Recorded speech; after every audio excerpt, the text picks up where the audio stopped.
7 o'clock, okay. I was like, yeah, you're doing it. Welcome to the July 14th, 2026 regular meeting of the Troutdale City Council. We'll start off with the Pledge of Allegiance. Councilor Andrews.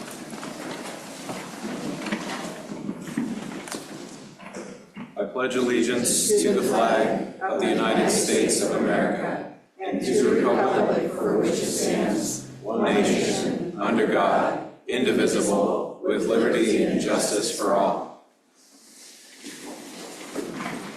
Thank you. Kenda, please call the roll. Councilor Andrews. Here. Councilor Allen. Here. Councilor Lund. Present. Councilor White. Here. Councilor Davidson. Here. Councilor Lamy. Here. Mayor Ritma. Here. All right. Mike, is there an agenda update? Yes, there's a series of additions. You have in your handout here given to you today is a packet with a little orange tab that has all the additional email comments that were received over this past week and up to today. Additionally, there was a revision to the agenda which adds agenda item 6.4, which is to consider a proxy vote on the next ballot. My suggestion is, based on the content and the nature of that we move that up to 6.1 and discuss that item prior to discussing 6.2, which is the public safety directions. All right. Sounds good. Anything else? That's all I have. Well, very good.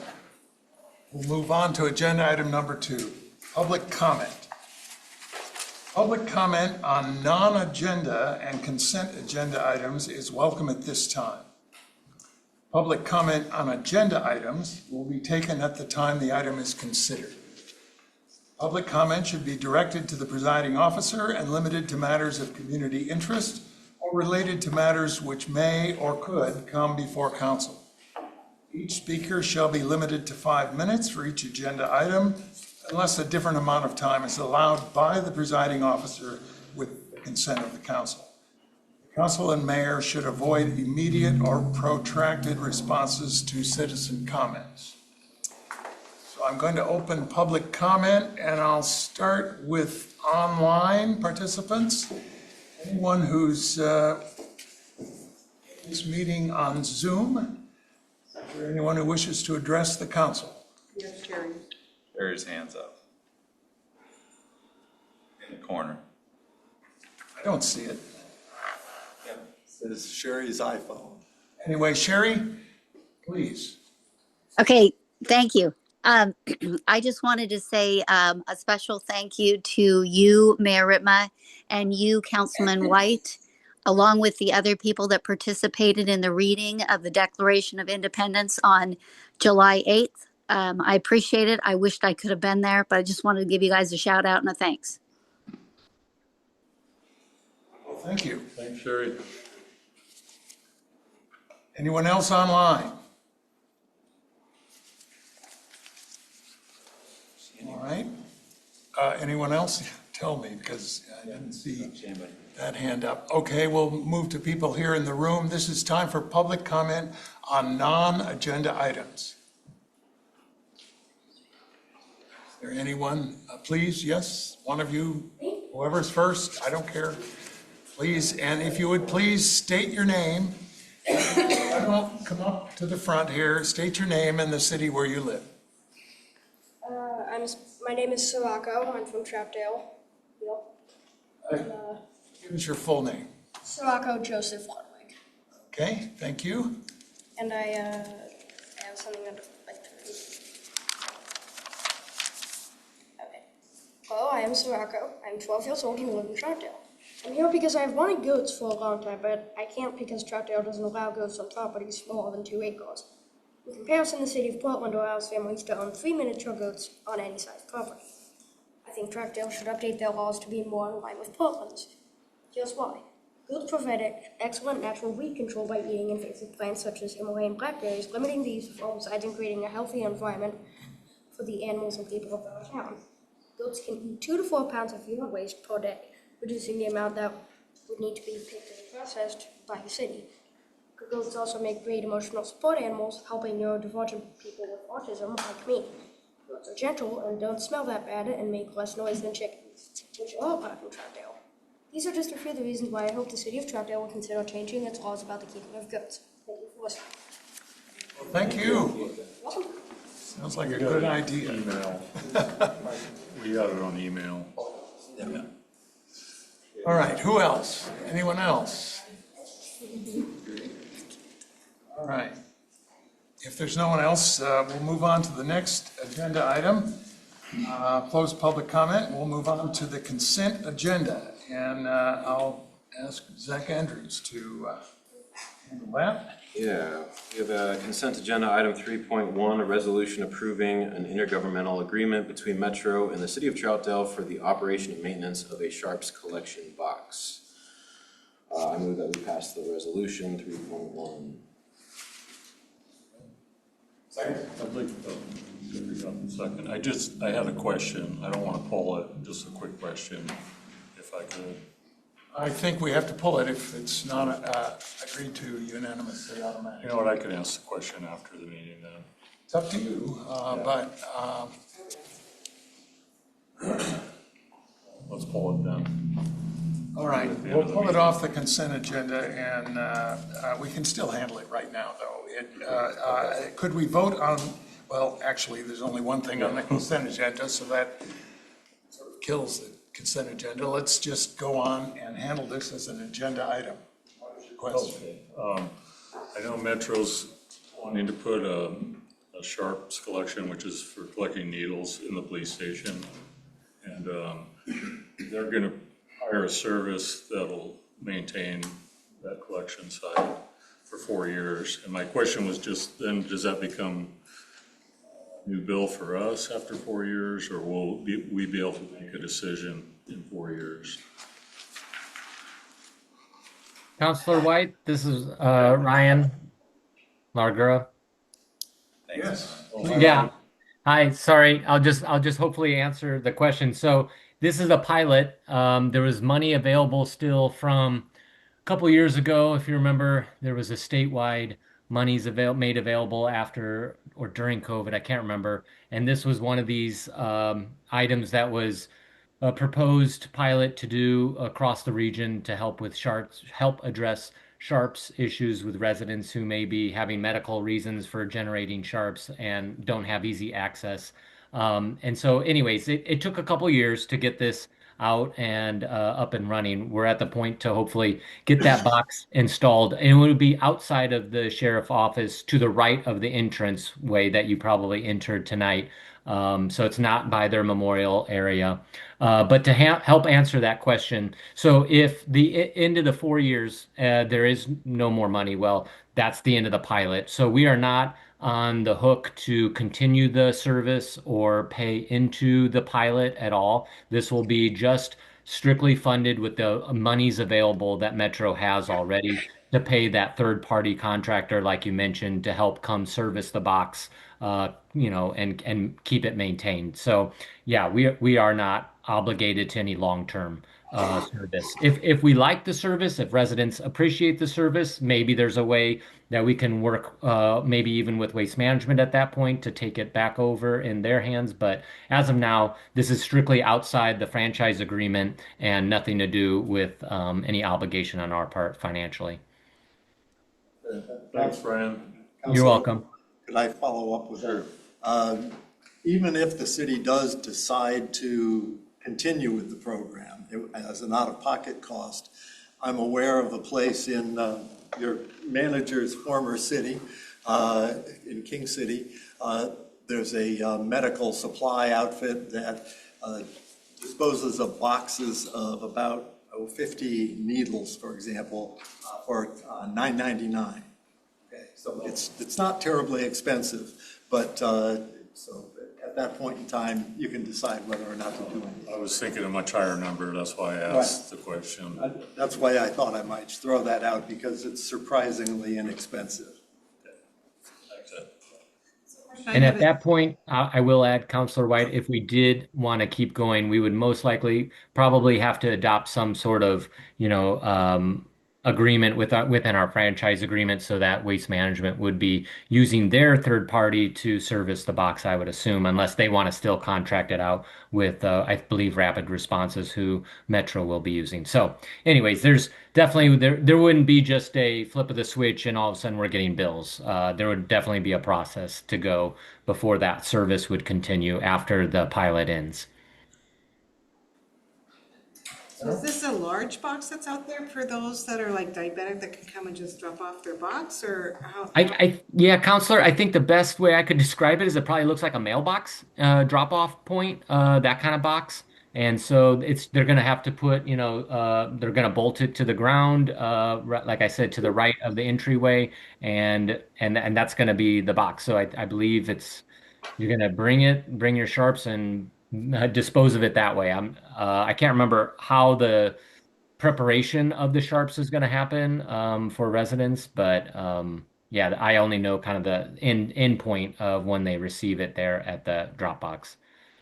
But it's going to be larger than just, a small little tiny box that you hold in your hand. It's more like a mailbox, I would say, a large mailbox when you drive through and drop your letters in. Further questions? It was moved as a consent agenda item. Do you also move a resolution approving an intergovernmental agreement between Metro and City of Troutdale for the operation and maintenance of a Sharps collection box? So moved. Okay. Second? Seconded it already. Okay, and Councilor One seconded it. I guess we're about to vote on something that is not the consent agenda. Traditionally, I open for public comment. Does anyone online wish to address the council on this matter before we vote? Okay, and anyone in the room? All right. Please call a roll. Counselor Andrews? Yes. Counselor Allen? Yes. Counselor One? Yes. Mayor Ritma? Yes. Counselor White? Yes. Counselor Davidson? Yes. Counselor Levy? Yes. All right, thank you. We'll move on to agenda item number 4, a request from the Kiwanis for the City of Troutdale to be a sponsor of the 2026 Troutdale Cruise-In with in-kind contributions. And Councilor Lamy. I've changed my role here. So in years past, I am the coordinator for the cruise-in, have been for a number of years. And for a number of years, we came before council for sponsorship of about $2,500. In the last several years, we have been back to back with First Friday. And so we shared the road closure with First Friday. They would close it on First Friday, keep it closed until after our event on Saturday. Last year, we opened up the main street and then we reclosed it first thing in the morning, and we shared the expense on that. Okay. This year, we are doing it the weekend before First Friday, because we typically do it the first Saturday of August. And so what we're coming before you with is a request for city staff to do the closure and reopening of the road for us at as a in-kind donation. It's looking like it will be about, currently they've got 4 people signed up for it for 4 hours, so we're looking at 16 hours. Originally I had talked to Marley, and we had used the number for the art festival, which cost $1,800 for the open and closure for that. But she said one of the differences is that they had staff sitting there waiting for the art people to tear down their booths, and so it was substantially longer what we'll be doing, because we have a setup they'll go away, they'll come back at 2 o'clock, they'll open up and go away, so we're looking at.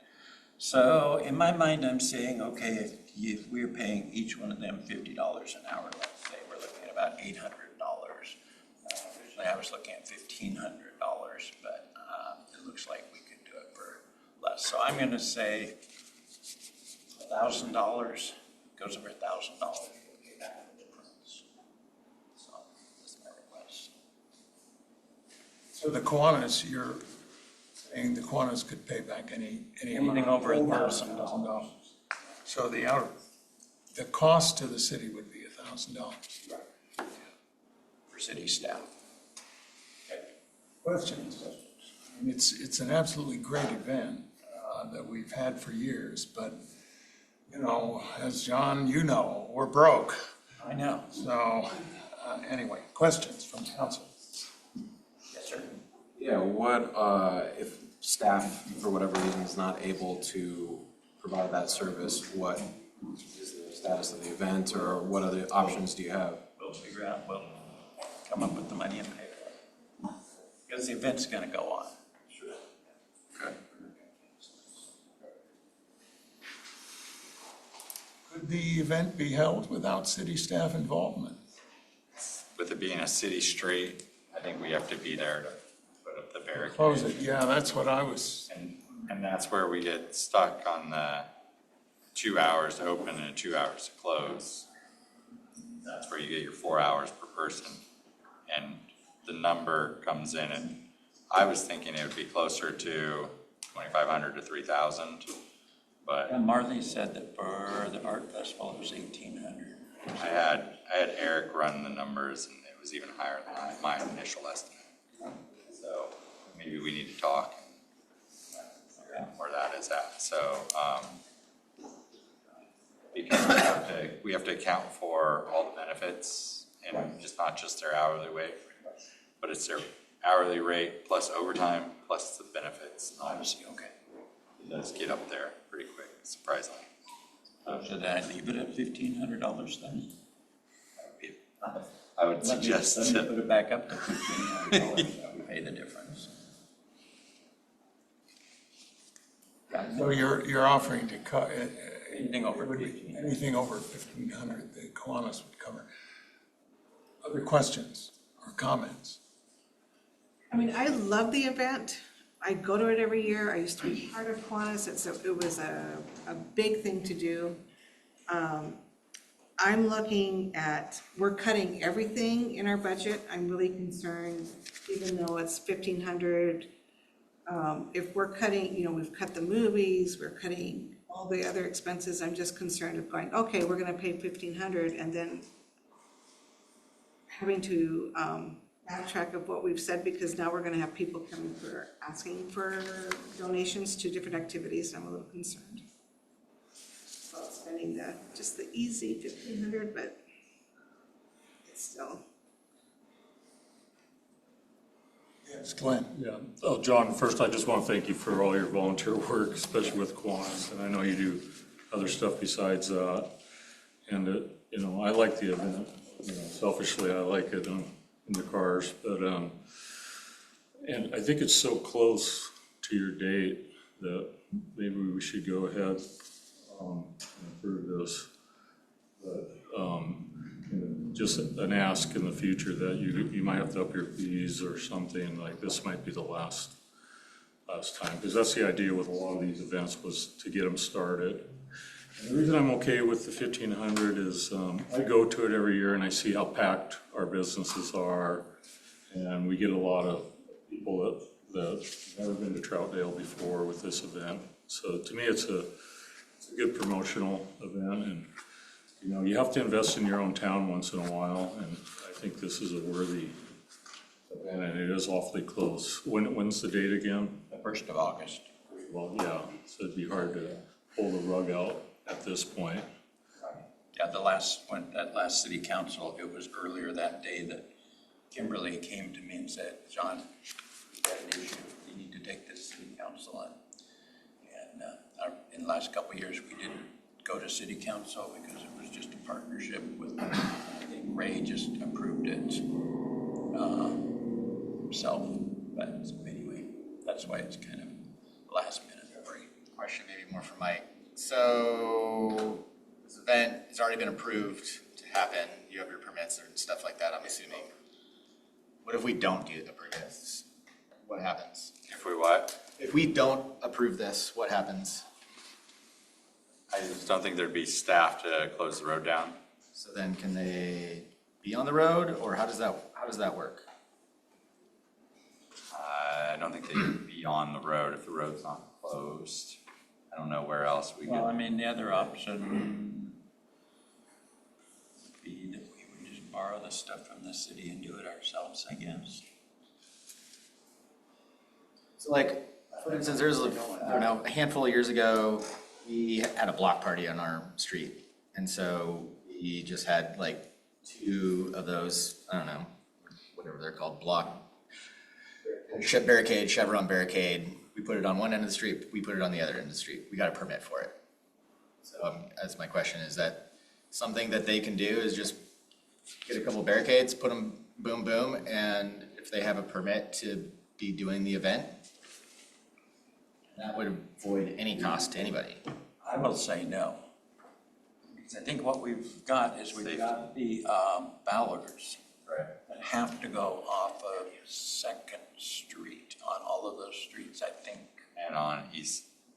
Yeah. Well, it's not as important, I don't think, I mean, we could figure that out, but I think the issue was for liability and everything, cars coming down that hill and causing a menace in our event. What did they do before you had those posts that you put on the road?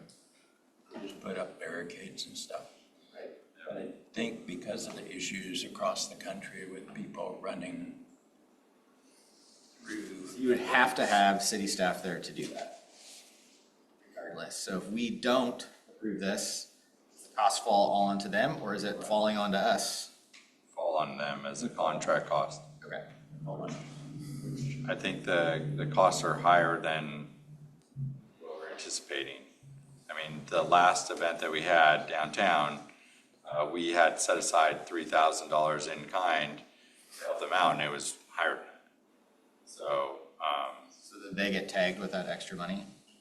Or did we? yeah, I think we ended up eating that because the council had already said that we were gonna support that one. That was the, So if we say that we would support this up to $1,500, they have to cover the rest of it. It doesn't get burdened onto the city. yeah, I'm just not sure. I don't know what the financial viability is of the organization or how well off their sponsors are and things of that nature to be able to pay that back. So I just have concerns on that front. So. Well, I think if there was a pledge by the representative, meaning you, John, to reimburse the city above $1,500, and you weren't able to do it or you didn't do it,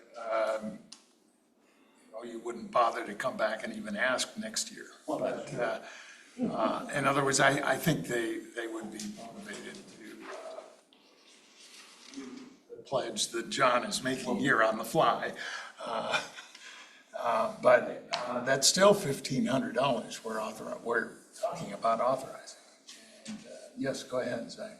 I guess to that point, we do have a small ability to do that kind of thing. We've reduced it during budget, but it is something that directly impacts, benefits our city, which is why that was one of the only ones I voted for last year, which was the art festival, because it was right downtown there, supporting business too. So that is something to consider. I mean, if it is a set amount and we can agree that that's the case, then I would say it's the pros outweigh the cons, I guess, in that case.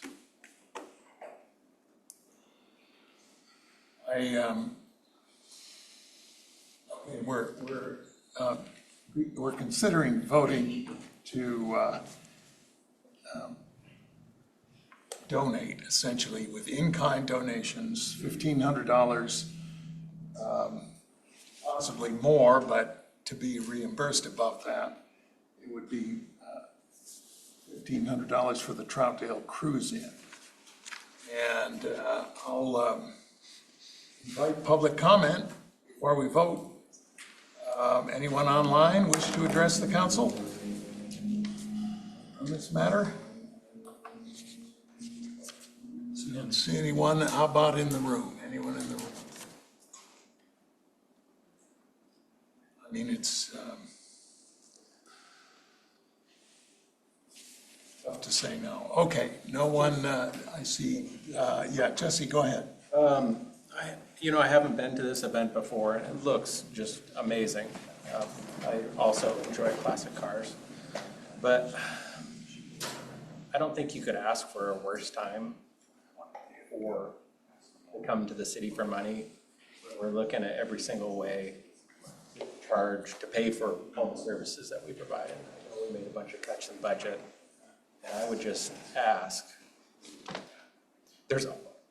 there'll be many numerous causes that are worthy, but at some point you have to stop the bleeding, so.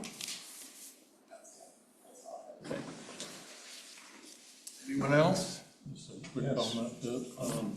So this money wouldn't be coming out of the general fund.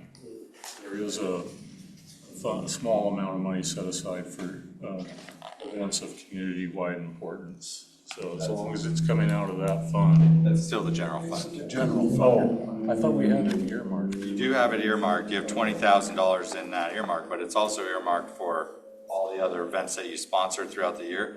So if it's not listed in there as one of the events, it's outside of that. Okay, I got that. So that's why we do like the budget reconciliation at the end of the year, like we just did last month.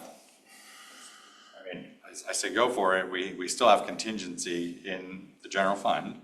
It's gonna draw from that at the end of the year. So, and my concern is that it's higher than I think the costs are higher than what we're anticipating. So in my opinion, you should probably increase that $1,500 a little higher. That way they have ample coverage and they don't get stuck with a huge bill, is what I'm saying. Like last year is what, 2,500 that we set aside.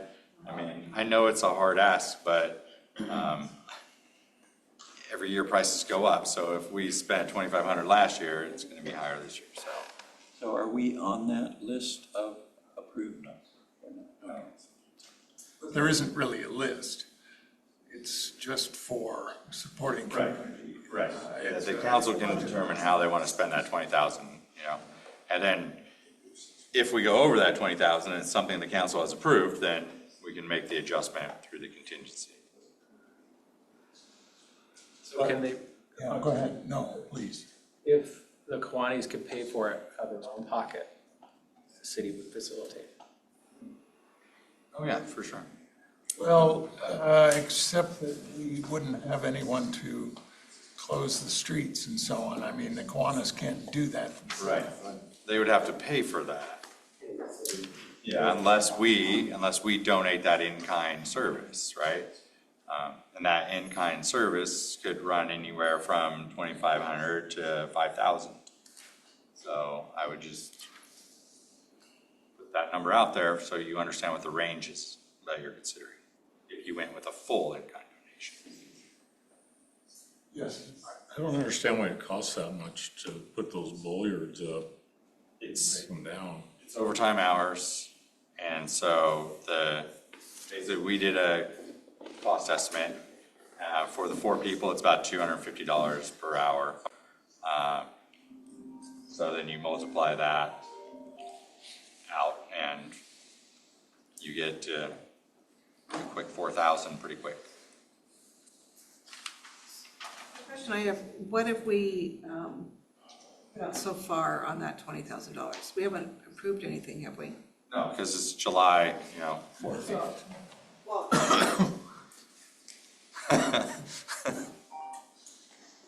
but did we put money aside for the arts festival?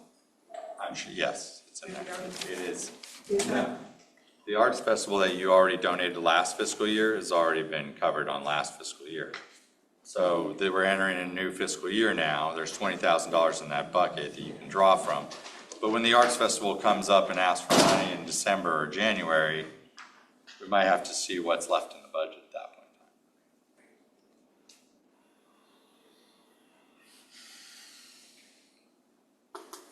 All right, well, the matter's before us. Does someone care to make a motion? I'll make a motion to approve $1,500 in-kind donation for the Kiwanis Club Cruise In. Further discussion? Please call the roll. Counselor Andrews? Yeah. Counselor Allen? No. Counselor One? No. Mayor Ritma? Yes. Counselor White? Yes. Counselor Davidson? No. Counselor Lamy? I can't vote. Well, I guess it fails for want of a majority.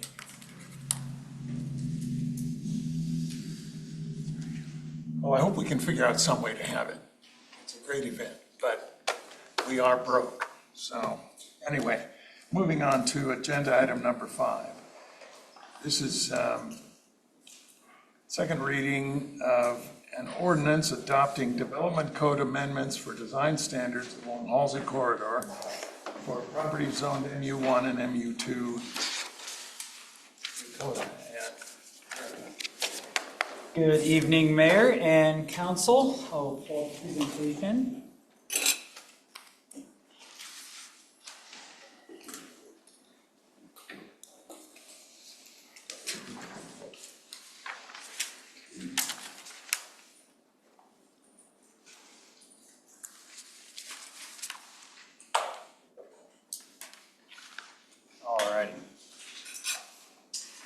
My name is Dakota Meyer. I'm the Associate Planner here with the City of Troutdale. I'll be presenting the staff report and proposed text amendment for Chapter 4, overlay zoning districts of the Troutdale Development Code under case file number LU-0007-2026. This is the second reading of the ordinance.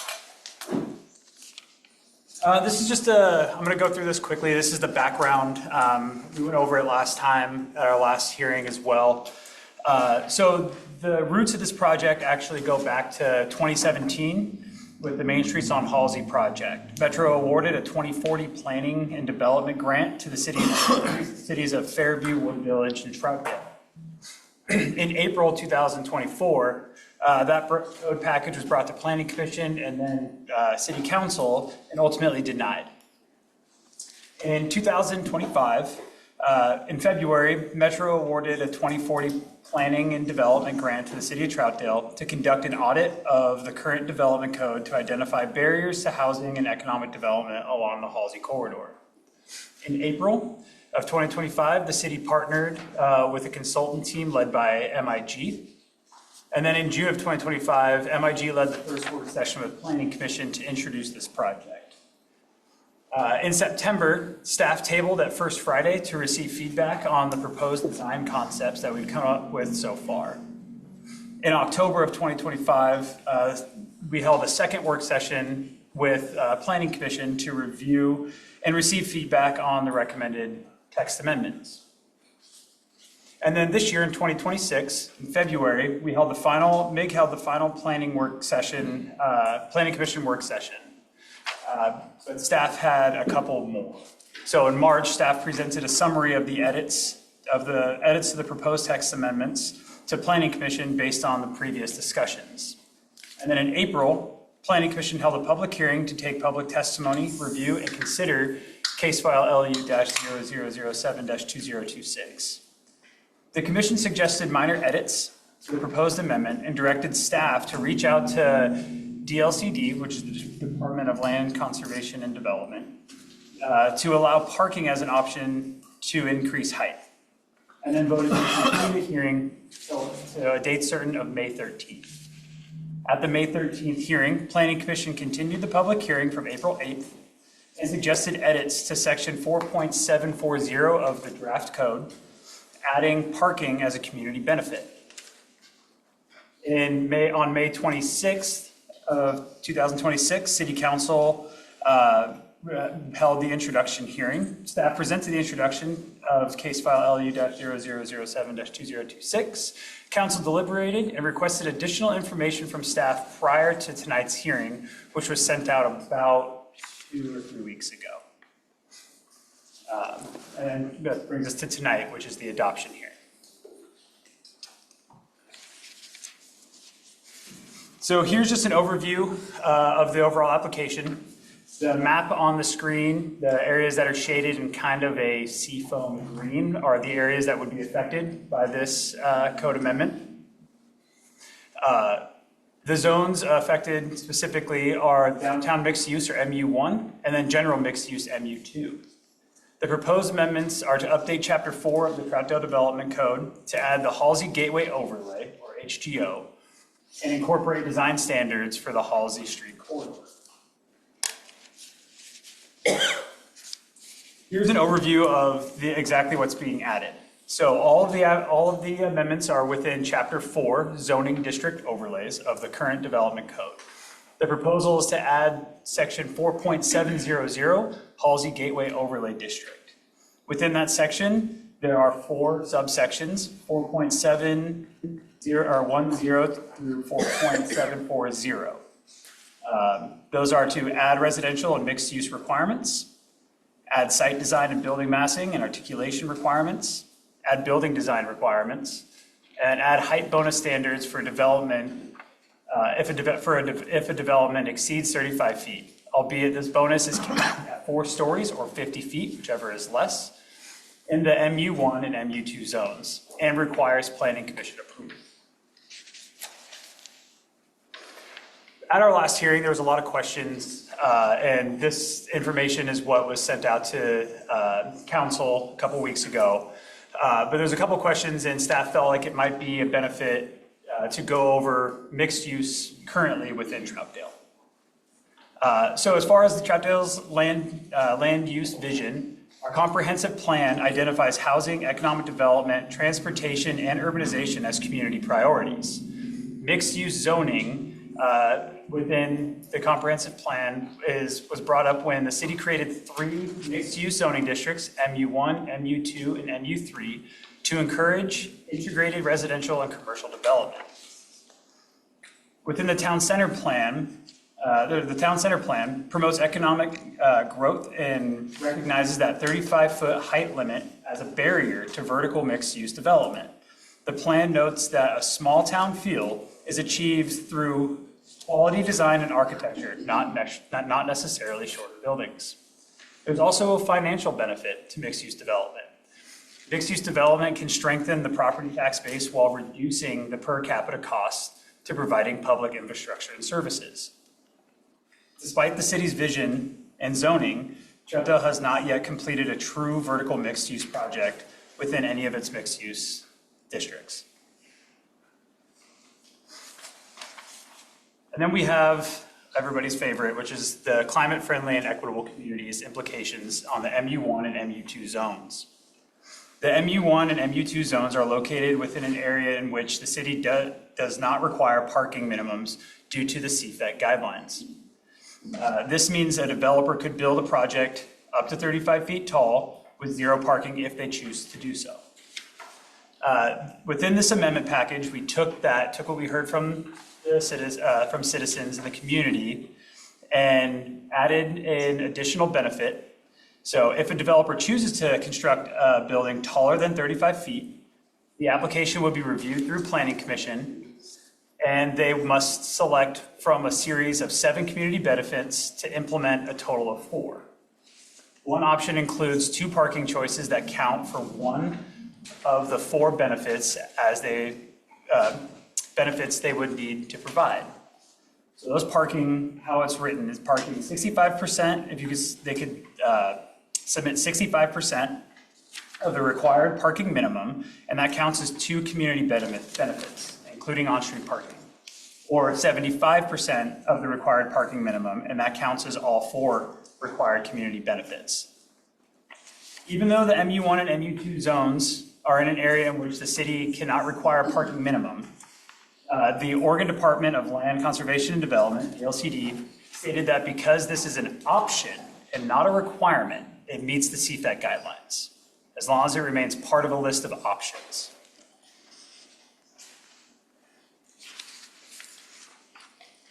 So the procedure for this application is a type 4 land use application. Planning Commission's recommendation to council was for adoption, or was for approval. City Council is the deciding body. Council heard the introduction of the amendment package on May 26th. And then tonight, council's consideration of the adoption of the amendment package. We had quite a bit of public engagement and noticing with this application. Here's a list of all of them. We had a project webpage on the city website, champion articles, tabling, staff presentations to CAC, planning commission work sessions, mailers to property owners in the affected area, newspaper notices, online notice, and then DLCD notice as well. We did receive some public comments. The first couple were prior to city council. We did receive one testimony in support after our first introduction hearing. That's added as, I believe it's attachment C to the packet. First agency comment was from Metro. They had a question whether the standards for no more than 50% of the lot frontage can be used as street-facing residential conflicts with UGMFP, or the Urban Growth Management Functional Plan Title I. It does not. So staff responded to them, letting them know that the limitation is for mixed-use development, not for all forms of development, all forms of residential dwellings that are already permitted in mixed-use zones. And then we received testimony and support from Multnomah County Environmental Health Services. Like I said, I mentioned that's in your packet as attachment C. We also received some public comment. We have a couple of text corrections from Mr. Paul Wilcox. And then we also received verbal comment at the first Planning Commission hearing on April 6th, and then two more on, or I think those should be April 8th. One in support and two in opposition.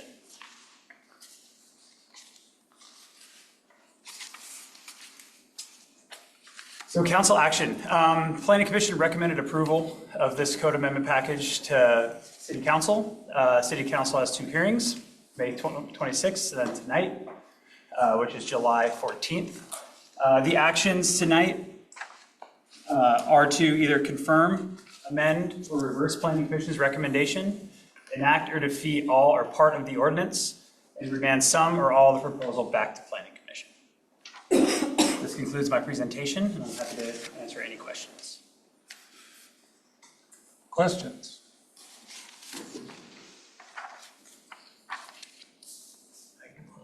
Well, thank you for that.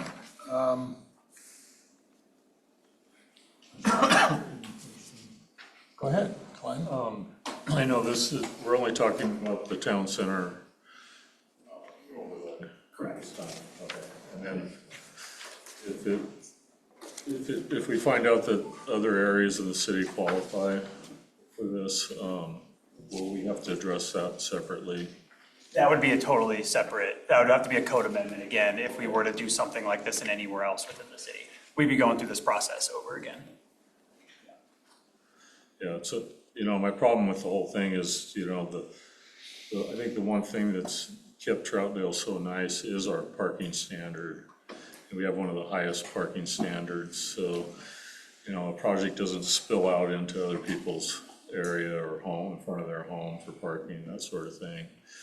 And that's why people say they come out this way and they feel like they decompress, and because there is room for everyone the way we have it. But I know the governor kind of took that ability for us to plan, so kind of in a rock and a hard place with it. Correct. Yes, Zach. Yeah, as they've continued to develop the actual wording of the CFAC and everything like that, have there been any clues as to what the future of that holds? Is that something that's not going away anytime soon? Is that something that's still changing in some parts? No, it's pretty hard. There has not, at least stuff that I've seen, it's definitely going to be here for eternity, if you will. So they're not really making edits like they do to other type things that come out. They're constantly going back and editing and, you know, making amendments to it. CFEC hasn't been touched. Just for that section that's in question, right around the bend, I know there's a concern over the height of buildings potentially blocking views of the bluff coming right down Halsey. I know we capped it at 4 stories, 50 feet, whatever, shorter. Was that done to kind of mitigate that in part, or like what? So there's a couple things, actually. Yes. So initially, yes. But also we have step back requirements. So after the 35 feet, once it's at 35 feet, it's required that the building has to then step back. So it doesn't feel narrow as a corridor. It opens up as it goes higher. So you don't lose, you don't feel kind of trapped in or in a narrow kind of maze, if you will. So that was, those two kind of components were added in order to try to keep the feel and also architectural design, and also to still keep the views and not make you feel closed in. I guess I still am really concerned about parking. How's that going to look? Like right now, if it looks similar to what's in front of us, that's a nightmare. It is a nightmare to come into this building and to get out of this building, not knowing if somebody's gonna stop at the stop sign down here, so I don't get hit coming into the building. Is that what it's gonna look like down there? Or is it gonna be not so much chaotic? Ideally not. All of our parking, again, we can't mandate parking, but if they choose to go increase height, then they supply the parking that we have listed, they choose that option.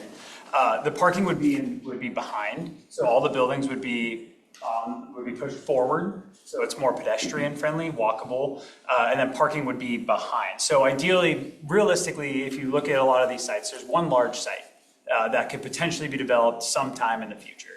And if that were to be developed, it's up to developers on how they would do it, but the parking would then be in the center of it rather than on the street, meaning that you would come around and then park on the interior and then walk to businesses, or you can have a street that goes through. But again, parking would be on the interior along the street. There's no parking requirements. So ideally, it would be better, but it really depends on design. And that's where planning staff gets to sit down with the developer as they're pre-apps, and they can submit something, and we talk about it in a pre-app where, hey, yeah, this meets requirements, but have you thought about doing it this way?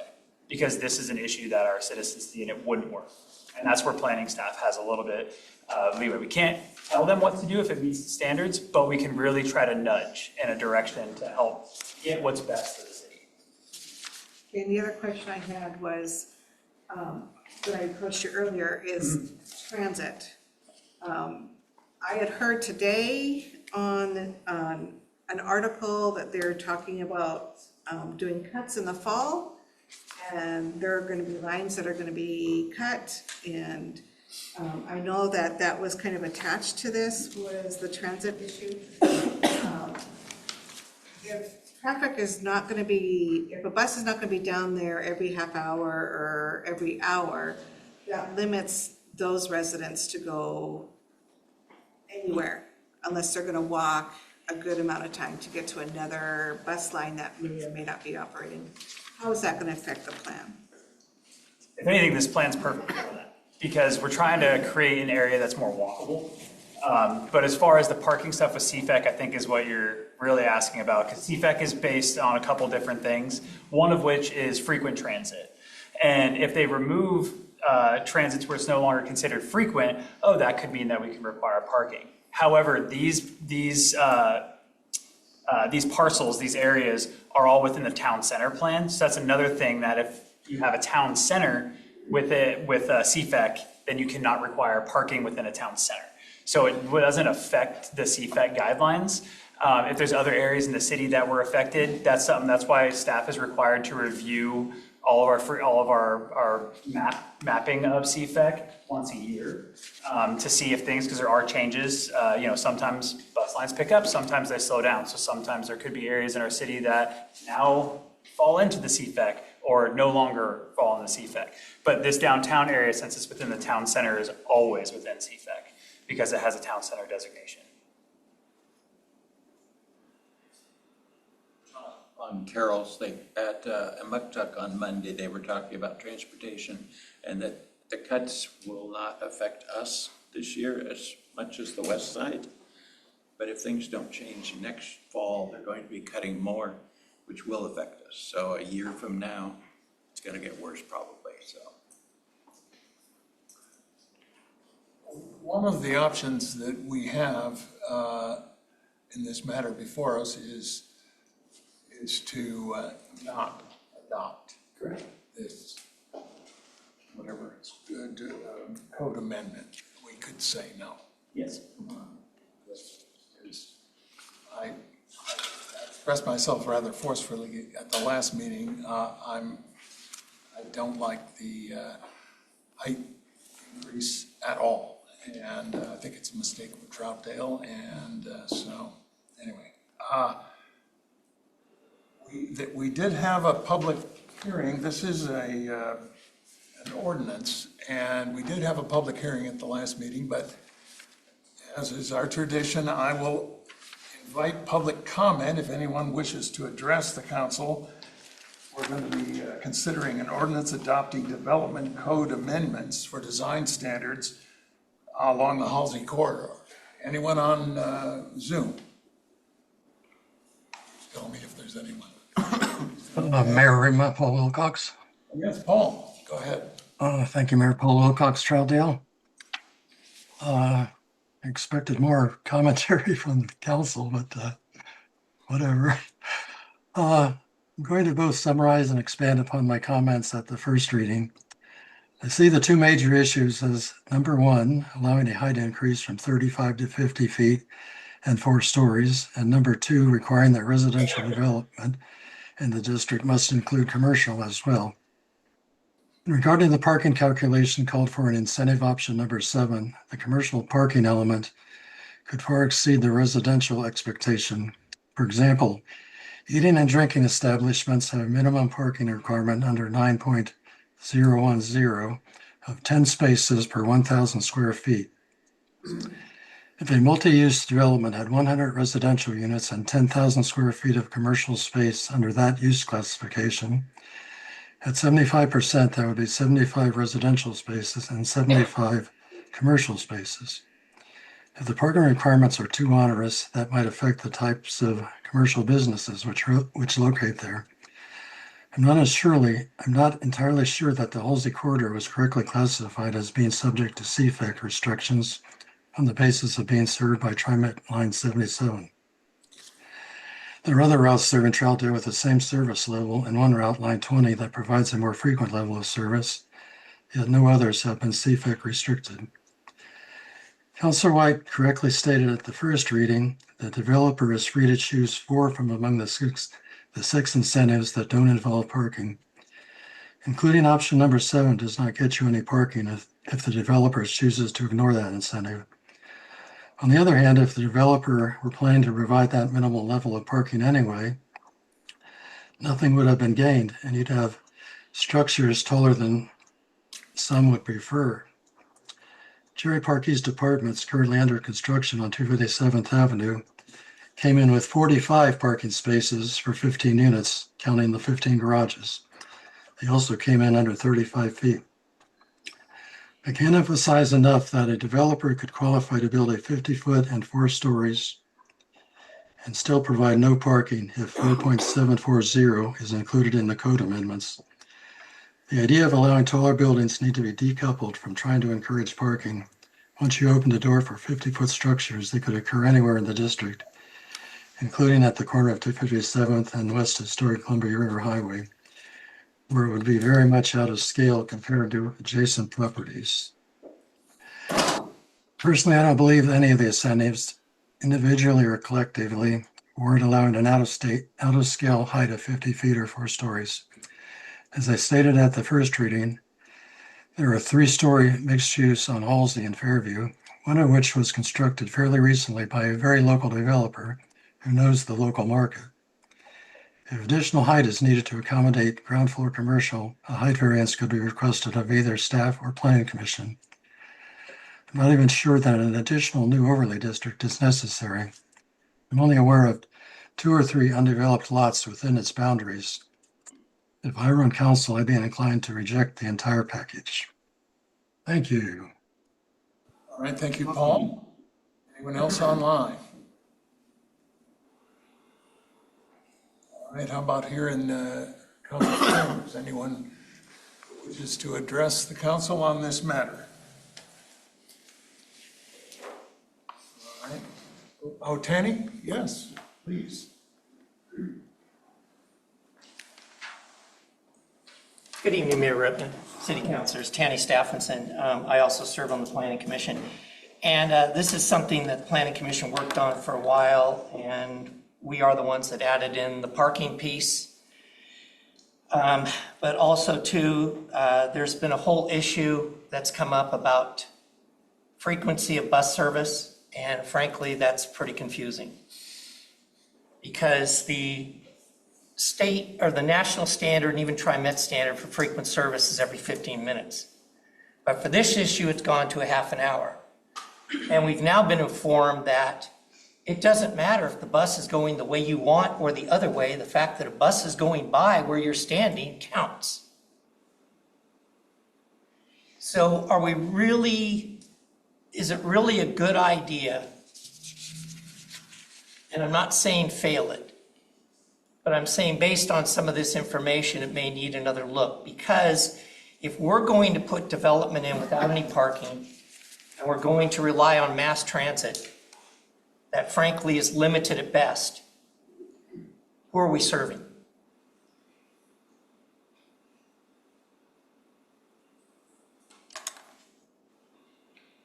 Thank you. Thank you. Anyone else here in council chambers?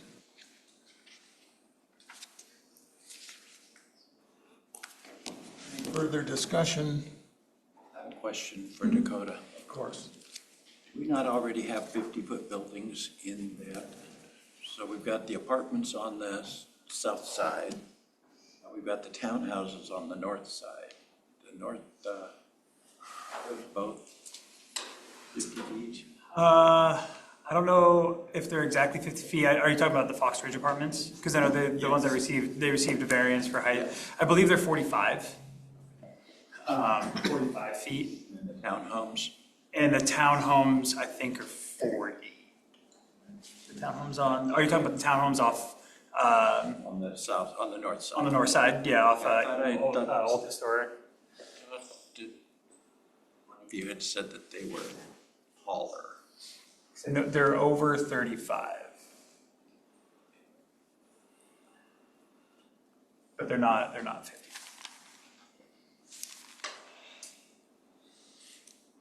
All right, I'll just say I agree with Paul. We should reject this. That's going to be my vote. So, but I guess I'm encouraging you all to think in those terms. I do not think an automatic allowal of up to 50 feet under the terms of this ordinance is a good idea at all for Troutdale, and I think it's a serious mistake. And I guess I agree with the argument in opposition to it. Okay. I welcome any further comments. Go ahead. I just have a question that, so an applicant could come before the planning commission though and ask for a variance for that 4th story. Yeah. Without doing the additional parking. Without doing any sort of community benefit, correct? Yeah. They can do that currently, right now. But yeah, there wouldn't be any sort of community incentive.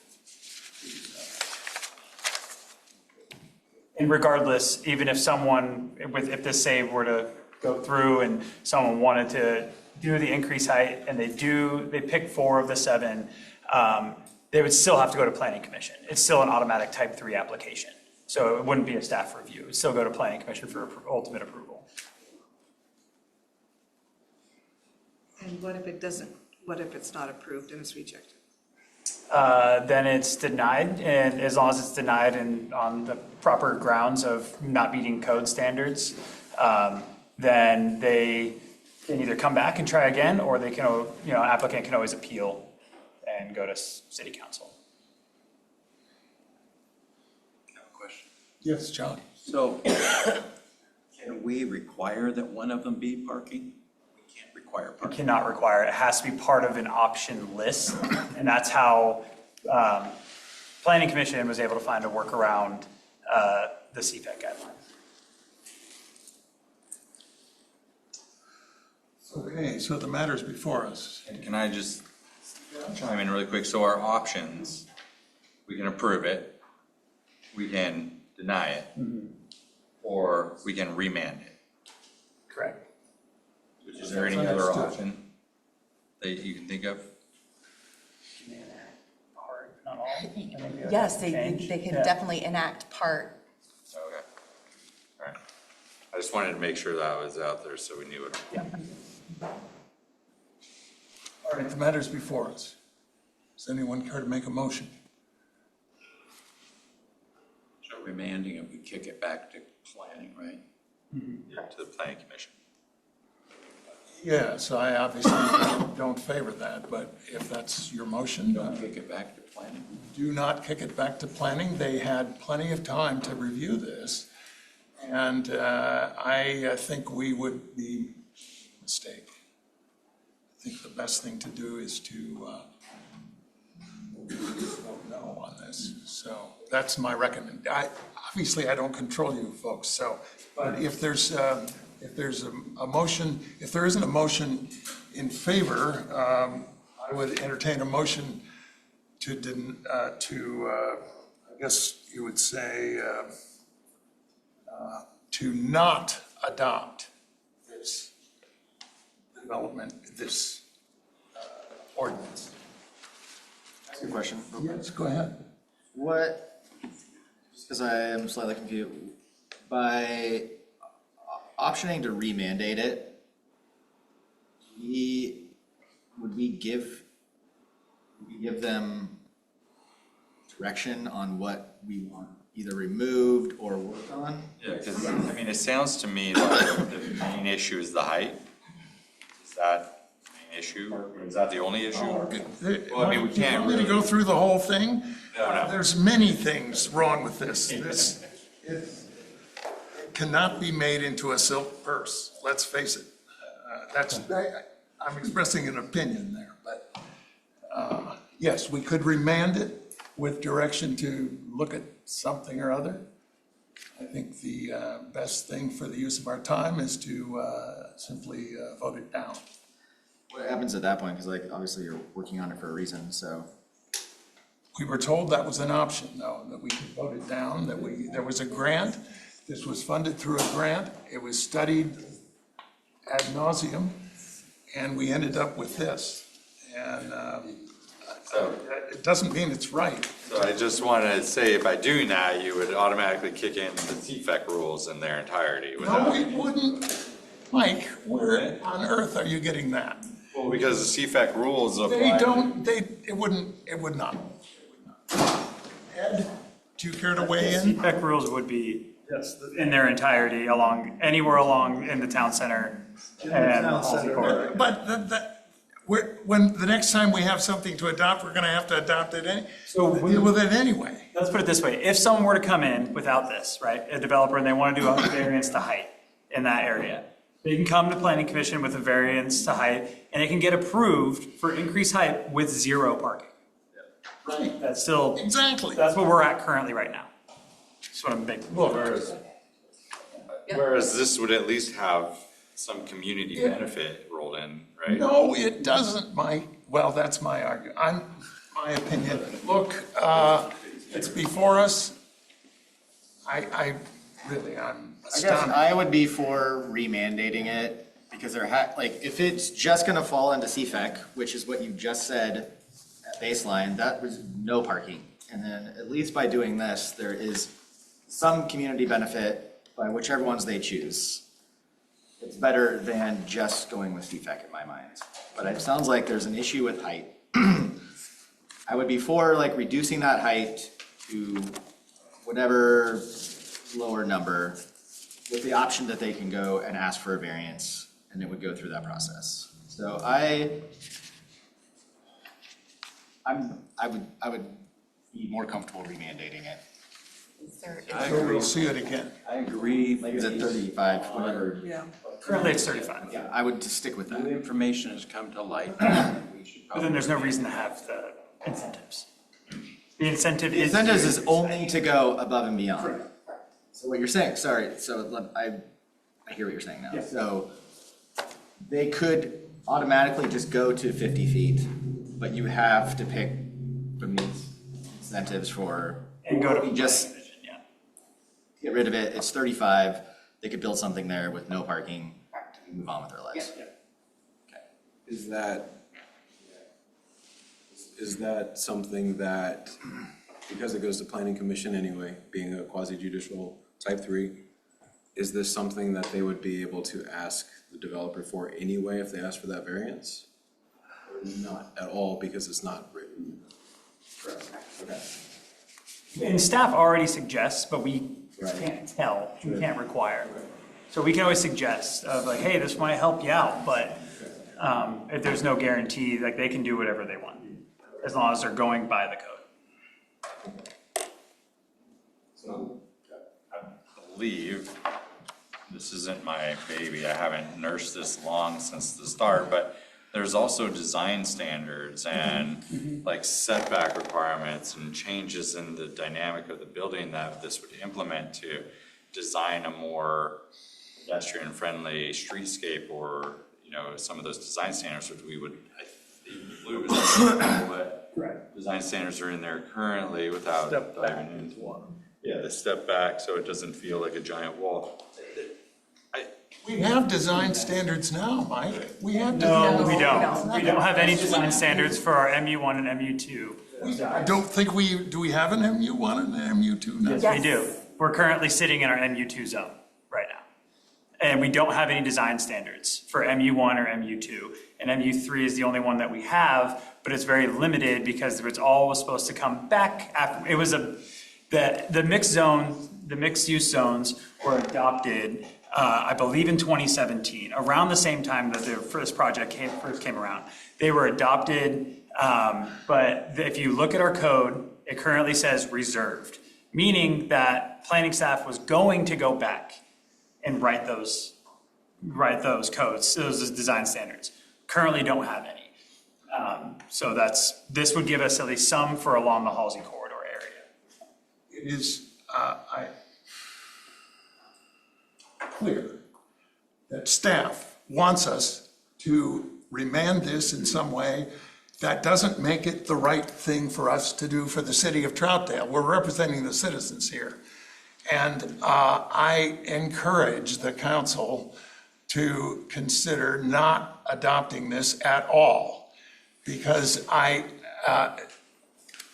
the arguments that are being made are at the last minute with no previous, I guess it reflects a desire to have us do something and keep this alive.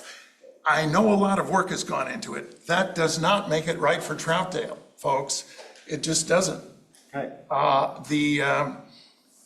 The right thing to do, that properties are all developable the way they are. Having this Halsey corridor overlay district is not the answer. Could we please start over? Anyway, that's what I encourage. I might get outvoted, but I hope not. Just because, go ahead, Jesse. Well, I feel like there's some conflicting information we're getting from Mike and you and the planning commission. I would kind of like to learn more about it, maybe spend some more time investigating it, just due to the confusion we're having here. And I don't feel comfortable voting for it confidently either way. Something that anybody would be interested in maybe tabling now. We could start over, table it. Yes, go ahead. A motion to table kills it. I think what you're That's not asking what I'm for asking. is a motion to set over to a date certain. Proper way to do it, and then have a date certain to get all your answers. Could I interject maybe another opportunity? It seems like what we really kind of are looking for is a work session style thing where we dive into these issues and then we can work on it. The planning commission has had months to kind of dive into some of these codes and language and stuff, and we're just now seeing it, right? So we saw it once before, and now we're expected to vote on it, but we haven't had a chance to dive into these and get everyone's opinion on what they're supposed to, what the end result's supposed to look like. And I mean, I would think it's only fair that we actually have an opportunity to do like a work session on this. But I do agree with council on this. You would have to table it to a time, date certain based on our public meeting laws and public hearing laws. So it was just putting that out there. Yeah, and you would schedule a work session between now and the date certain. So you might set the date certain September, October, so that you have time to schedule a work session if that's what you want. That's what I would. Whereas I would favor us just voting it down. So Dave, I don't know what. Can I ask you a question? Yes. You seem very passionate about striking it down, but I haven't heard any real concrete items that you are not happy with within the code. So what is it about the code or the ideas that they came up with that you're adamantly against? It's the 50-foot height limit. We're allowing it. Of course, people can ask for a variance on anything, but this outright allows it if you meet certain criteria. It does go to Planning Commission. Planning Commission's the one that forwarded this to us. That isn't what I'd call a good bulwark against a wrong decision in a case like this. So I would say this Halsey corridor overlay. I just want to be clear. Your main issue with this is the 50-foot. Well, I'd say that's the simplest one. Okay. I mean, I could. I'm There's for lots of things to adjust. having a work session like Jesse suggested to get a real better understanding of some of these things. May I propose the idea of voting it down and having a work session to create something better as a follow-up? No. Well, that's my suggestion. I don't know, am I alone in this? I obviously can count, so. 50-foot is not going to be popular. We've had it proposed in the past in our downtown. The Diamond Brothers were going to do a 4-story building. And there was tons of opposition against it, but as Dakota I said, contend that one thing wrong is enough to justify voting this down. There isn't enough good in it to justify going forward with it. I was just wanting to know your. Yes, I'm saying with that so. is the main, that would be one of my main objections. I wouldn't have even started, I don't know how it got in there, but it was being considered before I knew about it. Really, I learned about it during the first reading, and I expressed myself rather clearly at that point. John?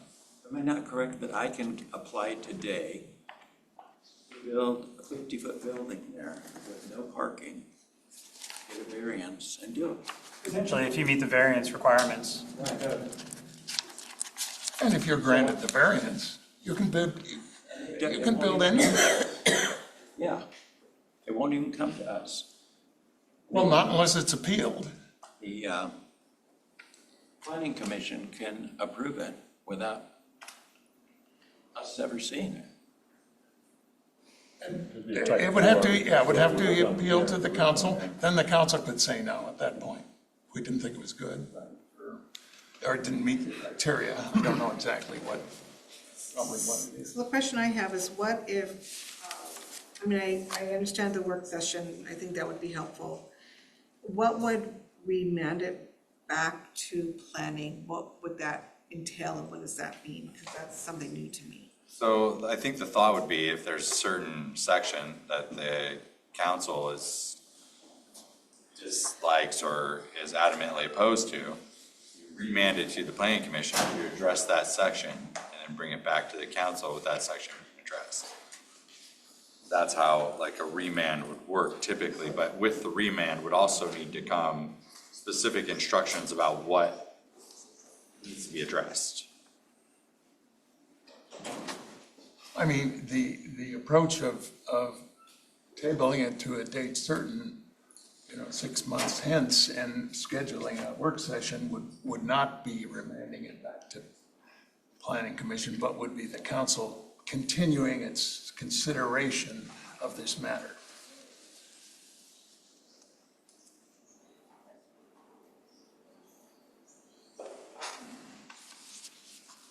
But I don't, I have made myself clear that I don't favor that, but that at least, I like it better than remanding it to planning commission, because the planning commission spent a lot of time on this, and in the end, it was a split vote, I think 5-1 or something, 6-1, and then they just kicked it up to us to decide. I'm in favor of actually deciding it, but if the council's preference is to keep talking about it, okay. I don't think, frankly, anything to be gained for Troutdale, but. I'd make a motion. Yes, go ahead. Okay. I'd make a motion that we plan a work session in September and bring it back at a date certain in October. Unreasonable? So hang on 1 second.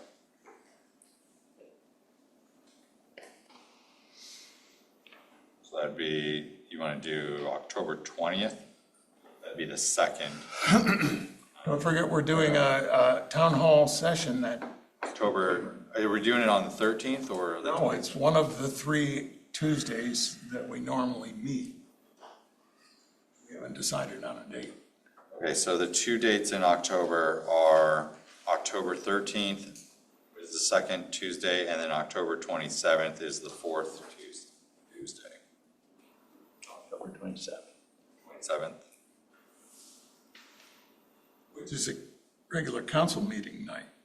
Yes. Yeah, that would have a work session also. And we would do a work session, and then a work session Bring September. it back to 27th of October. So you want to do a work session like September 8th, which would be the second, so that'd be the week, the Tuesday after Labor Day. Or you want to push it back to the 22nd. Do the 22nd. So the motion by Councilor Leamy is to have a work session September 22nd and table it till October 27th at 7 p.m. Second. Yeah, October 27th.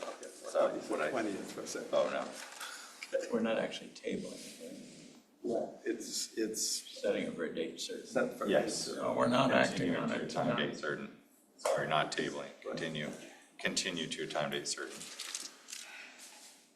Well, I have expressed myself before, so I'm encouraging the council to vote no on the motion, but I will have to listen to you if you decide to go forward with it. So please call the roll. No, Mayor, there's not been a second yet.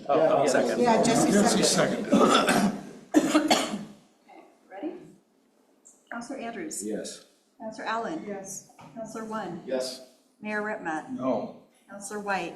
No, Counselor Davidson? Yes. Counselor Lamy? Yes. All right, well, we've dealt with the matter. My reason for my no vote is, I think it makes more sense to have it go back to planning. They've been working on it. We could always do a work session after that. So maybe I should have thought of this sooner. Having planning attend our work session, okay. And then join our work session. We can decide that. Thank you, Mayor, Council. All right, hey, thanks. Nothing personal, you know, it never is. Have planning join. Eating sour milk. Well, we don't have to rotten decide. fish. That's the problem. What we're having is a council work session on the 22nd of September. 2nd of September, followed by And act on this matter on the October 27th. 7th. Very good. Well, let's move on.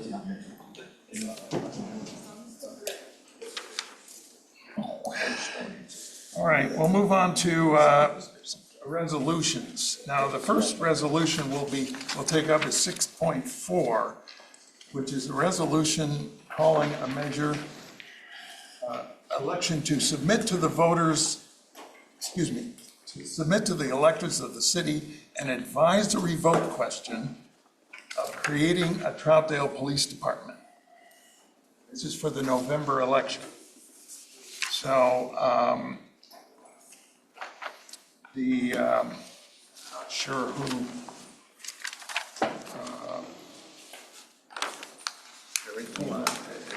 So I can chime in, Mayor. So I asked that this be moved up because of the nature of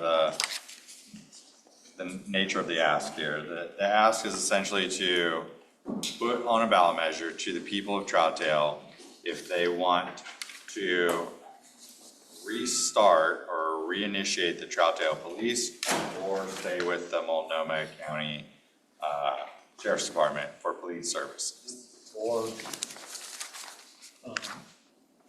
doesn't it say to pick up a reduced version of the sheriff? no, Okay, no. I'm confusing the two then, sorry. Yeah, so the reason I wanted to put this first is because the other two resolutions in 6.2 are directly related to this topic and therefore transpire after the results of a preliminary vote on what the people want to do. So there's really, the other two resolutions are essentially moot until we have a result of this, if that is the direction that the council wants to take. Yes, and this is, so we would put to the voters it would be an advisory vote. We've not done this before in Troutdale. I actually thought this was a good idea. It will offer to the citizens of Troutdale the chance to weigh in on the question of should we restart or create a Troutdale Police Department or not. And votes like this are not binding on the city council, but believe me, we're listening. We would be listening to the voters on their decision on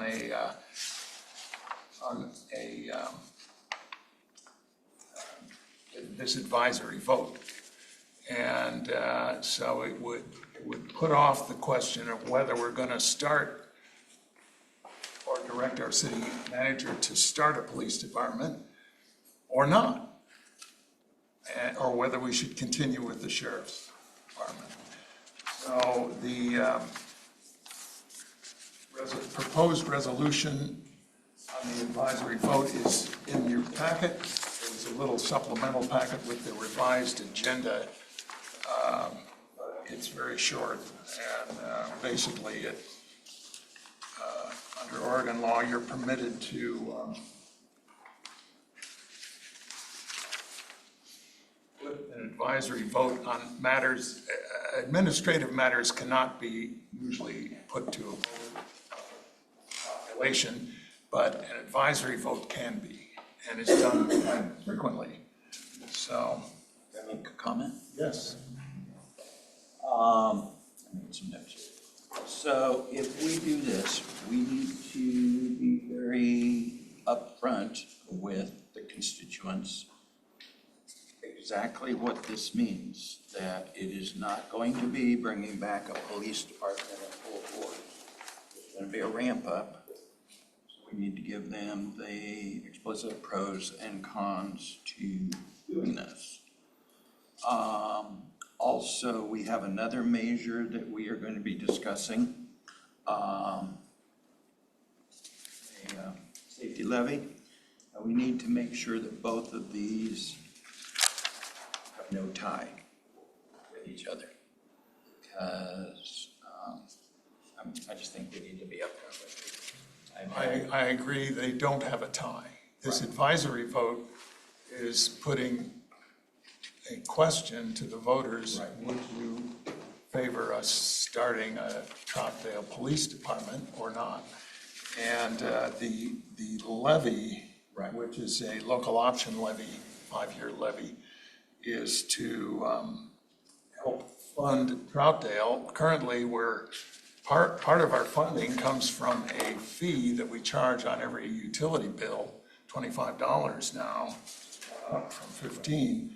And we want to allow the voters a chance to vote to instead do it through a local option levy. Separate question, that would vote, that second one is the next agenda item, relates to police and fire. But this advisory vote is strictly about that. And just for, I'll just do the summary of the, it's quite short. I'll just read the summary of this proposed advisory vote so that everyone knows what it is. This is a non-binding advisory vote of the citizens that imposes no taxes or fees. In 2016, the city terminated its police department as a separate city department and began contracting with Multnomah County for police services provided by the Multnomah County Sheriff's Office. That decision was made based on potential cost savings to the city. During the 10-year contract period, costs have risen for the services, and the city has not been as satisfied with the services as it was with a city police department. The city has estimated that it can provide police services through a Troutdale Police Department that will better provide the services the citizens want at similar cost once the police department is established. The city is seeking the opinion of its voters whether it should take steps to create a Troutdale Police Department and to continue to explore the costs and benefits of both contracting for police services as well as creating a Troutdale Police Department. That's the sum total of what this is about. And this advisory vote. If I may respond to something Councilor Leamy raised about discussing whether it's a full-service police department or not. That isn't in the text of the advisory vote in the summary because it's not in the question. That's not part of it. That is part of the political discussion that needs to take place. And in terms of doing that, you might want to add to the resolution that says the city manager shall submit to the city elections officer the following ballot measure for inclusion in the November 2026 ballot. Add to it a provision that the city manager is directed to consult with council members to prepare an explanatory statement, which the city is allowed to put into the voters' pamphlet. But the summary is limited to just what's in the text of the question. So we can't put it in the summary. And an explanatory statement wasn't written. Right. Well, that's why I said the pros and the cons. Is it too late to do any edit to this, or is No, edits can be made. Okay. It's like, I mean, from a personal standpoint, I'd like to kind of soften that third paragraph a little bit. in a sense, because I think we've all voiced support and appreciation for what Multnomah County Sheriff's Department has done for the city. And I might consider softening that a bit. I was on vacation, so I didn't get a chance to kind of review this prior to, so that'd be my only suggestion. You could either do that yourselves tonight or direct the city manager to modify the text as he just described. Well, I note that in section 2 of the resolution that's before us, after now therefore, section 2, the city hereby approves the ballot title in substantial conformity with the form attached as. And the ballot title is what's called the title on this and the question. The rest of it, the summary, is a separate issue. Comma, with such changes as may be approved by the city official and which is incorporated in herein by reference. So changes are permitted as long as it's substantially the, I would just. if you have a specific proposal, go ahead. I would just, for one, I just don't think that we want to say that we have not been satisfied with the services, you know? I would just kind of change that a little bit and say that the cost for services have exceeded expectations, as well as like with the contract that we initially had in 2015, the contract service level has been reduced over the span since then. So I think there's ways of wording this, and I could wordsmith it for a little bit and then come up with something a little bit softer that kind of explains our real situation, which is more of a financial reality than it is a disservice to what we've been receiving from Multnomah County. So what do you want, how do you want to change it? Go ahead. I mean, worse. Works the magic here. So, and while you're working on that, is there any discussion? Yeah, go ahead, Jeffrey. I am not for this. I personally feel there are too many nuances and intricacies involved with choosing one or the other that it's really, really, really hard in a voter's statement to really explain the full impact of the situation. And I feel like we were all six of us, and then we brought Zach on. We're elected to be here to make these types of decisions that are informed. We all should be very educated on this topic, and being this is not a binding thing, it's just asking a question. To me, this just says hey, we're just really not sure what to do. We're super confused. Could you just let us know what we should maybe do? And I think that there's too many intricacies to this question that I feel like we have the answers to. And so anyways, I am not for.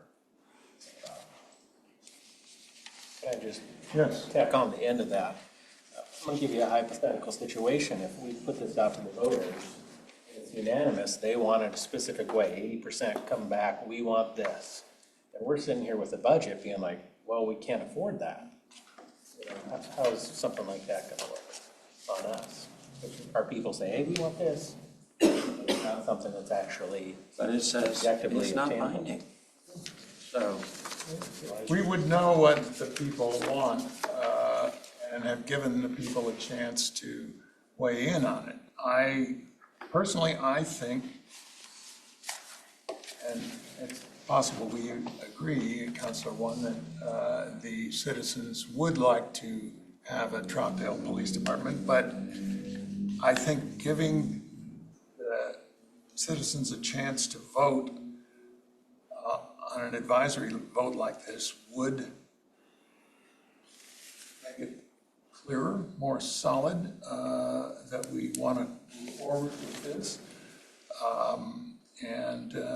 So that's why it's being proposed. We don't have to do this, but it would, we are for instance, planning to have a town hall meeting in October. The Citizens Advisory Committee has requested that we do that, and the subject of that would include forming a Troutdale Police Department, and that would be something that would be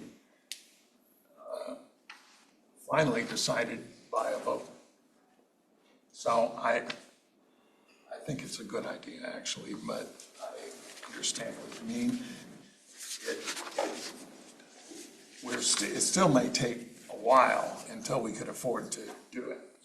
But then we would have I'd call it a mandate from voters to go forward.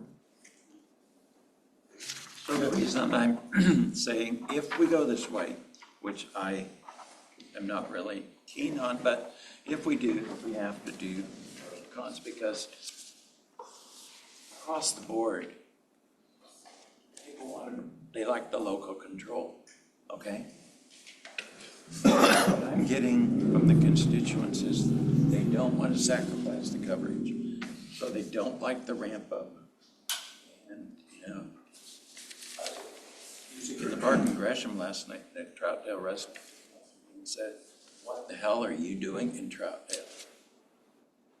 That is how people are right now. So we need to explain, if you vote, you want the bring it back, it's going to take a while for it to be up to the service that you're getting right now.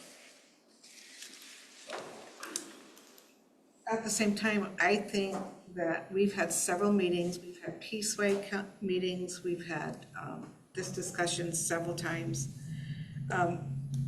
I think that it's important that our community has a vote, but at the same time, we've offered so many times of people coming, and it's the same wonderful people that come and voice their opinions, and I appreciate all the opinions, and I appreciate the emails. I think it's important that when we have this town center meeting, that our citizens see all of it. Because yes, maybe going back to Troutdale, it's going to be a smaller amount, but we're also looking at Multnomah not being the full coverage either, because she has come and said that there's cuts on their part too. I think that we need to be very transparent on what that reality is going to look like.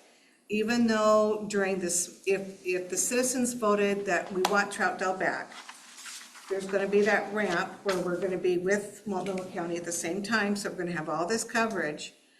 But then once they pull out, this is the coverage we're going to have. But then if they vote that we want Multnomah County, it's not going to be all that coverage that we're paying for now because we can't afford it. And the numbers that I looked at were the same 14 numbers on both parts. So I think that we need to really be very clear to people that this is what that reality is going to look like. So that the cutback on Troutdale and the cutback in Multnomah County, there are going to be cutbacks there too. And so it's not going to be the coverage that we're paying for now because we can't afford it. But the concerns I also have is, I guess more questions that I have regarding, there's $1 million difference right now, and that $1 million, if we pay for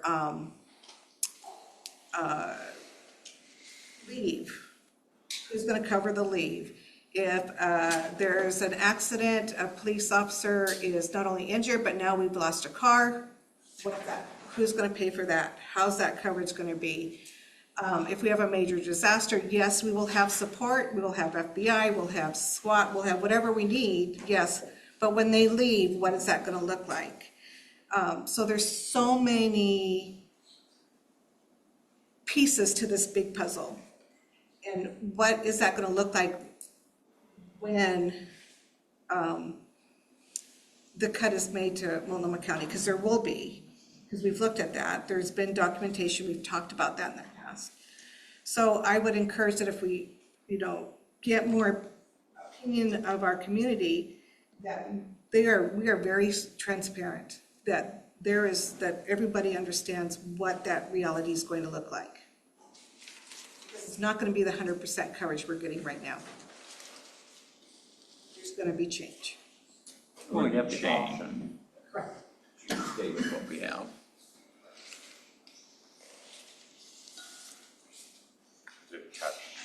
What about the option? Stay with what we're doing right now, that's a third. Yes. Yeah, for sure. We don't have to cut. Yeah, and I think that's what this advisory vote would essentially put to the people is, should we stay with what we have, status quo, or do we want to go a different route? And so I think part of the question is the public safety deployment model that Multnomah County is using, is that the one we want, or do we want our own deployment model that offers our own local accountability, control, and reference in time and space to this location, you know? So when we ask this question, we need to calculate what's the value associated with that local control, if you will, versus what Multnomah County provides in a larger arena. I think when you look at this as a whole, there are certain things that we will not be able to do. Multnomah County has the benefits of being a much larger organization with a lot more specialties than we would have. Can't match that, you know. What we would be able to provide is some local accountability, local control. We would be able to have some accountability when it comes to budget controls, as well as accountability to the people, our voting here in Troutdale. So when you look at all those sort of aspects, it's more about financial accountability to Troutdale and our governance system, whereas the current system is a contract. We don't have control over that contract, or the CBA that the Sheriff's Department deputies are part of. We don't have control in those.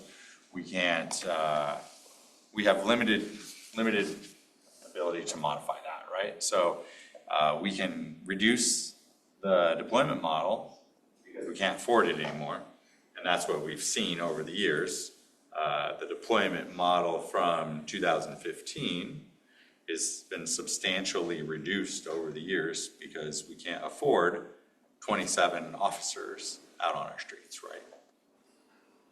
So I think that's what you're seeing here, and it's just a bit of financial accountability to where the realization of what we're dealing with, which is we have a $2.8 million funding gap between what we bring in property taxes and what the cost of public safety services are. I just personally think there's so much education that needs to go into that vote being worthwhile. And we can't do that now. Like, the vote's too close. I mean, I think we've done some other surveys and stuff and found that, like, the more education that people have, the more they're able to understand it, the more they might be able to support it. But this is like so fast. There's again, too many intricacies, and like the budget part, like Carol brought up, like it's a serious part of it, but within those numbers and within the models, there's so many different things that can happen that I think are sort of unanswered even to us, that I just can't see a way that this helps me make a decision. Because do you want to stay with Multnomah County? And people are gonna assume one thing, and I just don't feel like this data is gonna be very valid to me. Well, it will help me to know what the citizens of Troutdale want. That's why I favor doing this. There's a lot to be gained by finding out what they want. It is a complicated issue. We won't be able to jump, even if it were to pass. In other words, the voters voted overwhelmingly that they favored going to a Troutdale Police Department. That isn't going to happen right away because of financial reasons. but it would also tell us that that's what the people want, and they were given a voice in the decision, and we're gonna try to make it happen. I don't see anything wrong with that. So I think this is a good way to go. It's a new thing for Troutdale, but let's give it a try. But Dave, also, the voters need to realize that the contract that we have with Multnomah County isn't going to be exactly what it is today. Because if I remember at our PSWAG meeting, there was documentation that you had provided, I don't have here, but was that the officers were gonna be a lot less than they are today. So I need that information, the voters need to know what that information is. Because when they're gonna vote, they're gonna assume that we're gonna get everything we're getting right now, and that is not the case. We can't afford that luxury, right? It's going to be reduced. So we need to be very transparent on what that looks like. All right, but even so, that's not a reason not to ask. No, I'm in favor of getting an opinion, but I want people to know what that opinion, what they're voting for. They're not voting for what it looks like today. It will be different. 159. So if they're gonna decide that we want to stay with Multnomah County, it will not look like it is today because it's going to be reduced. That's the piece I want out there, is I want people to know what that reality is going to look like. Yeah, it's on page 157 through 159 of your packet. These are the comparables that we pulled out for the PSWAG side. Thank you. But Carol, even with the, we'll have 24/7 coverage with Multnomah County. We won't have gaps.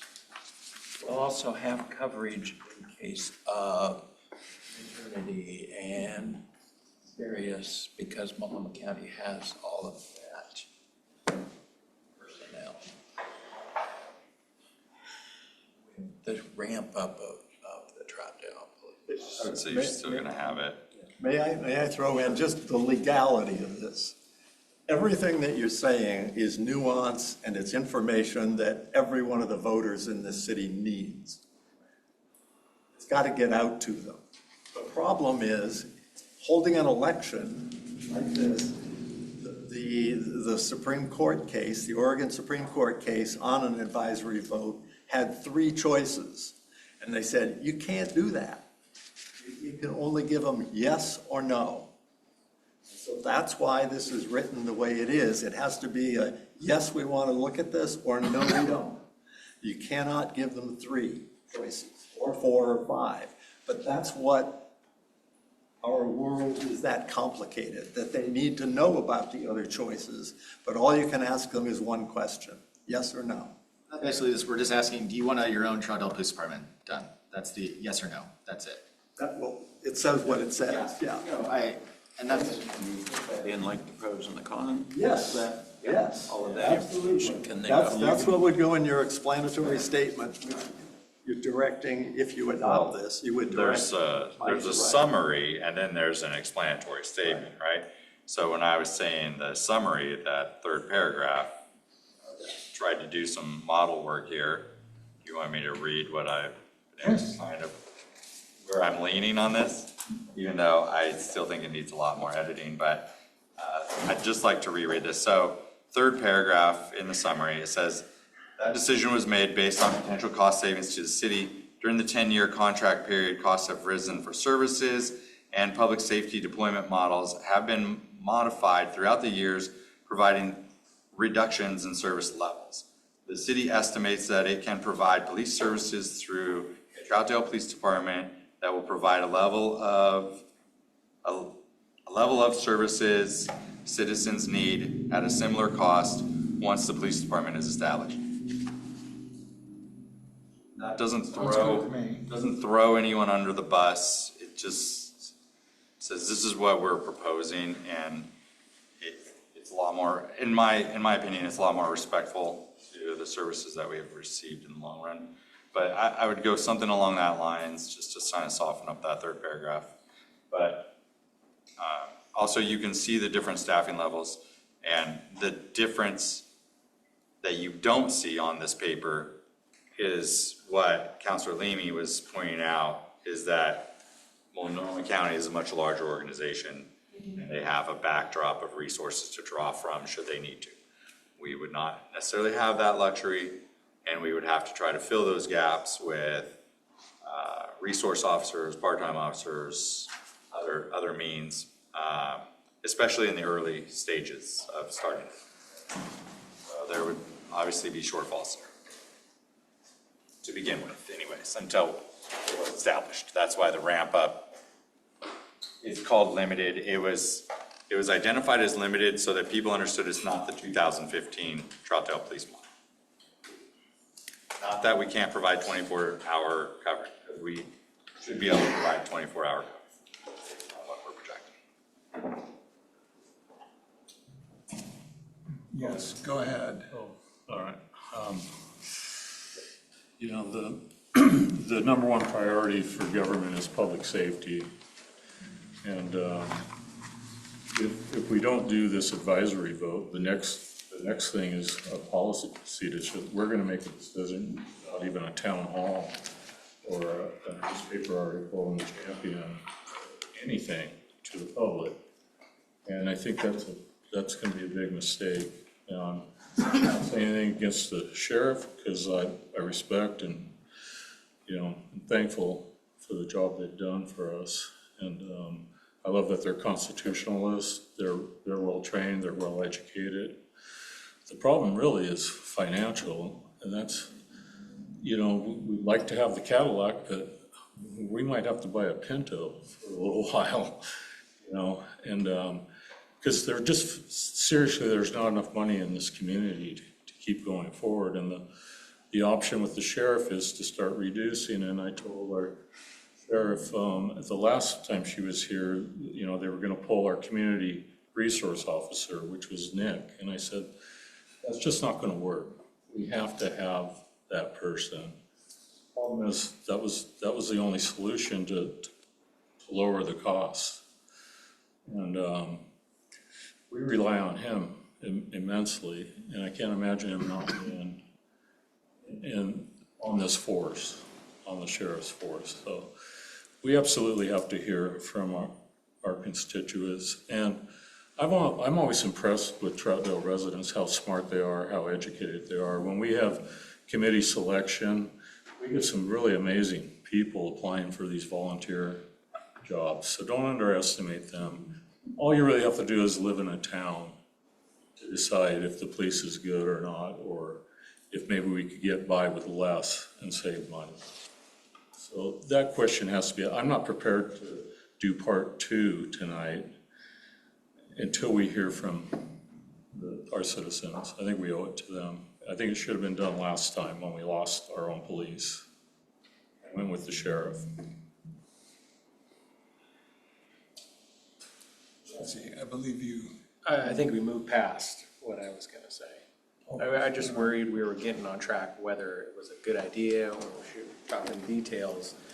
And I was just gonna try to steer it back to the agenda item, which is. Well, the agenda, and I agree, the agenda item is, shall we refer to the voters, this advisory vote for the November election? And see what they have to say. I should, but I've been wrong before tonight, so. Anyway, I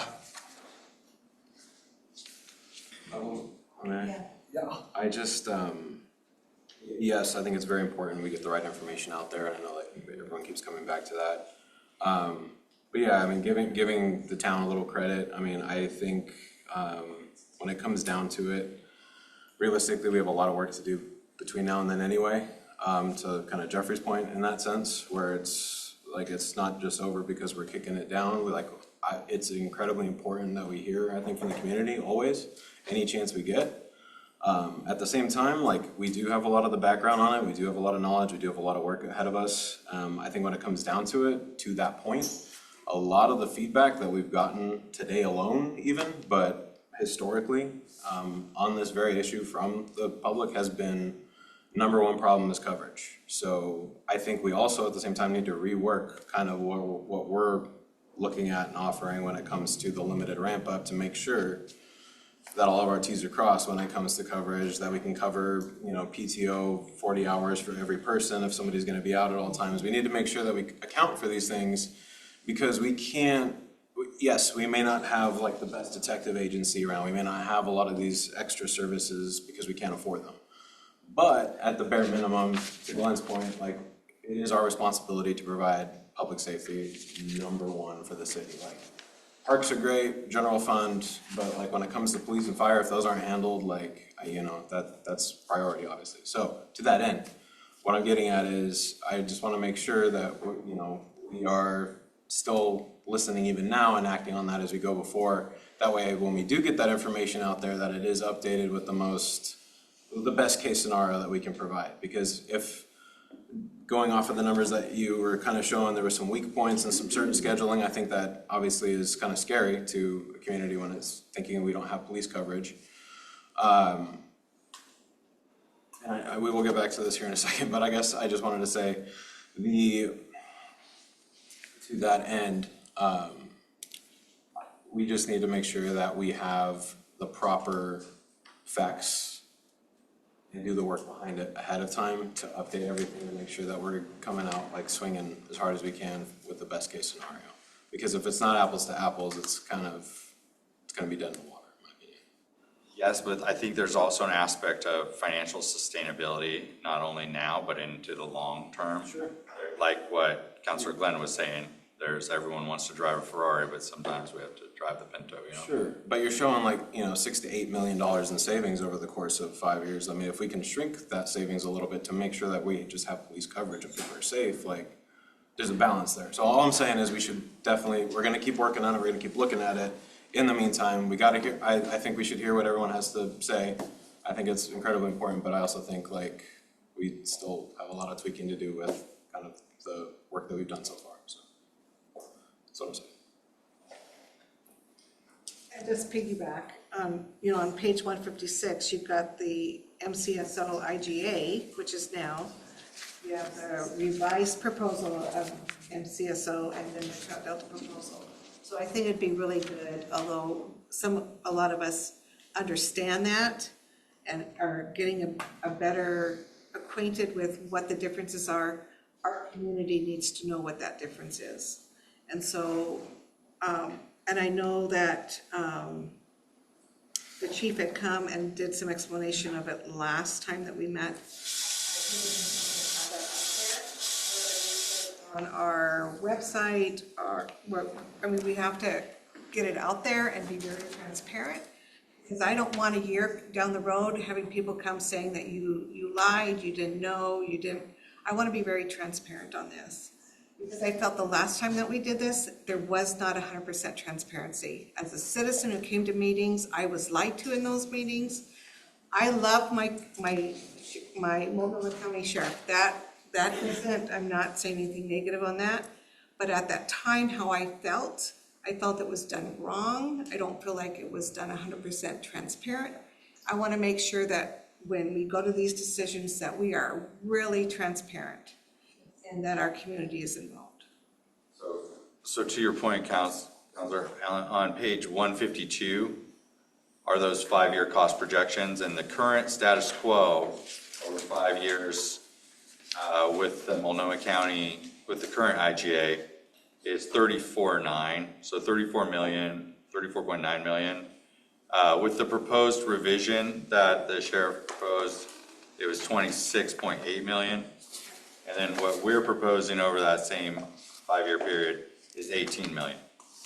So that gives you your differences. It's like what we're proposing over 5 years is savings of nearly $17 million to the city of Troutdale over the same 5-year period of what we currently have. The revision knocks like 8 million off of that. So it's 8.9 million that we would save over the revised contract. So It just gives you some numbers, but presenting those numbers in a spreadsheet that's understandable on a explanatory statement is going to be a challenge, but we can figure it out. I just hope that we can put it in something that's legible and understandable, like it is on this page in our packet, or as understandable. Just to I want to piggyback off Zach also, and he said something I think that resonated, which was we need to do really look at this and do the legwork and really figure out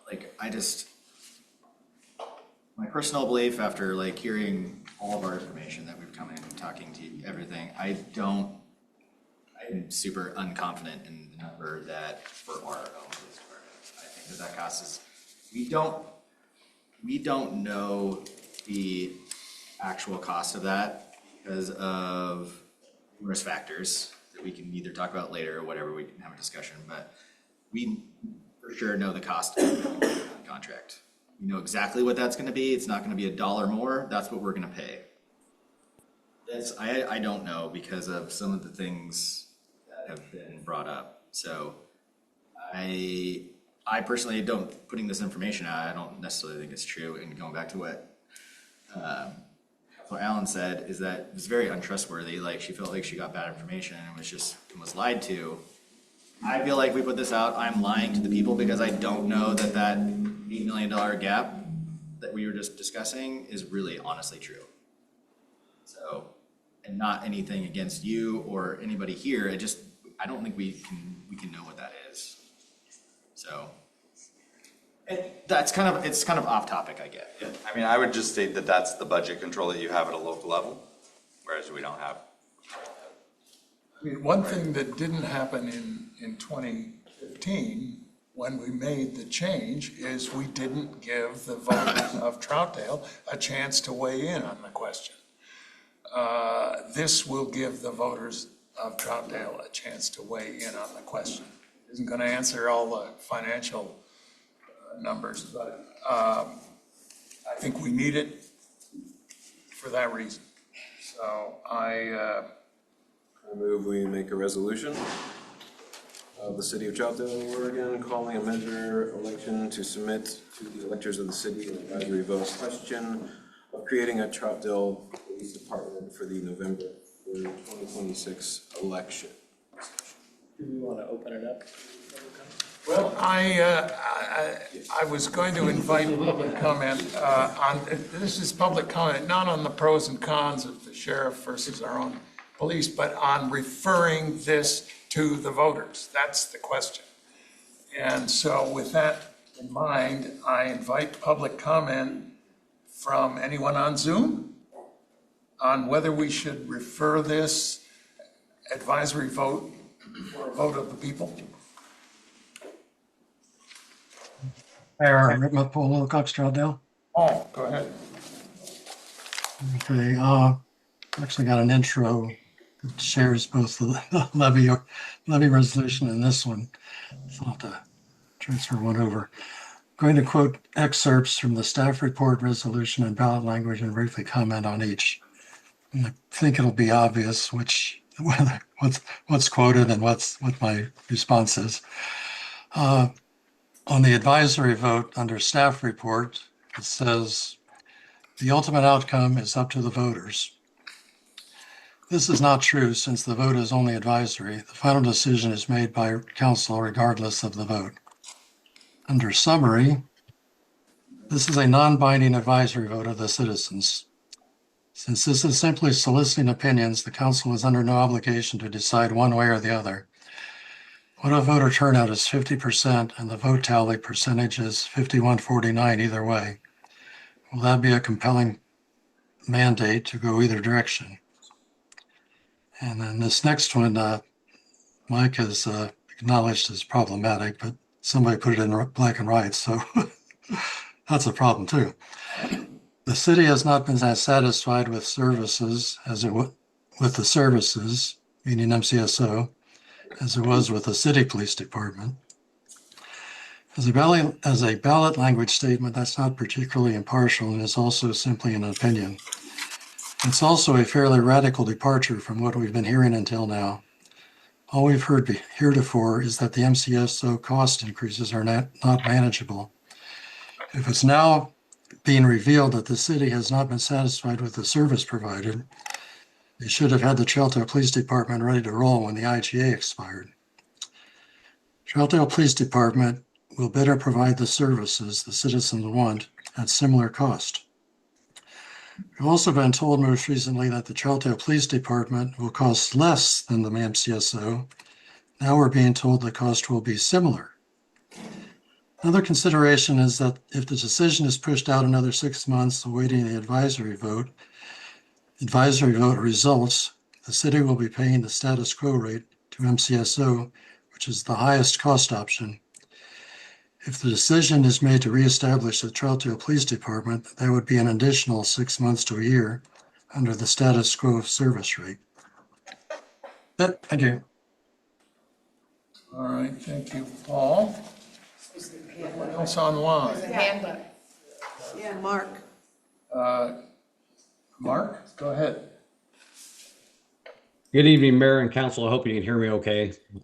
For those who don't remember me, my name is Mark Shrake. I've served the city of Troutdale for 24 years as a police officer, detective, and sergeant before completing my career with Multnomah County Sheriff's Office as a patrol sergeant and a lieutenant. I've worked under both systems, so my comments tonight come from a firsthand experience. I understand the financial pressure the city is facing. Every dollar matters, and controlling costs is a legitimate responsibility.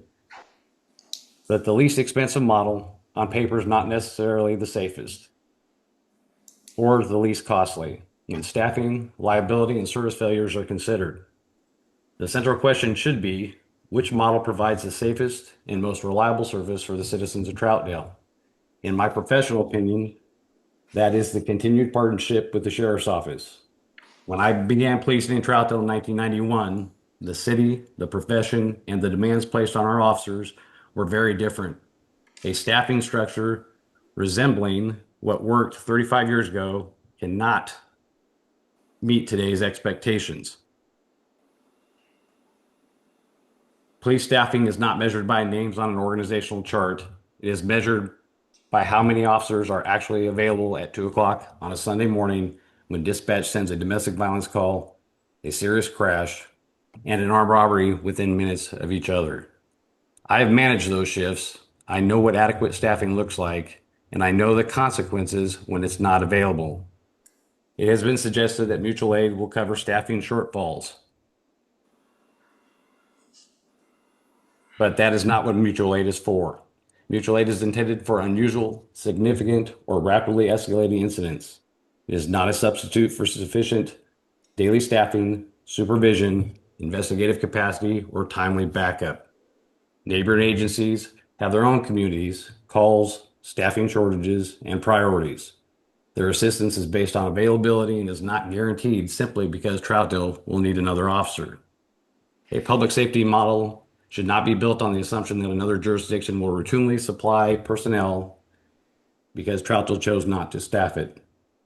By contrast, the Sheriff's Office provides built-in depth, additional deputies, supervisors, detectives, canine, major crime investigators, and specialized resources operating within the same organization and command structure. That's what protects the public, that protects our officers, and it reduces the city's exposure to liability. I also understand the desire for local control, but Troutdale does not want to recreate an entire department to influence how its community is policed. The city can establish service expectations, local priorities through its contract and the assigned Sheriff's Office command staff and through a direct relationship with Sheriff Morrissey O'Donnell. That provides local accountability while preserving access to the resources of a larger agency. I loved wearing the Troutdale police uniform. It was one of the greatest honors of my life, but this decision cannot be based on nostalgia.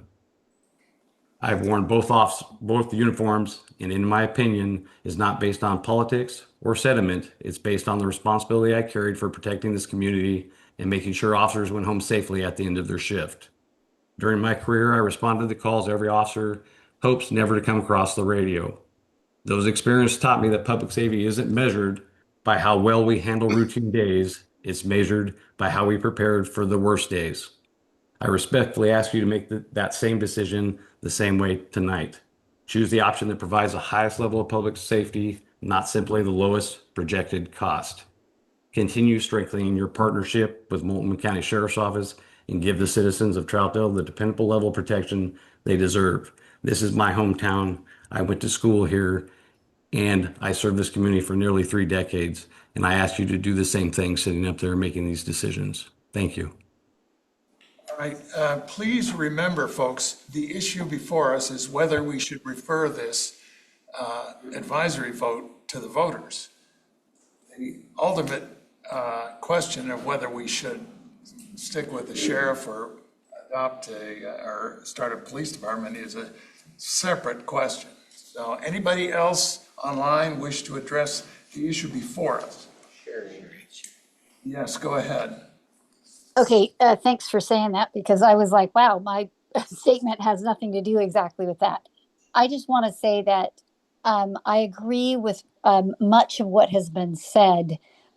Carol, I know, Counselor Allen spoke on it, but just that I do believe that what gets put before as an advisory vote, the information does need to be clear and truthful. And I mean, straight truth, not with a slant one way or the other. So yes, comparing apples to apples or oranges to oranges, but not vice versa, not the contrast. So anyway, I just wanted to say that I know I have my thoughts, because when I go back to standing there when we were getting rid of our police department and coming before council saying, why? No, don't. I know what I feel like we need. And again, I still love our sheriff's department, completely love them, but I still believe we need our own PD. So. All right, thank you. Anyone else? On the question of whether we should refer an advisory vote to the voters. Yes, please. Yes. My name is Denise. Please come up. Sorry. My name is Denise Holbrook, and I'm a resident here since '90. I guess my thing, I have 2 things. Number one, I'm ashamed of myself that this is the first meeting I've been to, and I plan on attending more. I'm disappointed that what I've heard so far is that we have no money, and I continue to hear that over and over and over, and I wonder why it's gone. But that's for another day. I think that to not put this out in front of the citizens is a mistake. I think that the transparency is crucial, and I think that you are letting people down because you're considering that we cannot make these decisions because we don't have all the information. I think that's not true. I think that you had stated that we're smart enough if you give us the information that you have available to yourselves, and we can make that decision for ourselves to help inform you as well as what you want to do. So I believe that it should go to the citizens with tables that may seem confusing, but they're not. We can read tables and go from there. Thank you.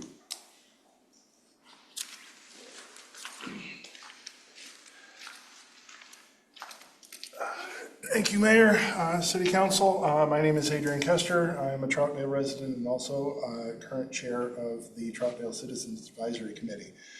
As a member of that group, where our mandate is first and foremost doing what we can to increase citizen involvement, I have to say, putting this in front of the voters, I mean, putting ballot measures, putting the question to every voter is the ultimate expression of that. Voting in elections is the ultimate expression of citizen involvement in our government. So to that end, I strongly encourage this vote to go forward. Now, I also I completely agree with the comments about how complicated and nuanced this problem is, and I do not envy the work of whoever puts the voter pamphlet section for this thing together, because that is a massive, massive task. Following on from that, I also want to address or comment on the idea that, well, what happens if the voters go one way, give an opinion in one way, whether it's a huge mandate or a close one? What happens if circumstances force your hand to go in a different direction?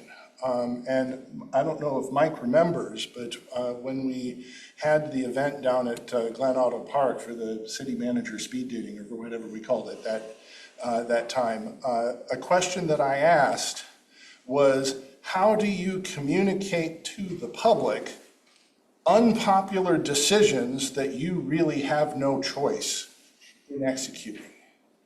And that's something that everybody who is involved in city government has been through and will have to be again. And that's something that you will want to, how that is done, and that's part of the transparency that we've talked about, how that is done is going to be critical.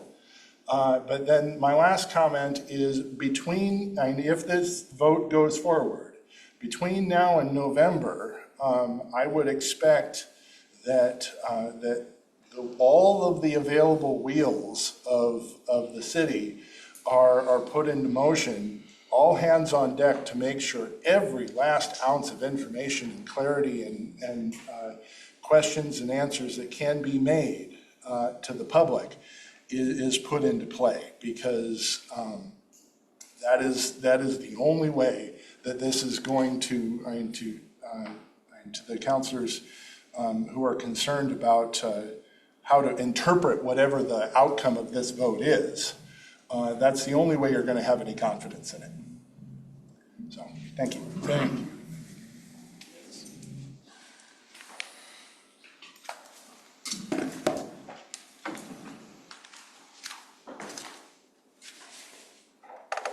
Good evening, everybody. I'm Eric Anderson, former Troutdale City Councilor and proud resident of Troutdale. And I'm not here to give another speech about what public safety is, but I am here to give residents the history lesson they deserve. Because this didn't start tonight, didn't start with an advisory vote, didn't even start with the utility fee. This has been telegraphed for a long time, 10 years in fact. The trailer started running in the Champion in July of 2024 when a utility fee was advanced by the former city manager. Utility fee blindsided us in 2025, and the increase followed this year. And now we have an advisory vote and 2 other companion resolutions, all seemingly converging on the same destination. Why?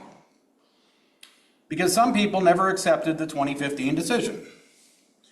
I remember that decision because I sat where you're sitting. I voted to contract with the county. It was hard. Very hard decision. It was emotional, consequential, and I remember the 3 no votes at the time: Ritma, White, and Allen. Those names matter tonight, because this isn't just about a budget. It's not about a service model. This is a 10-year grudge being brought back to the dais and handed to taxpayers as an invoice. I respected your no votes. I don't respect turning a no vote from 2015 into a tax measure in 2026 and calling it public process. That is settling a score, and we shouldn't be asked to pay for it. The story being sold is historical vision. It is Mayberry. A familiar patch, a parade wave, a local building, a promise that if we just go backwards, everything will feel safe and simpler. But residents are not being asked to buy a postcard. They're being asked to pay the bill. There's nothing wrong with honoring history. David, you're the vice president of the Troutdale Historical Society, and I respect that work. History should be preserved. It should be taught, it should be honored, but it should not be used as a blueprint for city government. You do not take an old photograph of Troutdale, frame it, and then ask taxpayers to live inside it. You can preserve history without governing from it. And that is the line this council is about to cross. This is not public process. This is a rerun with a new tax bill. And the next measure is the tell. You're not just choosing a provider, you're authorizing reduced public safety service from whoever provides it. That matters, because if you reduce what residents have now and then ask them whether they want something different, you have not given them a fair choice. You have manufactured dissatisfaction. So here is the question residents should be asking tonight. Why not a levy or an advisory vote to maintain what we have now? If this is about funding public safety, put a clean levy in front of us to maintain current service. If this is about replacing the utility fee, repeal the fee by ordinance and tie that repeal directly to the levy. But that's not what this does. This reduces the current option, sells the preferred option, asks for the money, asks for political cover in the advisory vote, and leaves the utility fee hanging in the background. That's not a plan. It's a sales model. Let us talk about the argument I keep hearing. We already pay the sheriff through our county property taxes. That's fine. Then do we not already pay for city public safety through our city property taxes? What's the difference? County taxes fund county responsibilities. City taxes fund city responsibilities. Neither one's magic, neither one's free. And neither one excuses this council from making hard choices inside the budget it already controls. This city has an $84 million citywide budget and nearly $19 million in general fund operating spending, and we are supposed to believe Troutdale can't afford public safety without stacking a levy on top of a fee on top of an advisory vote that residents never got to vote on? Come on now. If my friend, former colleague, and in my opinion, the best city councilor ever to serve this city, Larry Morgan, were sitting next to me right here, I think he would call this rich people problems. And then there's this building. Returning the public service building to the people of Troutdale. God, doesn't that sound wonderful? We already own the building. The tenants pay the rent to us. So don't tell a landlord, good news, we're giving you back your house, when the tenant's still mailing the rent checks. It never stopped belonging to us. And to the newer counselors, I will say this directly. Do not let someone else's old fight become your legacy.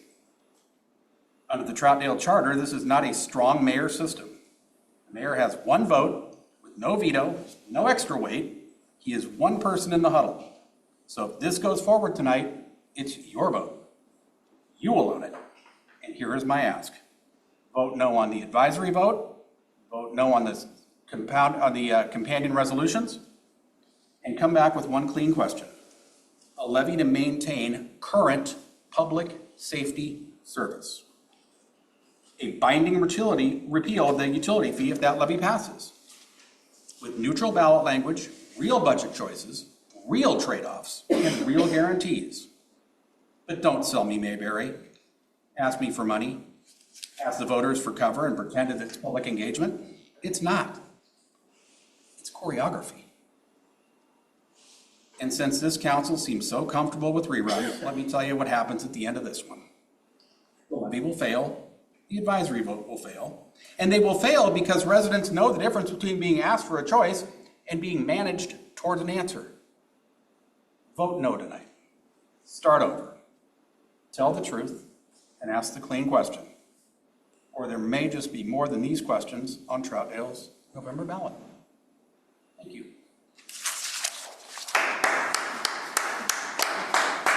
Thank you. Well, I'm sorry, that does not deserve an applause. Talk about a fiction, but come on up. Covers me, you know, I mean, that was pretty honest. What Eric had to say covers what the facts are. Well, Mike, please sit down. You're monitoring the 5 minutes, aren't you? I'm going to start for sure. That last one was about 7 to 8 minutes long, so. You can have some of mine. I'm on it. You can have my time, I'll be sure. My name's Jack Glass, been a resident here for 65 years. Went to Reynolds High School, been here my whole life, paid taxes since 1981. I like having Multnomah County here. I think it's great. There's a stronger presence. All the things that Mark talked about, things that Eric talked about are the facts. It's the truth. And why we want to all of a sudden change things around doesn't make any sense. We've got a solid foundation. We want to mix it all up now, just try and save some money. That's not the way to do it. We're spending a lot of money on this whole subject as people are being paid to work on these things. You're cutting some money out of our budget now, just trying to take care of some question that maybe somebody wants to change the way our officers are operating. So my just request that we stay Multnomah County and citizens vote that way if we're going to go on a vote, because I know that's how I'll vote. Status quo, stay as we are. If we can cut some budget a little bit, I'm behind that too, absolutely. But change our police force, no, that's wrong. Thank you. All right, thanks. Anyone else? This is on the question of whether we should refer this advisory vote to the voters. Kenny Stephenson, Troutdale resident. I too have a little history. And I was one of the people that worked on the bond for this building back in 2011, 12, and got this building built. And then we merged with the sheriff. I don't have an axe to grind either way, frankly. Spent a lot of time with Troutdale police officers, spent a lot of time with county, and I think they all do a great job. But what I did hear a lot of was, why did they decide to do this with the police department and not talk to anybody? Mm-hmm. And I also hear, well, why are we doing this advisory? Now we're doing an advisory vote. And my issue with that would be, I'm on the budget committee. I also work on the public safety working group, and we've seen more spreadsheets and more models. And I am frankly a numbers guy, and I can't even follow all of it anymore.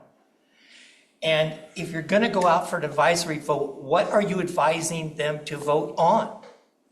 Is it the Troutdale Police Department that we had before? Is it the limited one? Is it a ramp-up one? Is it what exactly are they voting for? Because all of those have got pros and cons with them, and all of those are going to change the decisions that people make. I don't think I wish it was. I don't think it's as simple as, do you want a Troutdale Police Department? Yes or no? Well, you could do that, and you could spend $20 million a year on it, have the best police department anywhere, better than Mayberry. I was never in Mayberry, so I shouldn't say that, but it would probably be better than what they had in Mayberry. I think we have to tell them exactly what we're going to do and how much it's going to cost them. Otherwise, that's not even really a fair question. To ask them to do something, and like we're even talking tonight, and I heard something said about 28 officers.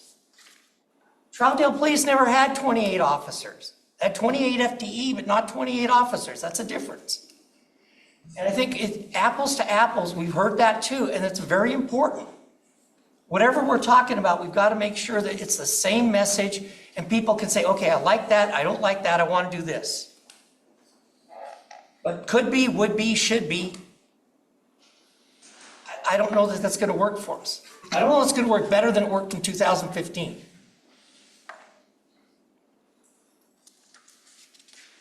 And right or wrong, we divided people in 2015, and we didn't need to, and we shouldn't have.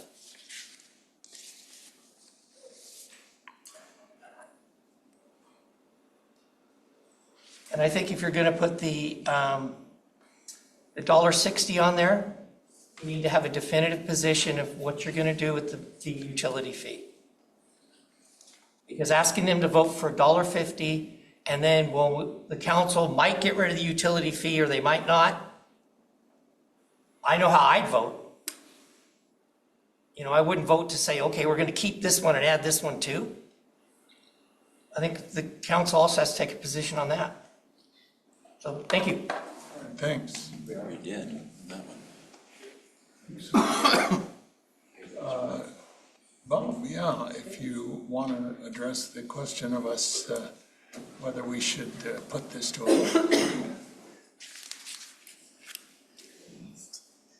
Mayor and council, I am retired Sheriff Bob Skipper. The proposed staffing model of 8 police officers and 4 supervisors or / managers, I think presents public safety concerns. First of all, When you take into consideration the Oregon paid leave, workers' compensation, vacation, sick leave, court appearances, and training are taken into consideration, this staffing model could result in numerous vacant shifts where no officer is available for duty. As a general rule, it takes approximately 5.5 to 6 officers to consistently staff one patrol position.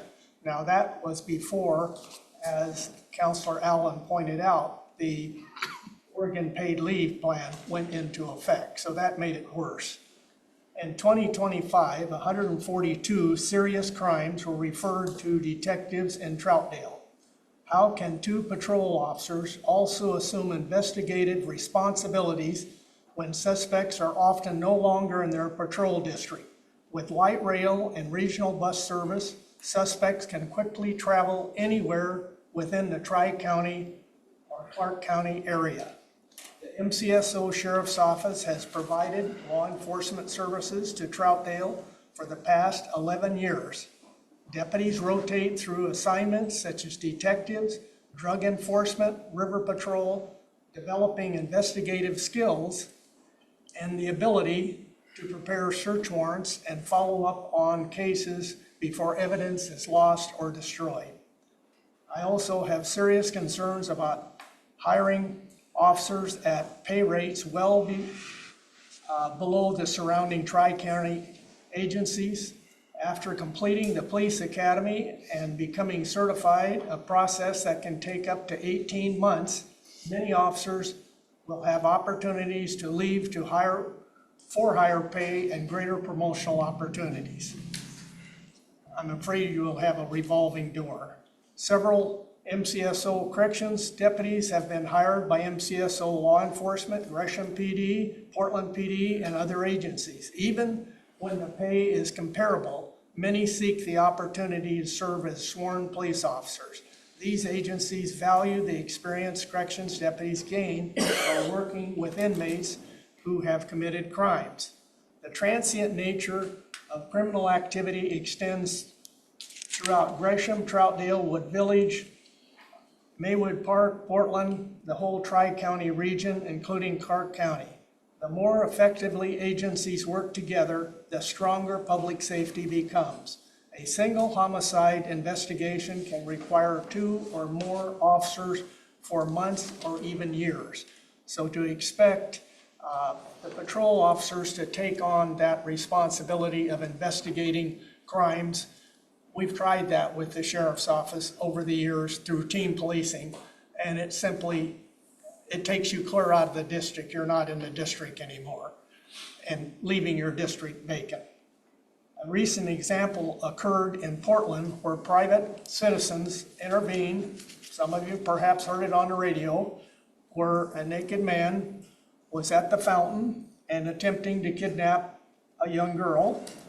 The child's family was from out of town. Portland police were unavailable because they already responded to a barricaded suspect and another emergency call. Finally, maintaining 24/7 records coverage is a valuable service that allows residents to come to the office and request to speak to a police officer. I've had people come in and actually confess to crimes, homicide, and it's a good place for people, whether it's child abuse or whether it's domestic abuse, that they can come to the police office and ask for an officer to come in and meet with them and explain their problem to them.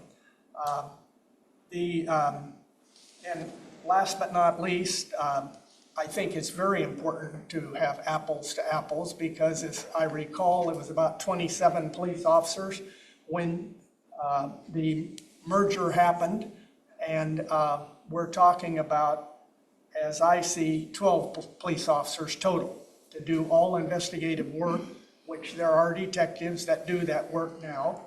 And so it looks like to me it leaves a pretty big gap. So with that, if you have any questions, I'd be happy to answer them. In other words, thank you very much for your time. Thank you.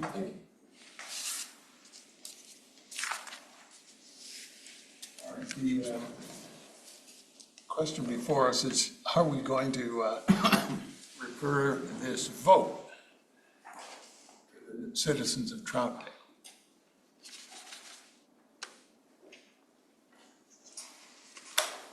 Good evening, Mayor Ripma and members of the City Council. I appreciate the opportunity to be here today, and I recognize that the agenda has changed, but I do think it is important for this council and community to hear about what they are voting and being transparent as you move forward tonight. Over the last several weeks, many of you heard testimony from community members, current and former law enforcement, as well as the Multnomah County District Attorney regarding the challenges and concerns associated with establishing and fully standing up a Troutdale Police Department. As sheriff, I have the responsibility to speak up when I believe a proposal may result in reduced public safety.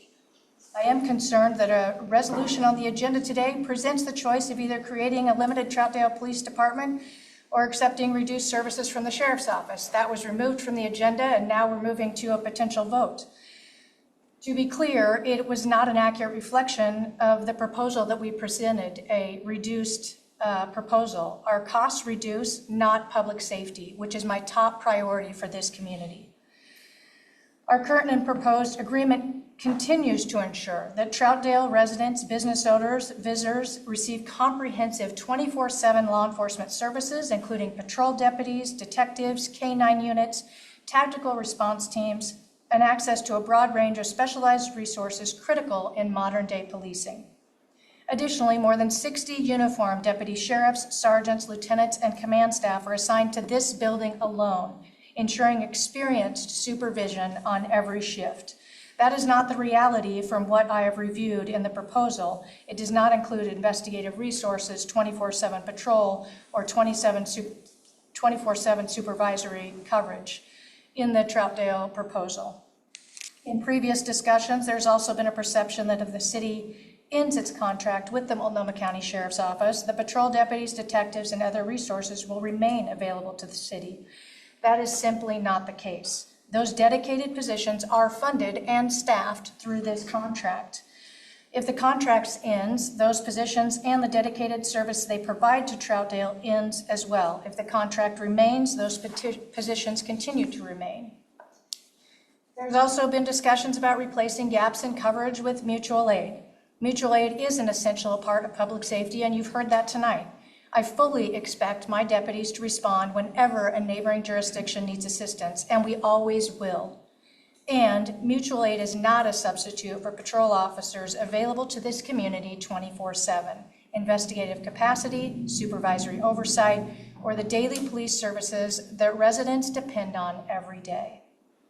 One of our greatest strengths of our model is the ability to rapidly mobilize resources. We have operational depth that allows us to absorb unexpected demands and calls for service while still being available in our patrol districts and to run city-specific proactive missions to address community concerns. Every law enforcement agency must account for employee leave, vacation, sick time, family leave, as well as significant training time to maintain police certification and ensure skills are up to date.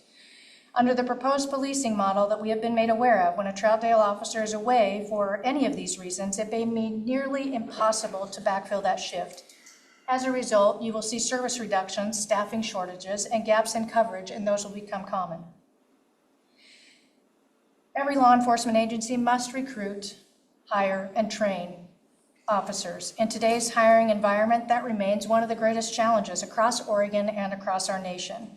Staffing assumptions that are made today may be far different in practice. Any gap in planned staffing and actual staffing has real consequences for response times, service levels, and ultimately the safety of this community. Those challenges are inherently greater in a small agency with limited staffing flexibility than an established regional law enforcement organization.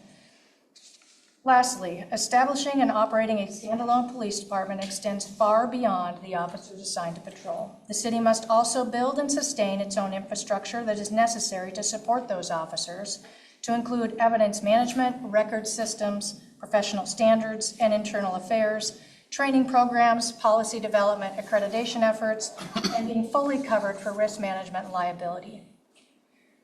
So those are the operational realities and important considerations as the city and our community evaluates the long-term impacts of a decision and what it means for public safety and the well-being of Troutdale residents. I continue to view our relationship with Troutdale as an investment in the community's safety and stability. I believe that Troutdale deserves a level of public safety that is not only responsive today, but it is built to serve the community for years to come. By continuing to partner with the Multnomah County Sheriff's Office, the City of Troutdale can maintain a level of public safety that the community has come to expect and what they deserve.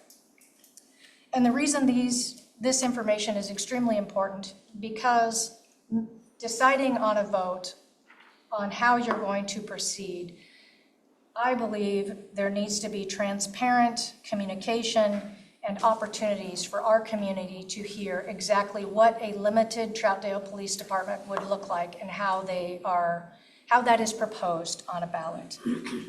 I've sent emails to the mayor and council for any questions if you have them as you move forward with your discussions. Thank you. Thank you. Mr. Mayor, I think the sheriff used the majority of the 5 minutes, but if I have 30 seconds to, won't speak directly to the vote. I think that's city council and mayor, that's your decision. I generally would be in favor of transparency, but I also fully recognize that you're elected council for making these kinds of decisions. I just wanted to briefly touch on, I hear it used every once in a while as local control, and I'll always remind when I hear that the sheriff is elected, the sheriff serves all the communities within Multnomah County, regardless of the size. I had the privilege of seeing some of you in Corbett, our smallest jurisdiction, on the 4th of July, so that's not an issue. And as far as local control, sheriff's elected, and then myself, I serve as my greatest customer, if you will. So there's never been a time that anybody in this room can't pick up the phone and call me. I'll solve or try and solve any problem that I can legally solve. So I just always throw that out there, that local control, I totally understand, but this is a contract and you're a customer, and we absolutely want to make the customer happy. So with that, that's all that I have. Thank you. Thank you for your time. Anyone else? I'm about to say good afternoon, but we'll go with good late evening. My name is Matt Galworth. I'm the president of the Gresham Police Officers Association. I'm here tonight regarding the ongoing discussions about restarting the Troutdale Police Department. As someone who's spent a career in law enforcement who represents the police officers serving the largest city in East Multnomah County, I understand the desire for local control and community-focused police department. Every community wants responsive public safety services that reflect its values and priorities. However, I urge the council to carefully consider the realities of modern policing before moving forward with restarting the Troutdale Police Department. Law enforcement agencies across Oregon and throughout the nation continue to face significant recruitment and retention challenges. Even established agencies with competitive wages, strong benefits, and existing infrastructures are struggling to fill vacancies and maintain adequate staff. Creating a new police department from the ground up in today's environment presents substantial challenges that extend far beyond purchasing equipment and hiring a chief. It is important to recognize that Troutdale's contract with the Multnomah County Sheriff's Office already provides a reasonable level of public safety service while offering benefits that can be difficult for a small standalone agency to replicate. Throughout the Sheriff's Office, Troutdale has access to special units, investigative resources, supervisory personnel, and a larger pool of deputies who can fill operational vacancies and maintain service continuity when staffing shortages occur. Those regional resources provide flexibility and resilience that would not exist under the proposed restart of a small municipal police department. Staffing levels that have been discussed as part of the proposed restart of the Troutdale Police Department are concerning. A police department must be able to provide consistent, professional, and safe service 24 hours a day, 7 days a week. That requires sufficient personnel not only to respond to calls for service, but also Also to accommodate training, supervision, investigations, vacations, protected leave like paid leave Oregon, many of you have probably have experienced, sick leave, court appearances, and major incidents. When staffing levels are too thin, public safety suffers, officer burnout increases, and community does not receive the service it expects or deserves. I'm also concerned by the suggestion that when Troutdale officers are unavailable or not on duty, the city of Gresham could simply fill the gap and respond to calls for service. The residents of Gresham made a significant investment in public safety when they approved the public safety levy. They did not vote for higher taxes because they wanted to subsidize public safety services in neighboring jurisdictions. They supported the levy because they wanted improved response times, greater visibility of police officers in their neighborhoods, and enhanced public safety services for the people of Gresham. Those resources were intended to meet Gresham's public safety needs. Diverting officers funded by Gresham taxpayers to routinely cover staffing shortages in another city undermines the commitment that was made to our residents when that levy was approved. While we value our continued partnership with Multnomah County Sheriff's Office and Troutdale under various IGAs, these agreements do not and should not cover deliberate structural understaffing. If Troutdale chooses to reestablish its own police department, it should do so with a realistic and sustainable staffing model that allows it to provide professional, around-the-clock police services to its community. It is not fair to Troutdale residents, Gresham residents, or the officers who serve both communities to create a system that depends on another city's police department stepping in when staffing levels fall short. The fundamental question is not whether Troutdale can create its own police department. The question is how Troutdale will allocate adequate funding to sustain a police department that is fully staffed, operationally resilient, and capable of meeting community expectations. Gresham taxpayers have already stepped up and invested in their police services. They should not be expected to bear the burden of Troutdale's decision to create a police department without the staffing and financial resources necessary to support it. Gresham residents deserve the level of service they were promised when they approved the public safety levy, and those resources should remain focused on serving the community that funded them. Before dismantling a policing model that already provides professional service, specialty resources, and operational redundancy, the council should be certain that a replacement can provide the same level of service, not just on day one, but for years to come.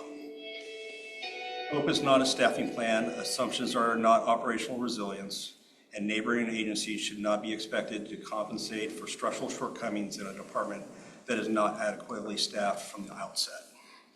Your time's up. Are you about done? Yep. Troutdale residents deserve a police service that can reliably respond 24 hours a day, 7 days a week without depending on Gresham or any other agency to make up the difference. I encourage the council to thoroughly evaluate the operational and financial realities of these police services, and any decisions made place public safety service quality above all else. Thank you. Is that the official position of the Gresham Police Department? Gresham Police Officers Association. Anyone else? All right, I'll close public comment. Wait, I can't.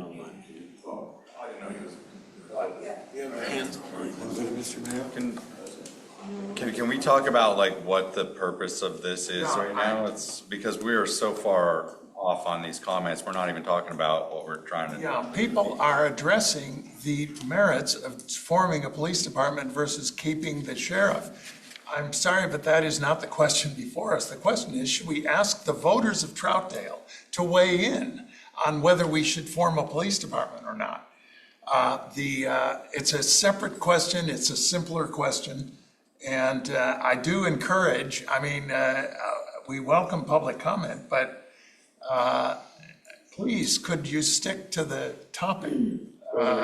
Opportunity to do public comment on the other? Yes, we are going to have full opportunity for public comment on the merits of joining, staying with the sheriff or forming a police department. That's on the agenda tonight. and we are gonna have public comment, but we aren't gonna, I mean, the question before us is whether we should refer this to the voters. I'll stick to that. Please do, thank you. My name is Jason Gates, been a resident of Troutdale over 30 years. And I've been listening very carefully. And what my concern is with this particular administrative vote, was that what it was called? Advisory vote. There's a lot of room for manipulation on how that's worded. And I'm going to be watching very carefully as a citizen of Troutdale. It's not being tried, that we're not being sold a Sequoia and being given a Geo Metro. This is too political. That's the problem I have with this vote. I think the Troutdale citizens should have a voice in this, but we have to be very careful about how this is worded. Absolutely. And Councilor White already said that I'm smart. So I think we just have to really think about how this is going to go down. Who doesn't want their own police department? It's whether or not you can afford it. Personally, I feel safe in this city right now. And the plan that's before us, you know, I feel like I'm going to have to just arm myself and protect my own neighborhood. So as you go forward with this, I feel like you're going to go forward with this vote. You got to keep this real with regard to what it's about. Thank you. Well, as I always say, if you're in doubt, vote no. And that's what I always do. So, anyone else? Now, I understand, are there hands up here? No, there's okay. stuff going on. Can we keep it on topic, please? Are you interested in addressing? Please, come forward. I'll limit my comments. My name is Greg Vining, 40-year Troutdale resident and a 30-year law enforcement server in the city of Troutdale. For Troutdale and the county, vote no. That limited enough. Vote no on this because it is very nuanced. There's a lot of things that need to be discussed. Yeah, vote no. That's it. Thank you. Thank you. Anyone else? All right. I think my observation anyway is that with all the pros and cons being discussed, there's more reason than ever to put this to the voters and hear what they have to say. But that's my feeling. Anyway, I've been wrong before, even tonight.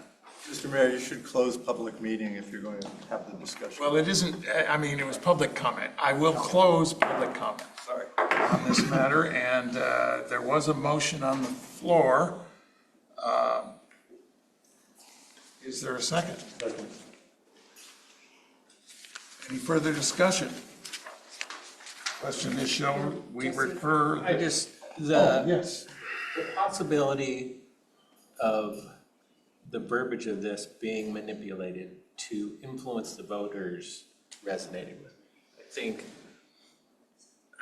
I wonder if there's a better way of educating the voters, as in like an open discussion like this with the public, town hall where we could get together, people could come, might be a better option, but I don't know.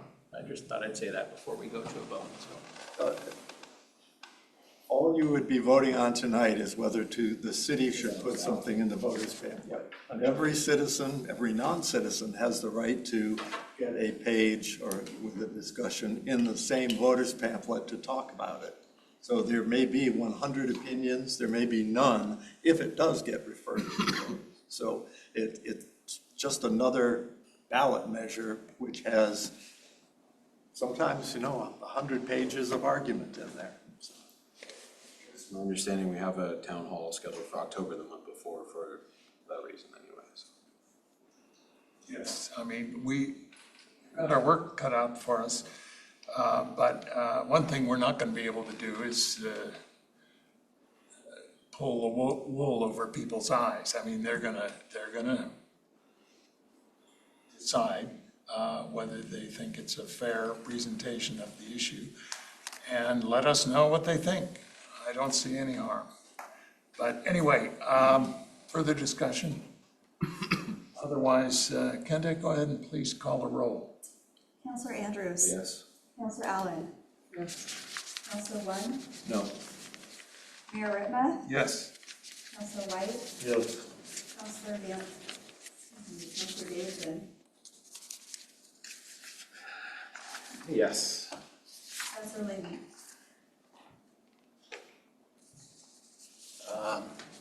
Yes.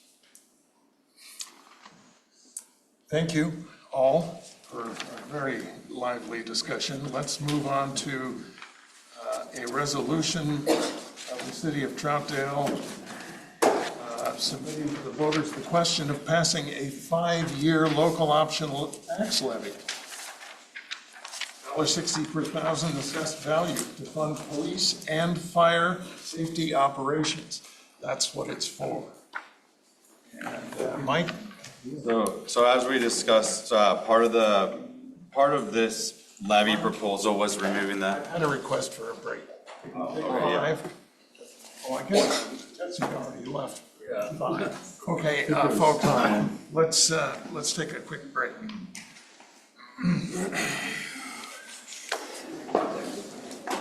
Sure. Because we're off topic.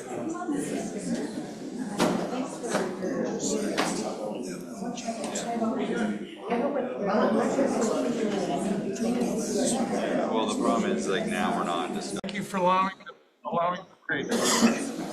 All right, moving on to agenda item 6.1. All right, thank you, Mayor. As we open this, I'll draw your attention to a piece of your packet where we kind of go through the levy calculations. It's on page 155 to 207 in your packet. It lays out what the recommended cost for the levy services are as a function of our property tax revenues.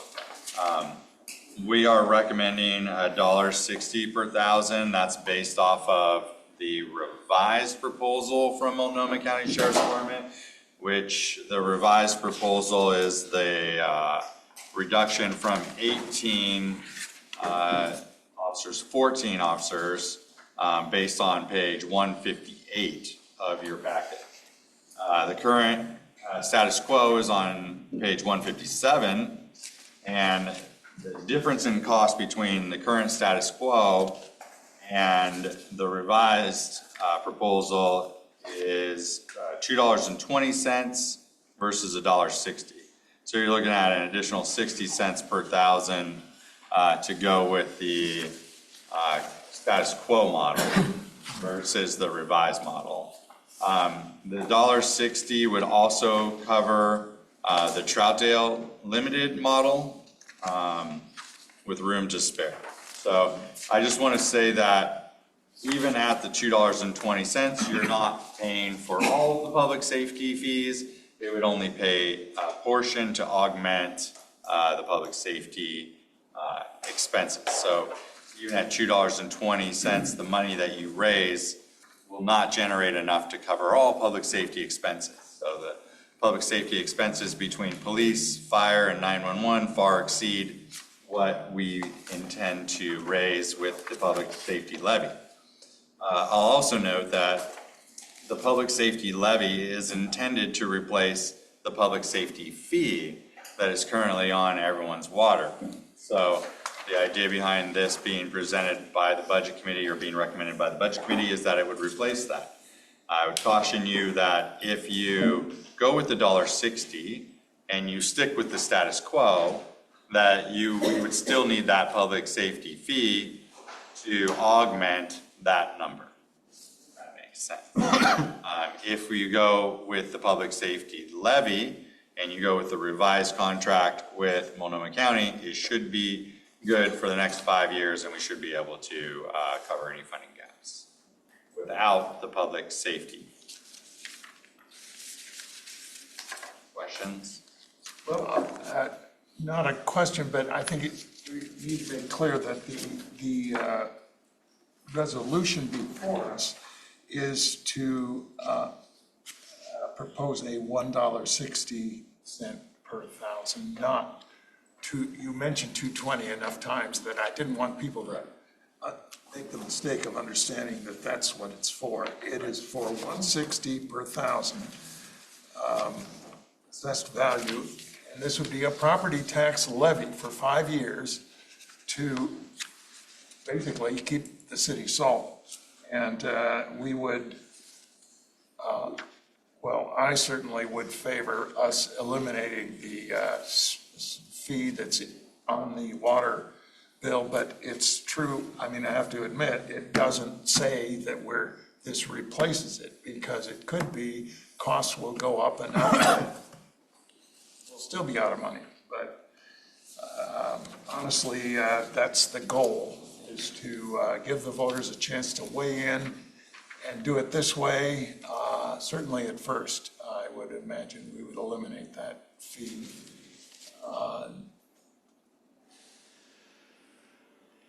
That's about all I can say at this point.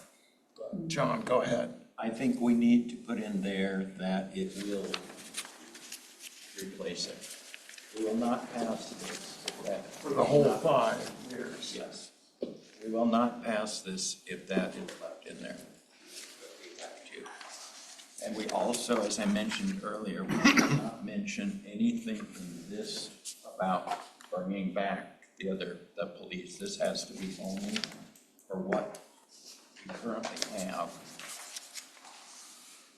Well, yes, this doesn't relate to the issue of whether we start a police department or not. This has to do with funding police and fire services, which the money raised here would be dedicated to that. And the current summary says if this measure passes, council plans to end the $25 per month utility fee. We would like that to be stronger and say we will end. We will. I have to admit, I like that better too. We'll have to go with the reduced Multnomah County if we have to go.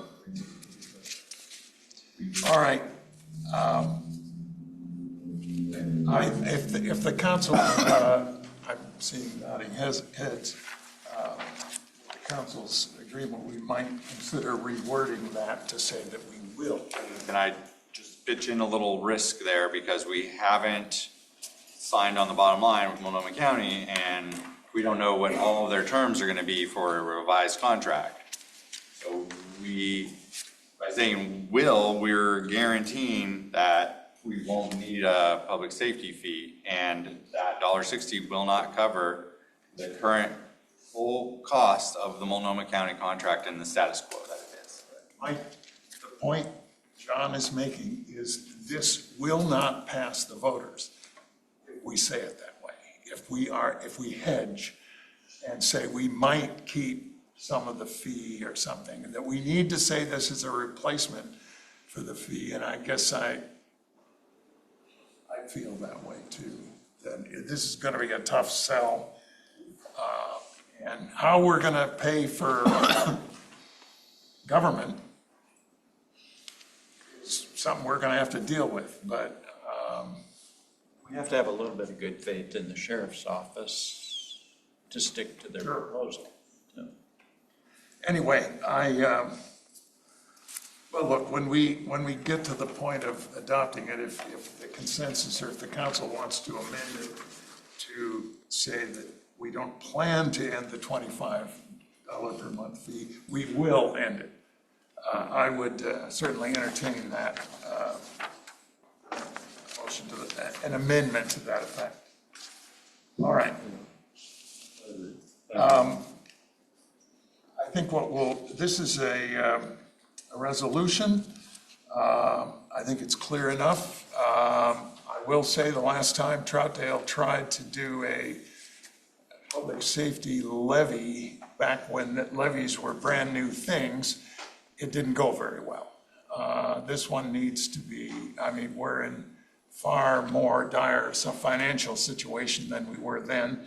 That was 2004, I forget when it was, but this is a chance for the voters to say, we'd rather do it this way, put it on our property taxes, than pay a fee, a monthly fee on our water bill. And so that's the question. If there's no further discussion, I'll open it to public comment. Did we have discussion? I would like to say something. Yes. So,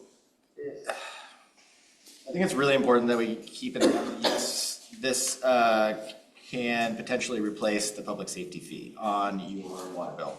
And I think that that is good. I think it's a little more clear, and the feedback that I've gotten from the few people that I've talked to said they would have no problem paying it, they just want it to be upfront and on your tax statement would be more clear. And I can perfectly understand that. I think we sort of hamstring ourselves at this $1.60 amount. I would like to see it higher.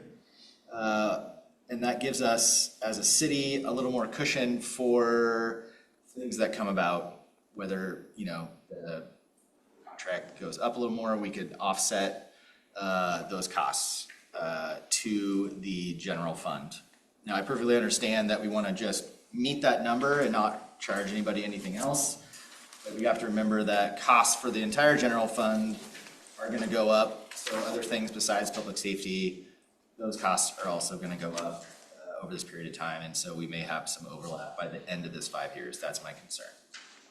I think the second part to this is that, yes, we put this levy out. We're also in discussions and talking about moving towards a fire district. And I want to be really careful with how many levies and districts and things we put out there for people to pay more money for, because I think it eventually could be confusing. That you have a levy, why do we want to go to a district? If we want to go to a district, why would we have a levy, etc. Now that being said, my initial position on this was I was kind of a no. So I did not want to go for this. So in our last fire meeting that we had with the 4 cities, it came to light that the city of Gresham is not prioritizing moving towards a fire district. They're prioritizing renewing their levy that they currently have. So they have a public safety levy that's, I don't know, 2 something per thousand that they use for their public safety things. I think you heard that they probably were doing some upgrades to their fire stations, etc., in their city. I kind of was a little taken aback by that. It just, to me, didn't say that they were full in on this fire thing. And so I think that with our current funding gaps and wanting to provide the people of the citizens of Troutdale with what they deserve, what they feel like they're paying for, putting this levy out now is a better idea than I thought a month ago. So I just want to make sure that that information is out there for you guys. If you were thinking about maybe, I don't know what's going on, I think this is a good way to be transparent. Look, this money is going to go to the general fund, but it's going to supplement our public safety, fire, police. And those are essential services. It's like one of the things I ran on that I wanted to make sure that this city is going to be safe.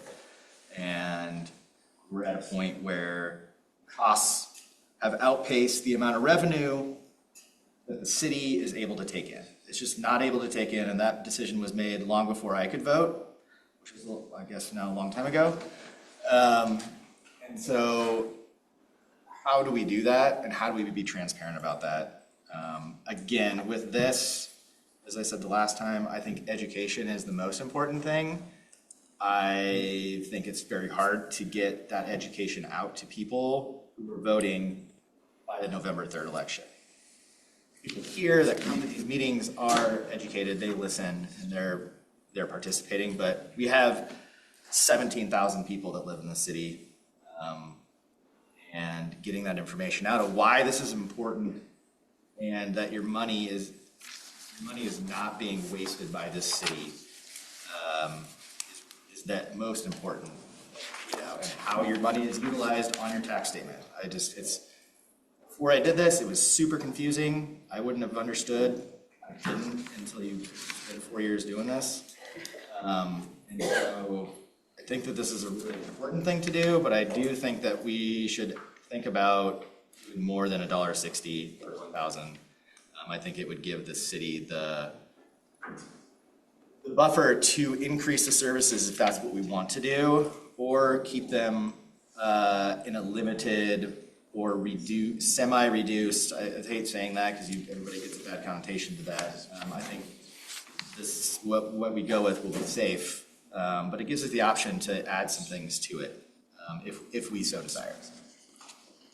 All right.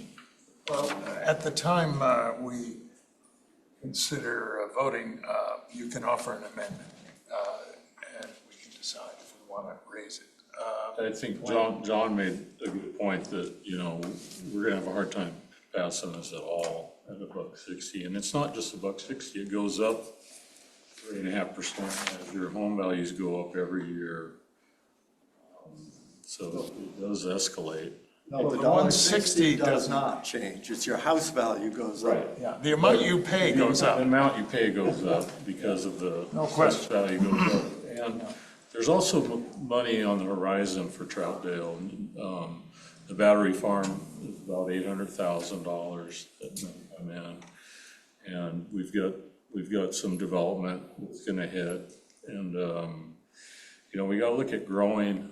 We also have to, I voted no on the budget. I voted no on the last public safety increase. Because the idea that every dollar that we're short has to come out of the public, to me, isn't ever gonna work. It's gonna take a partnership with the city, looking at ways they can be more efficient and save money wherever they can, because it's gonna take that, because there's less money available from the community than there is from the potential the city has to grow its income and its resources. Consider that. Yes, John. Two things on, you said about the fire. I was talking to somebody in Gresham who, we were talking about the fire. Are you on camera?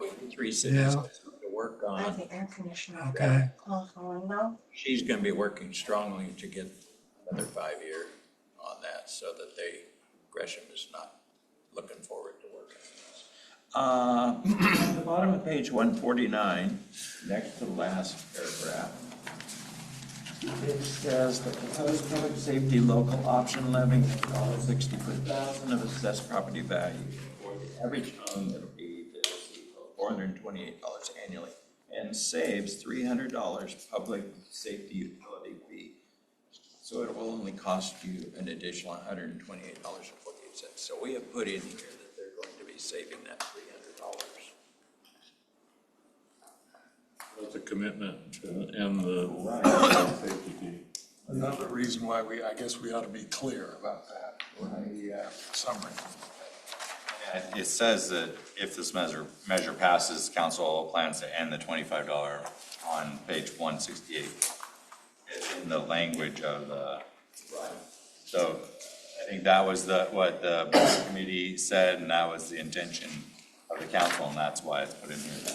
But to your point, you said that we need to remove any mention of that this is linked to the Troutdale Police establishment, and we'll have to remove that and reword a little bit. Well, I thought that I had seen that in the. It is 168, it's on the explanatory statement. Yeah, so that needs to be taken off of there. Yeah, so we'll remove that for sure.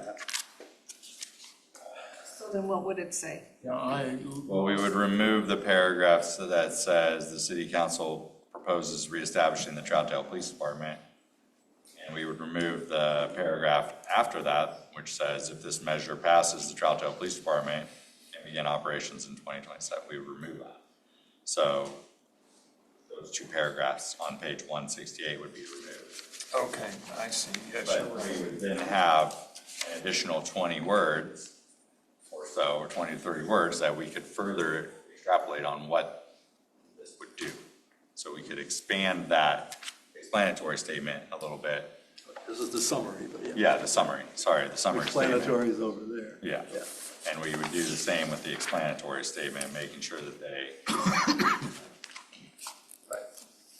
Ultimately, it would still be the $1.60 unless you change it. For public safety services such as police, fire, and 911.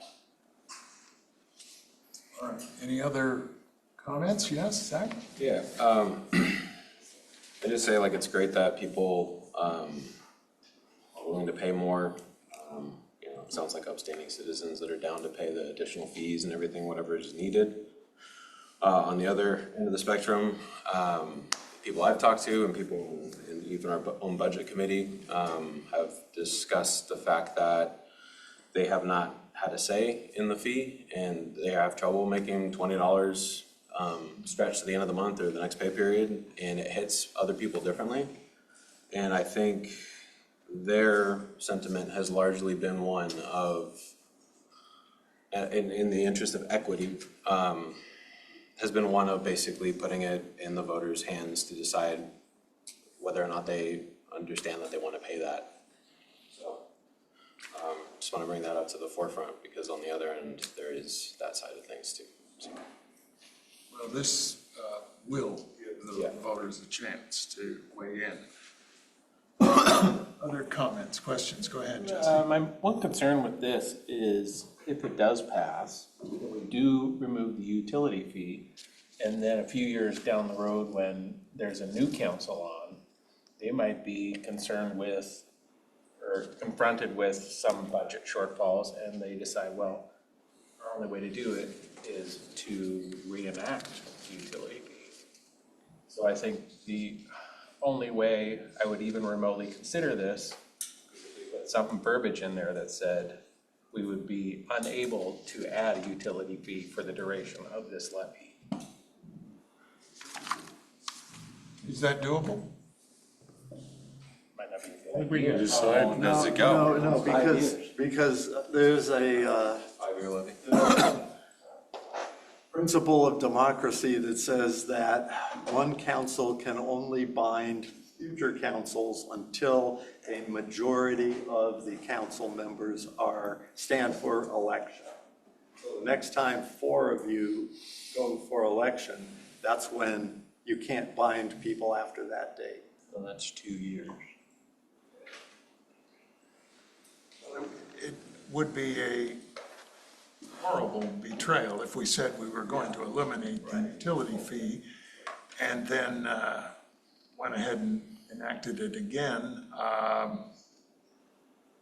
So I actually don't expect that to happen. You can't forbid 3 new people, 4 new people, like. I like the idea. Different.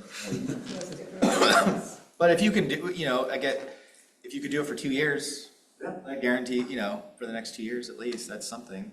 As long as it's within our purview to do that. You could even put it in there that it says as long as is legally permitted. Oh, now there's a thought. As long as legally permitted. Nobody will. We will. What that is. Going for perpetuity. Until somebody I looks guess up for what it me, is. my concern would be that if we do the $1.60 per thousand or a little bit more that you're gonna recommend, Jeffrey,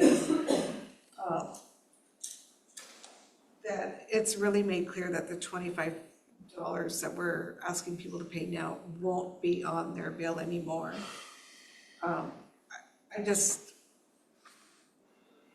people are struggling right now financially, and I would be very angry as a citizen to know that my city council decided to pass $1.60 and then, oops, we didn't have enough, so we're now gonna charge $25 again. I would be very angry, and I would really want to put something in there that's legal, that we are gonna stay by our word, That could be added to your explanatory statement. Okay, if you look at page 170, it says, again, if approved, the city intends to eliminate the current $25 per month public safety utility fee, reducing the net financial impacts on residents. I mean, we've stated it, explained it, and stated it again in every page of this resolution, and we're saying it. We are saying that, but that doesn't tell me. I don't know if it's Is this gonna be for permitted. the 5 years? I don't know if this is permitted, but Okay. we could add a sentence if the elections officials say it's okay, that says, all 7 members of council have personally committed not to. Yeah, but I mean, this is, do we this. wouldn't be able to do it till next year, 'cause after. How long you kick on? And then there's gonna be 3 new people potentially. How about for the duration of this levy? See, the problem is the levy could go further if it's renewed. I'm talking about this term of the levy, the first 5 years. For the duration of this levy, the one we're voting on, the 5-year one, the city will not impose a utility fee. I think you're still running up against a current council can't bind a future council. After a majority stands for election. So that's a couple, it's. But the term, as long as legally allowed.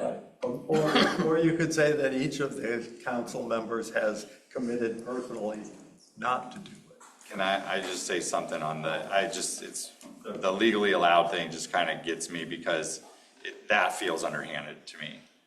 Because like the law, unless you were familiar with the law, you don't understand that it could end in 2 years, right? So to me, if I'm talking to the general public, that seems a little more underhanded. I think we just need to be upfront that this gets rid of the $25 public safety fee as it's saying. But we can't bind future councils. We can't force, we don't have a crystal ball to be able to determine what's gonna happen in 5, 10, 15, 20 years. Like, we're subject to these contracts. Contracts are what they are, but I would caution you, from a legal standpoint, getting ourselves boxed in too much. Being forthright, being direct, but also understanding that we have legal obligations that we can't box ourselves into.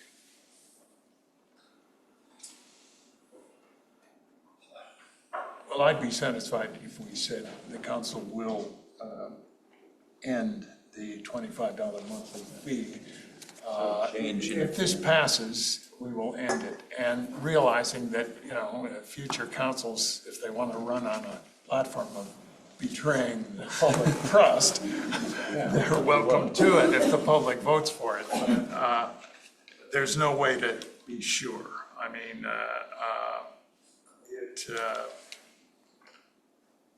anyway, this gives the voters a chance to weigh in on whether we do this local option levy. And that's a voice that they didn't have for the utility fee. And we're promising that we'll get rid of the utility fee. I think that's, to me, that's enough. If any of the 3 of you are running, you can use that as your campaign, and you will not. Right. I don't know. I mean, there's, anyway, it's, let's think about it while we further discuss. Any other discussion? I'll open it to discussion. Now, this is not whether we're eliminating the sheriff and going with the police. This is strictly about whether we should put this local option levy on the ballot. Is there any public discussion, any open public comment? First online, anyone? Paul Wilcox, Troutdale. Yes, Paul. Hey, thank you, Mayor. I'm going to stick to the subject a little better than some others have done. Follow the same format as my earlier comments on this subject. Under staff report, first thing I noticed was it states restore local police control. My understanding of the purpose of the public safety utility fee was to supplement the general fund to cover the increased contract costs for police, fire, and BOEC, regardless of who is providing police services. This implies the levy is to help fund reestablishing the Troutdale Police Department.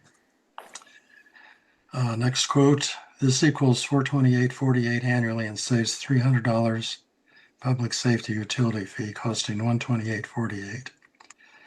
The way this reads is that eliminating the public safety utility fee results in a $300 annual credit, when in fact the $428.48 figure represents an overall increase of $128.48, or about $10 a month. I see the major benefit of the levy being that the rate is fixed for 5 years, while the utility fee can be increased annually at the sole discretion of council.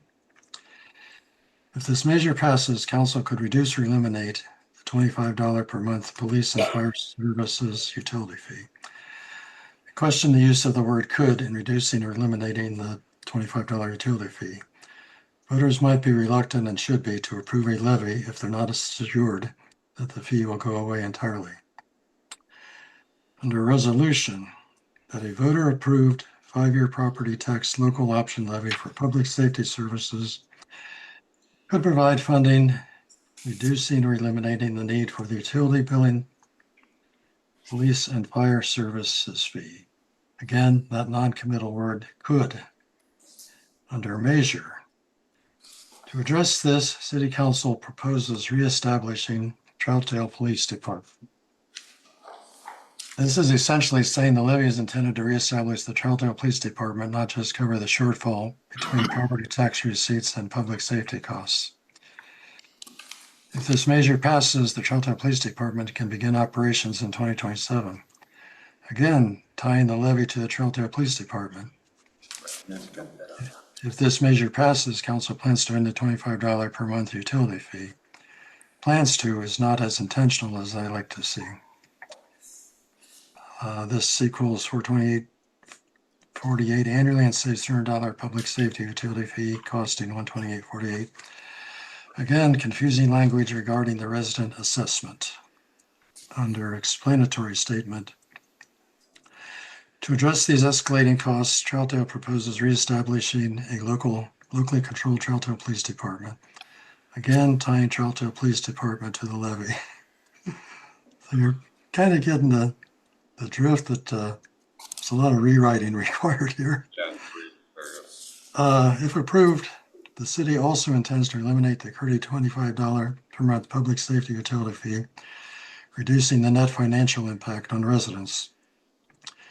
When the levy would be 35 plus versus 25 for the utility fee, that's not reducing the net financial impact.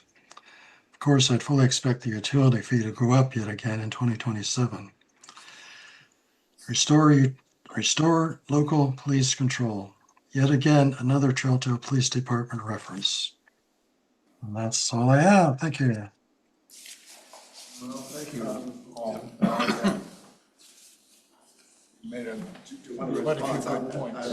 Mike and I we're going through these, not so much in the discussion part, but on the actual resolution and proposed language for the levy. And we've got that dealt with. Yes, Paul, we are going to, at least there's going to be an amendment to the way the, I guess it would be the summary is worded to remove the establishment of a Troutdale Police Department. And in the explanatory statement also. Also in the explanatory statement. Anyway, we're planning to do that. You're right, it will take some rewriting, but we can handle it. It's only 10:30. Anyone else online? All right, how about here in the room? Anyone wish to address the council on this matter of referring a local option levy? All right, seeing no one. Oh, Tanny. Good evening, Mayor Rittman, councilors, Tanny Stephenson, Troutdale resident. I mentioned this earlier, and I'll just say it again for the record. I think that the $1.60 is a pretty good increase, and I think there should be some type of a guarantee other than, oh, we won't raise it And I know the deal with future councils, but do you really think people trust us right about now? Probably not. Well, we won't be able to raise the 160. Well, I mean, if you don't get rid of the utility fee, I think your 160 is in trouble. And the 160 is like a 42% increase in their ad valorem rate from what they're paying today? 376, right? Put another 160 on there. Not like 42%? It'll be a tough sell. I just want to say that, in the past, we paid a significant amount of our property tax revenue for police.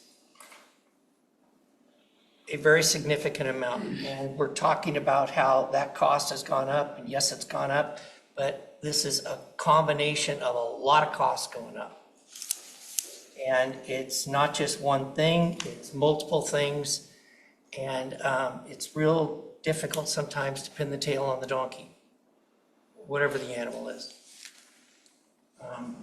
But I think, we've got to be transparent with this, and we've got to, if we're going to hit them with another 3.4 million, and we're going to make them pay the 2.3 million we're making them pay today, we need to tell them that. And I think we're capable of doing that one way or the other.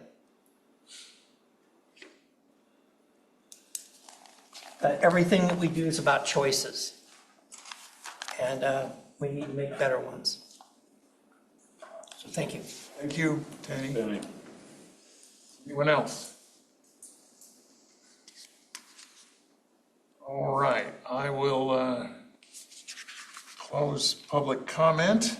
And the matters before us. If people want to amend it, I suggest a motion to consider it and then move to the amendment. How about that? There you go. Yes, Glenn. Before we vote on this, that I'd like to make sure council is shown what's going to be written in the voter statement on this and for the advisory vote as well. Oh, the final? Before it goes Oh, yeah, yeah. Okay. For sure. It should be shared with council. And comments referred back to the city manager. Certainly. Don't circulate it among yourselves by email because that could be a serial meeting. Send them. But individual comments back to Mike. There was a comment mentioned, I just want to point out that the $1.60 is like the average over a 5-year period. The projection that we're on right now for our public safety fee is that it's estimated at $89 by a month by 2031. So I just want to be clear that we're looking at leveling that out at $1.60 a month, or not a month, but $1.60 per thousand over a 5-year period, instead of having to raise our public safety fee from 25 to 42 to 51 to 68 to 89. So just want to put that out there. The number we saw at budget in 2030 was $69. Yeah, so if you look on page 153 are all the projections for the next 5 years and all the different levels. So yes, there's one at 66.78, another one at 89, and it just depends on what model, what service model we're going on. So those are all in there, but I just want to be clear that the $1.60 is the average there, that we needed to make up the delta that was necessary to cover the contract. And that was also kind of drawn out on page 155. All right, do we have a motion on this matter?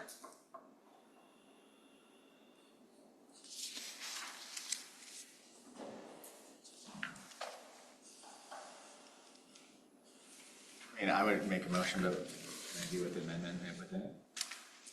If we don't get a motion on what's in the packet, then let's do it your way. That'll be fine. Go ahead. Now, what did you want to change? I'll make a motion that we approve a resolution to the city of Troutdale regarding calling a measure election to submit to the electors of the city the question of passing a 5-year local option tax levy of $1.75 per 1,000 to fund police and fire public safety operations for the November 3rd, 2026 election. My amendment being from 160 to 175. Can we add more amendments? Well, I think before it gets too confusing, is there a second for the motion I'll second. to raise it to 175? Okay, it's now before us. Go ahead. What did you want to change? Well, I think we need to amend it that we'll change on page 150. If this measure passes, the council will eliminate the $25 monthly fee. And also all of the. If I can interrupt you, Councilor. Yes. You're looking at the staff report. The place to make the change is actually on page 168 or 169. Oh, okay. Anyway, I'd like to have it changed to will. And then all of it. Will end at 25. Okay, so it's on 168. If this measure passes, council will end the $25 per month utility fee. Okay. And then the paragraphs right above that on 168, any mention of the Troutdale Police Department will be removed. Those two paragraphs immediately above. Yeah, the two There, paragraphs. and on page 169, the middle 3 paragraph. Yes. And then a couple of And words then- to strike out in the final code. Yeah, evidently we have some words in the final transition. Yes, it's Framework. not a trick, it's just the framework going through. And then some type of emphasize instead of emphasis, and models. And then the bottom line on 169, all of the while returning Troutdale Public Service Building. Can I second that? Since I made the original, why not? What I was going to do is ask if the movement and the seconder agree that those changes would become part of the motion. Yeah. I second. Agree. You agree? Yes. All right. So that becomes part of the motion. And are there further tweaks here? Yes, Carol. I don't know if there's a tweak. I agreed to second the $1.75. The reason why is because I'm concerned that if 4 of us counselors are gone in 2 years, and a new council comes on and they want to say, okay, $1.60 is not enough, so we're gonna go do the safety fee, I wanna avoid that. And I know $1.75 per 1,000 is a lot, but I wanna avoid having them readdress this, and then now people have not only a levy that they're gonna be paying, but they're also gonna be paying that $25, $50, $60 fee on top of that. So you favor the $1.75? Just to be clear, because you're worried that some council in the future might tack on a fee, so you're raising it now. Well, because, no, Makes it less likely. it makes it less likely that they would put in a $25 or $50 fee. I would rather, like, we voted for the $15 fee. And Counselor Juan said, at the beginning, it always said 25, and we said no.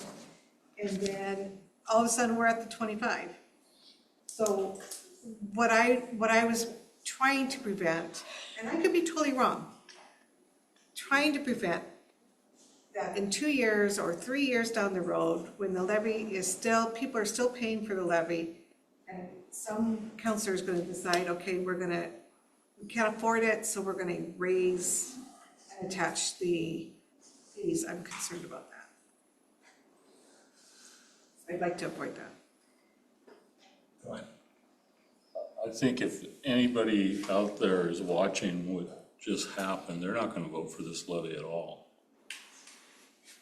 It's gonna get out. The news is here. It's being televised. It needs to be the $1.60 or nothing. That's what's gonna happen.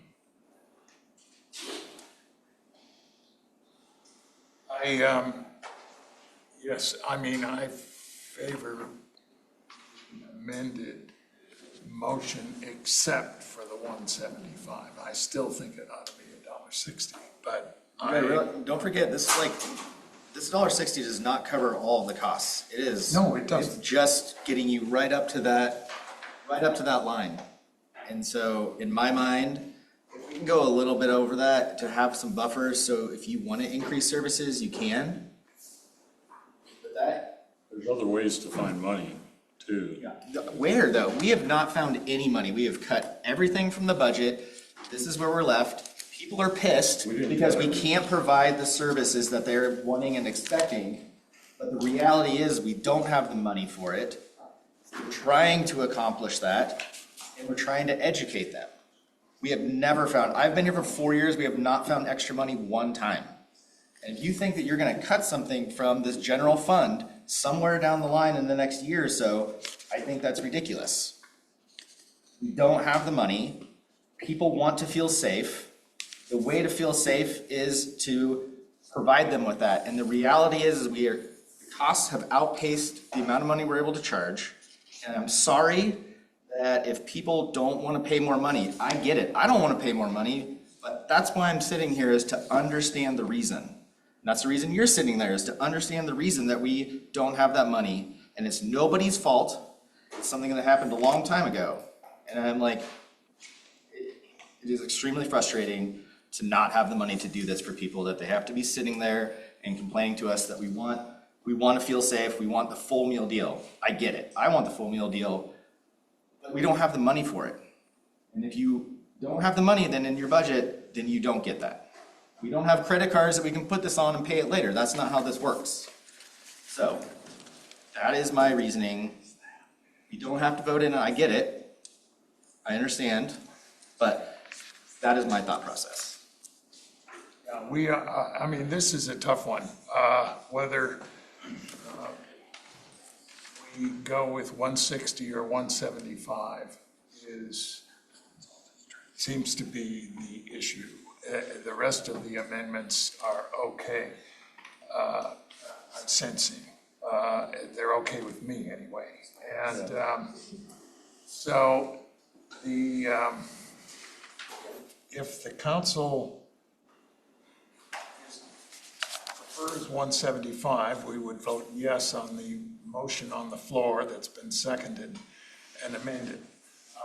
If the council wants to go to 160, we would vote down this resolution, the motion. We'll vote no on the motion and reintroduce it at 160 and see if that passes. But that's kind of the way I see handling it. Show of hands, does anyone want 160? I do, actually. Okay, there's only 3 of us? I don't want 175. You don't want 170. You want 160? I don't want any of it. Oh. See, that's no help. Yeah, I agree with that. Yeah. Settle for 160. Yeah, if we had to If go the to the voters are voters, gonna I mean, decide. if we had to go to the voters, would you vote for 160 or not? I'm gonna vote no either way. Oh, okay, all right. November 3rd, how are you gonna vote? Well, We had a motion and then it was seconded and we both agreed on it, so we got. yeah, I mean, you can call the question, I guess. So the trouble is, if we want 160, there seem to be only 3 of us in favor of that. Maybe we'll get one more vote. Who knows? He's voting no. He's voting no. I'm saying 6 of us. So it'll be 3 either way, unless one of the 175 people want to changed their mind. So, okay, the matter is before us. It's for 175 with the other amendments discussed. Mr. Mayor? There are a few more amendments that are calculations. They appear Oh, on that's page true, there are. 155. The third line from the bottom says total revenue $1.75, shows the amounts to be collected each year. Those need to be changed in both the page 168 and in 169 and on page 166. We'll have to amend it to reflect whatever the council decides. Right. And you'll need so to understand that I and Sarah will have to redraft these to reflect what the council's desires. So Dave, that's only determined by which way we vote. If it's 160, it stays. If it's 175, then they have to adjust this.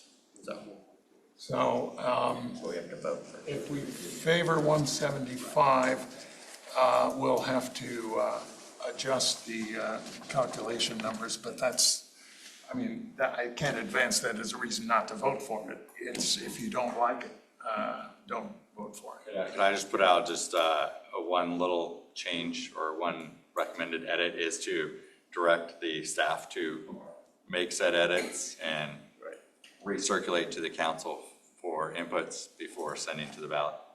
Yes, that would take care of it. Okay. All right, there's a motion on the floor for 175 per thousand option, shall we say, and if that doesn't pass, we can consider a 160. But let's call the question on, call the roll for the motion on the floor. That's 175. Counselor Andrews? No. Counselor Allen? Yes. Counselor One? Yes. Mayor Ritma? No.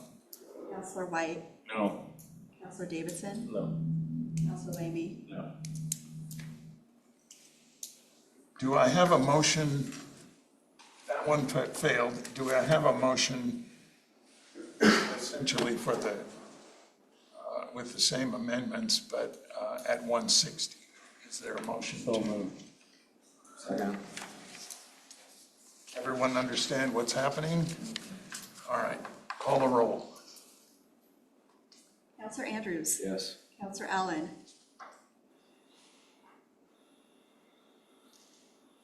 No. Sorry? No. Counselor One? No. Mayor Ritma? Yes? Counselor White? Yes. Counselor Davidson? No. Counselor Lamy? Yes. Well, that passed. All right.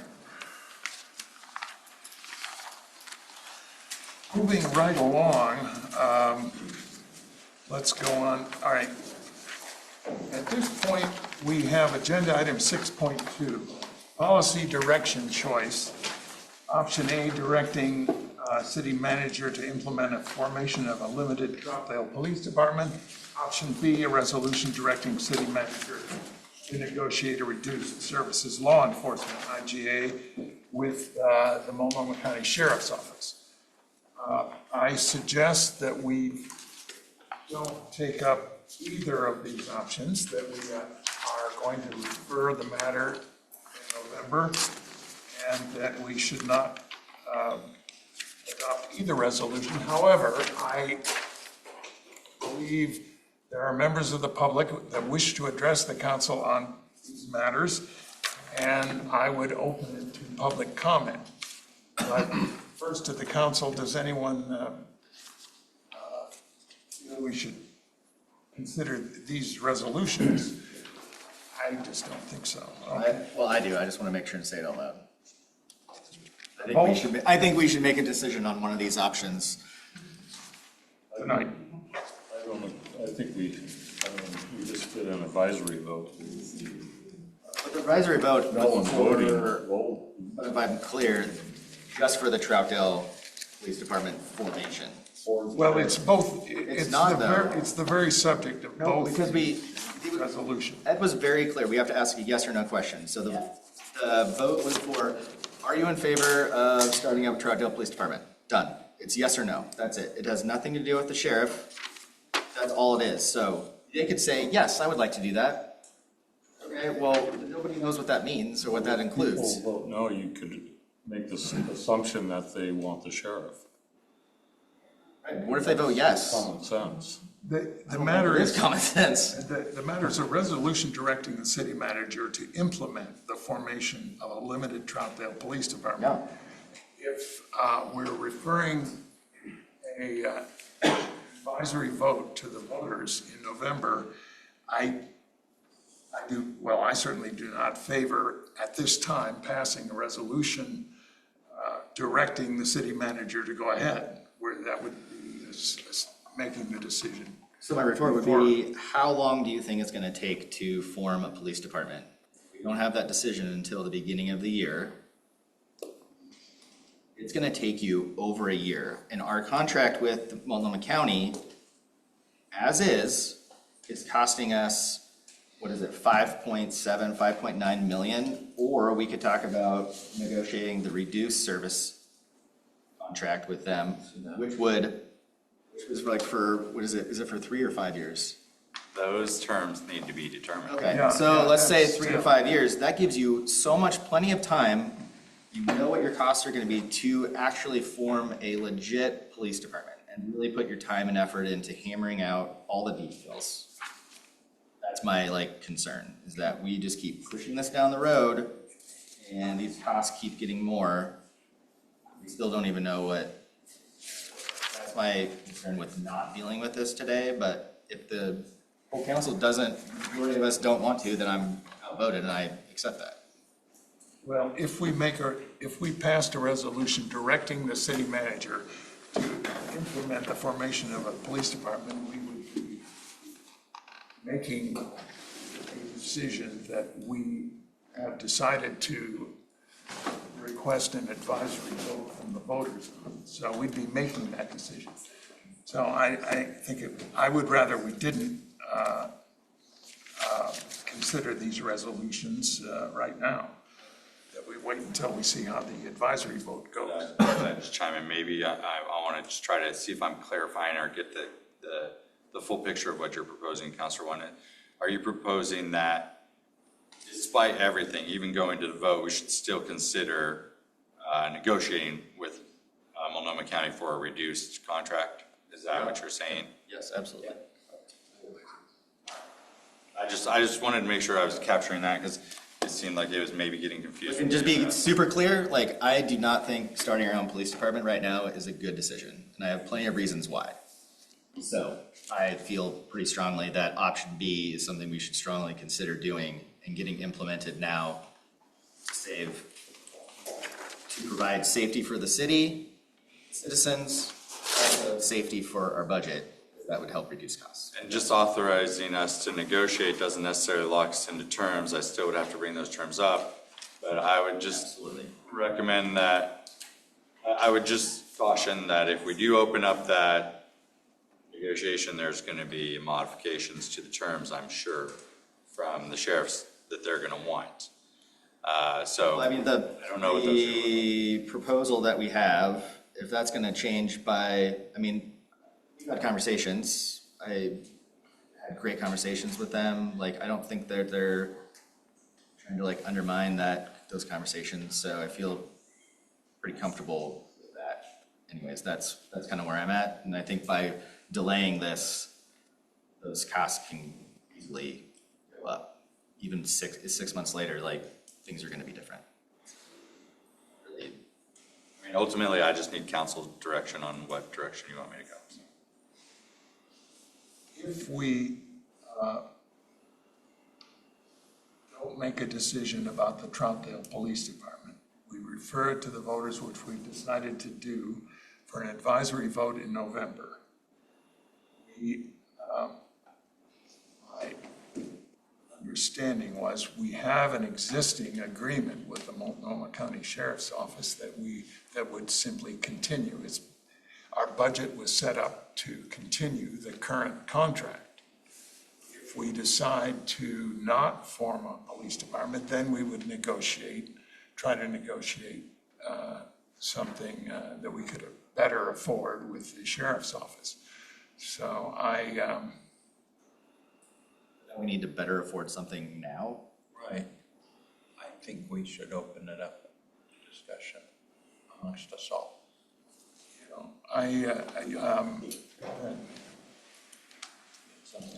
So if we table this here and we continue the contract with Multnomah County, ballpark, what's that gonna cost us per year? Under current status quo, it's 5.7 million this year, and then escalates. So if we decide to go with negotiating a reduced contract with Multnomah County right now, you would start negotiating with them, and what's the number for that? What's been proposed by the sheriff and Chief Deputy Lance Hemsworth was the 4.6. So it's $1 million reduction. Yeah, that sounds good, and that's 3 to 5 years. We don't know yet. Negotiable, that would be. Those are the terms that need to be negotiated or ironed out, which we don't have information on yet. That's why Like Jeffrey said, this, like, starting your own police department, seems like that could take years. We have the opportunity in front of us to save $1.1 million, continue the service that we know is quality. I mean, that sounds like it's worth discussing.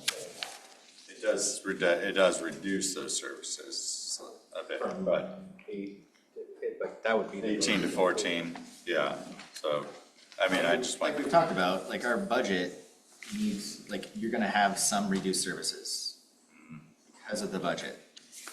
But people can still, I think from the emails that we've got and talk we've had from conversations, they still feel that the county can provide those safe services for us, even at that slightly reduced, in my opinion. She believes that as well, that they can provide the community with safe staffing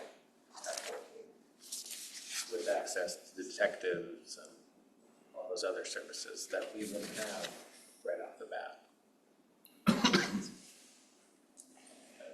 Mike kind of talked about budget. I'm not saying we're gonna go with Troutdale Police, but Mike indicated that it wouldn't take too very long at all. yeah. I anticipate with training and everything, it'd take 12 to 18 months to get everything ramped up. The idea was just to bring the chief and lieutenant in initially to get all general order policies, everything established, get gear ordered, get all the equipment and stuff. We budgeted for that expense while maintaining the contract with the sheriff. All right, what I'm hearing then is that in the matter of 6.2, I believe, agenda item 6.2, we would not consider option A, the resolution directing the city manager to implement the formation of a limited Troutdale Police Department. At least that's what I'm thinking, I'm hearing. But that option B, a resolution directing the city manager to negotiate a reduced services law enforcement IGA with MCSO, we would take up. That sounds like what you were proposing? Okay. All right, let's take it that way then.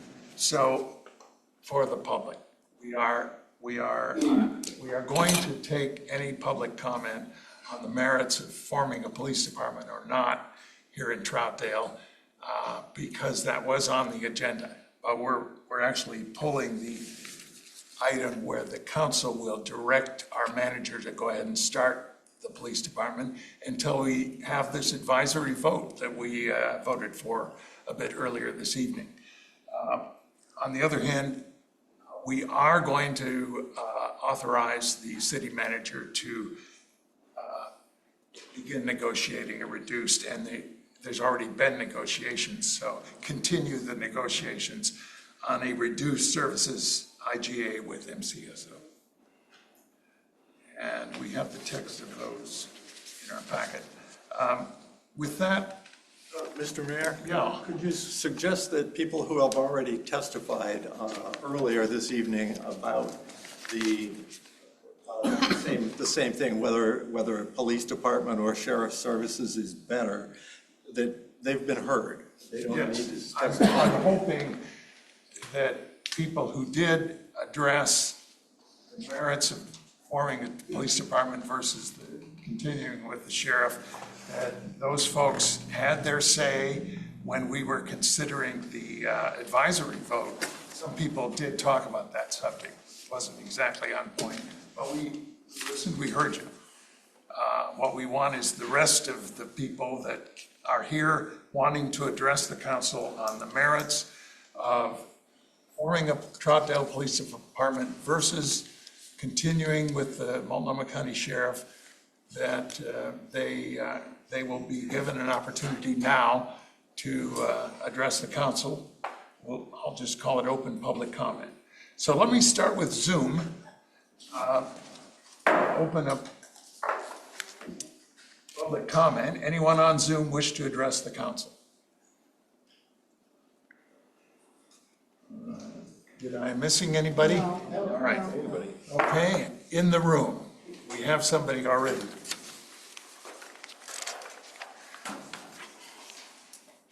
Good evening, or good night now.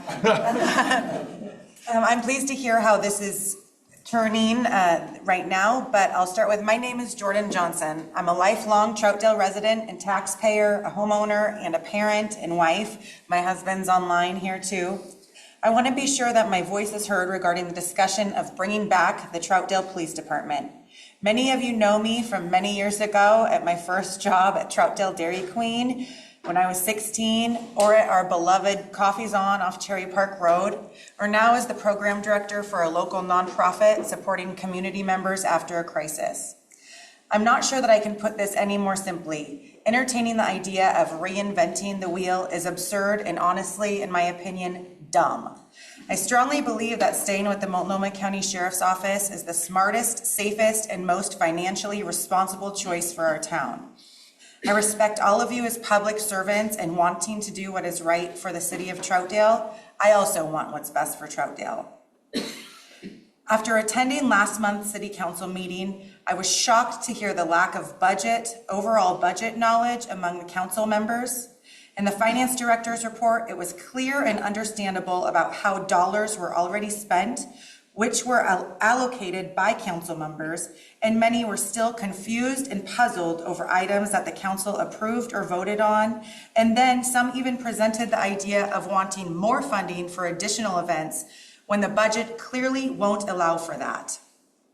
To quote what I've heard many times already tonight, we're poor, or we just need to stop the bleeding.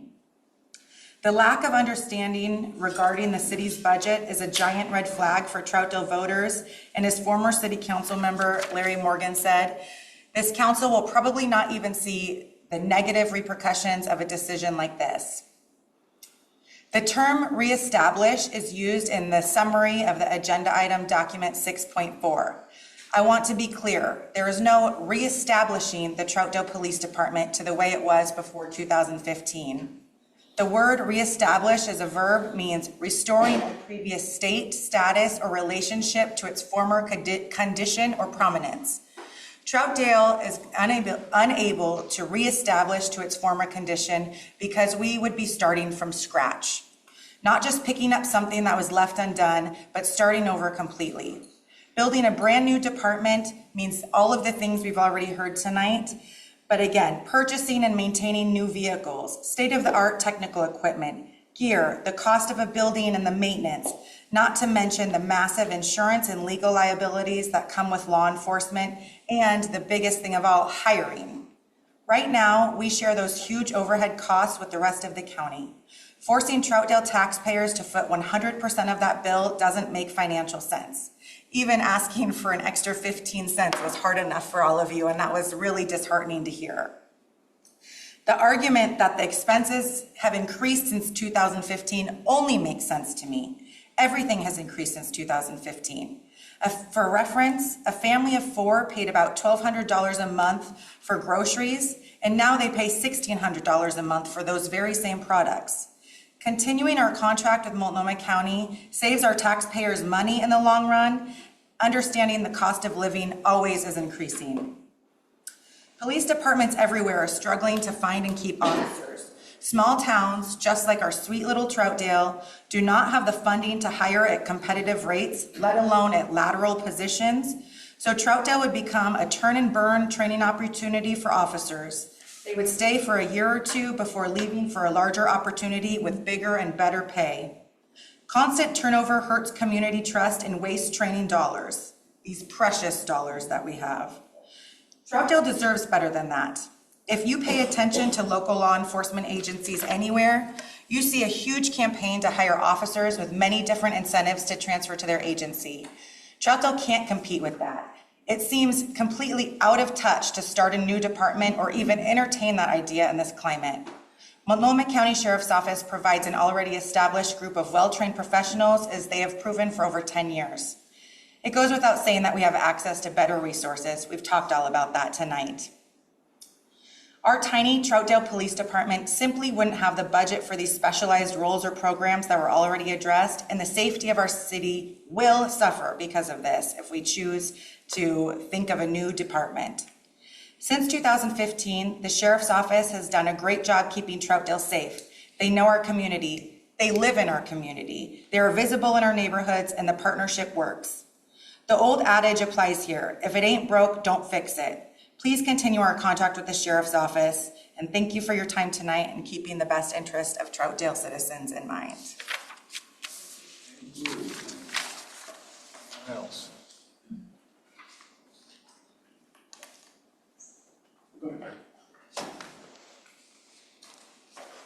Good evening, Craig Vining, still a 40-year Troutdale resident, 20 years with the Troutdale Police Department, 10 years with the Sheriff's Office. Union roles, detective roles. I just serve the city a lot. I thank you all for your service. I know that financing public safety is expensive, and I understand the limits of our current city budget. I've read the city proposals and attended city meetings regarding the possibility of recreating the city police. Looking at those models, I see a part-time, very limited police department with staffing levels lower than they were 30 years ago. The lack of adequate supervision that seems dangerous and unsatisfactory as a service model for a city that's grown significantly since 1995. An understaffed police department unable to meet the most basic law enforcement needs of Troutdale. With the current difficulty all law enforcement agencies face in hiring good, qualified police officers, the proposed model and salary would not attract any lateral experienced officers.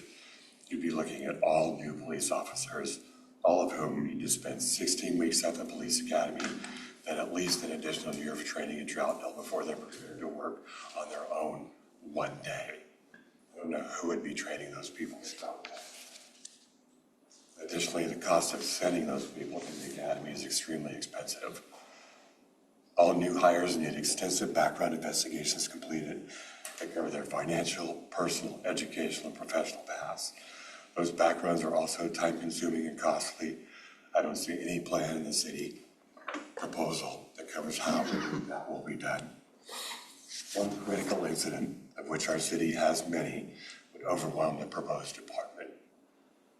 My experience is in death in Troutdale.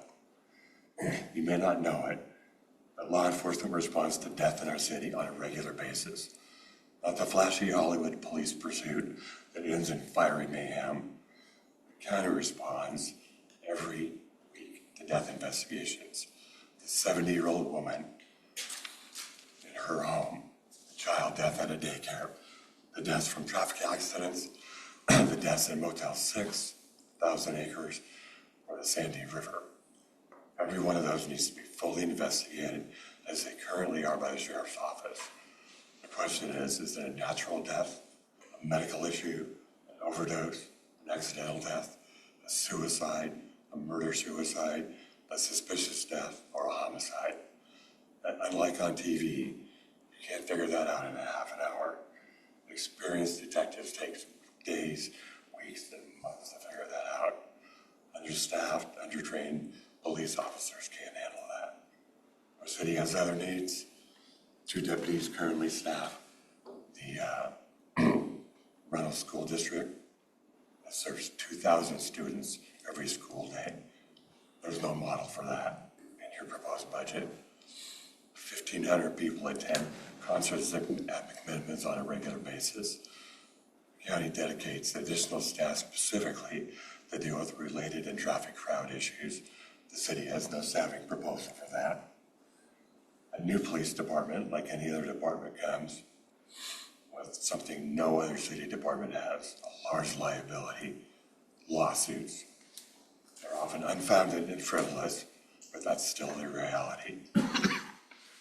These are tasked on a daily basis with inherently dangerous driving situations, using or not using physical force, and sometimes using fatal force. After hiring officers, the city needs to hire lawyers, good, expensive lawyers.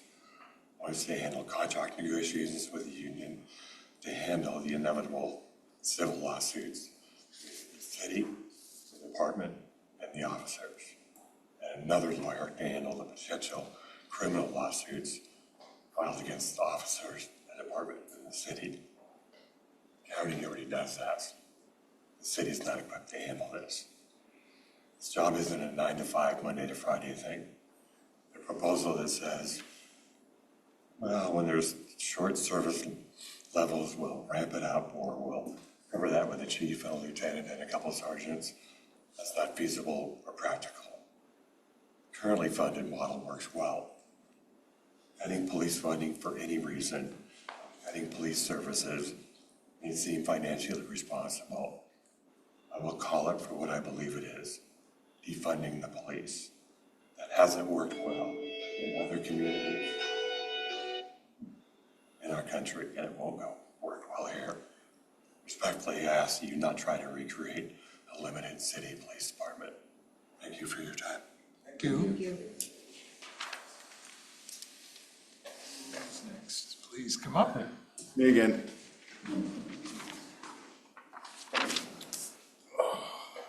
Thank you, Mayor, council people.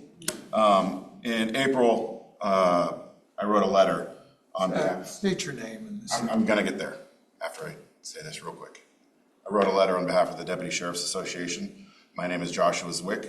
I'm the president of the Deputy Sheriff's Association, and I've been a police officer for Multnomah County for 22 years. I wrote this letter to the citizens of Troutdale, and I hope that you all had a chance to read that. If you didn't, I brought copies so that you can read it again. Just to let the community know what was being discussed. The reason I did that is because I was getting a lot of questions from your community members asking what the heck is going on. Why are we gonna go to this police department when we have this service? How can they do 24/7 coverage? How do they have supervisors on duty? Just a lot of questions. And so I just felt it was necessary to write this to get the community involved. And I'm glad that you are bringing a vote to the community members to see what they want, because I think that's very important. So with that being said, I serve as the president of the members of the Sheriff's Office. There's about 125 of us, and we take pride in serving Troutdale. We love our relationship with Troutdale, and we don't want anything to change. I myself have worked in these districts as a deputy and as a sergeant supervising these districts, and we take pride in keeping what we call the Portland creep out this area. Okay. This is a big decision for all of you, and I think there's a few things that I want to reiterate that I've heard to all of you. If you do go to your own police department, and you don't have the detectives, and you don't have the special units, and you don't have the staffing to do 24/7 staffing for the supervisors on duty, I've heard rumors that that'll fall on Gresham and Multnomah County to cover Troutdale. Yes, we will help with life safety issues. Yes, we will help when asked to cover. But in the end, those cases will be Troutdale's police department's issues. We're not gonna do those for you, okay? We will come help secure the scene, which is super important because fire and paramedics won't come into certain scenes unless the scene is safe. And if you don't have police officers out here 24/7, which the models that you've projected don't have, even if you say they do not. I've been doing this for a long time. 13 or 8 officers will not cover the city 24/7. You're gonna have a lot of things come up that are out of your control, and if you don't back it with overtime and more officers, you won't be able to staff it 24/7. You won't have supervisors on. So who's gonna answer the tough questions when they're calling because they can't make a decision on their own? We have that built in, okay? We can call, we have people on staff all the time. Now we'll give them the scene back, and that's now Troutdale's issue, right? Troutdale Police. So how is someone gonna do patrol work and detective work? You can't do both at the same time. So are they gonna not do patrol calls and do detective work only to solve shootings, homicides, vehicle crashes, domestic violences, sexual assaults? Or are they gonna take patrol calls? Because you can't do both. And we won't be doing that for you. Gresham won't be doing that for you because we have a commitment to the county or the areas that we will be serving. We can't just drop all of that and then come to your rescue. If it's a life safety, absolutely. We drop everything if we can, but we could be dealing with our own life safety stuff in the areas that we are serving.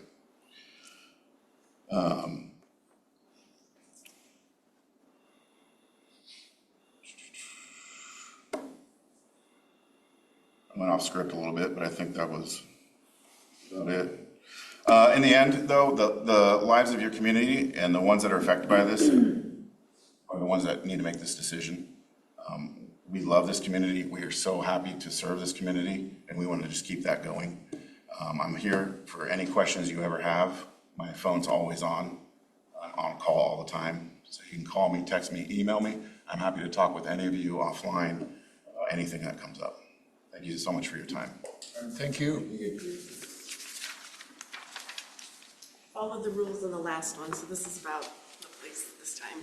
So I actually have these, if you guys can each take one. I'm doing this out of respect for your time. Everybody's tired and has probably no more capacity to take on information. But I do ask that you respect the time that I took to write this very simple things, because I did take the time, so I ask that you actually. Please state your name. Oh, I'm so sorry. My name is Deneen Holbrook, and I've been here since 90 and raised my children here.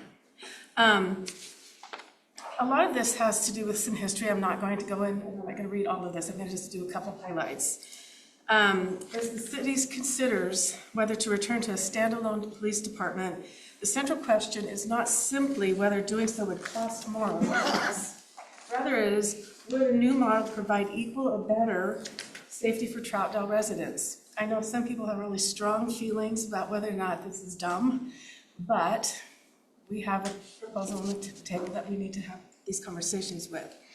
I'm going to skip to the part where your own public police calls for service. The available city reports show annual calls ranging from approximately, this is since 2015, by the way, calls ranging from approximately 8,100 calls to 12,500 between 2010 and 2024, demonstrating continued demand for police services. I will let you know, however, that the reporting methodology appears to have changed over time, and direct your comparisons have to be interpreted a bit carefully, but I would say that maybe you need to get your reporting a little tighter.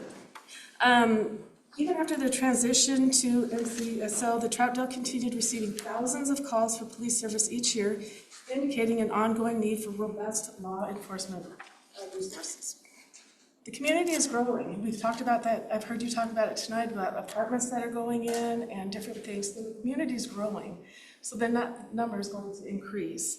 Crime and public safety issues also increasingly cross city boundaries, making regional coordination an important consideration.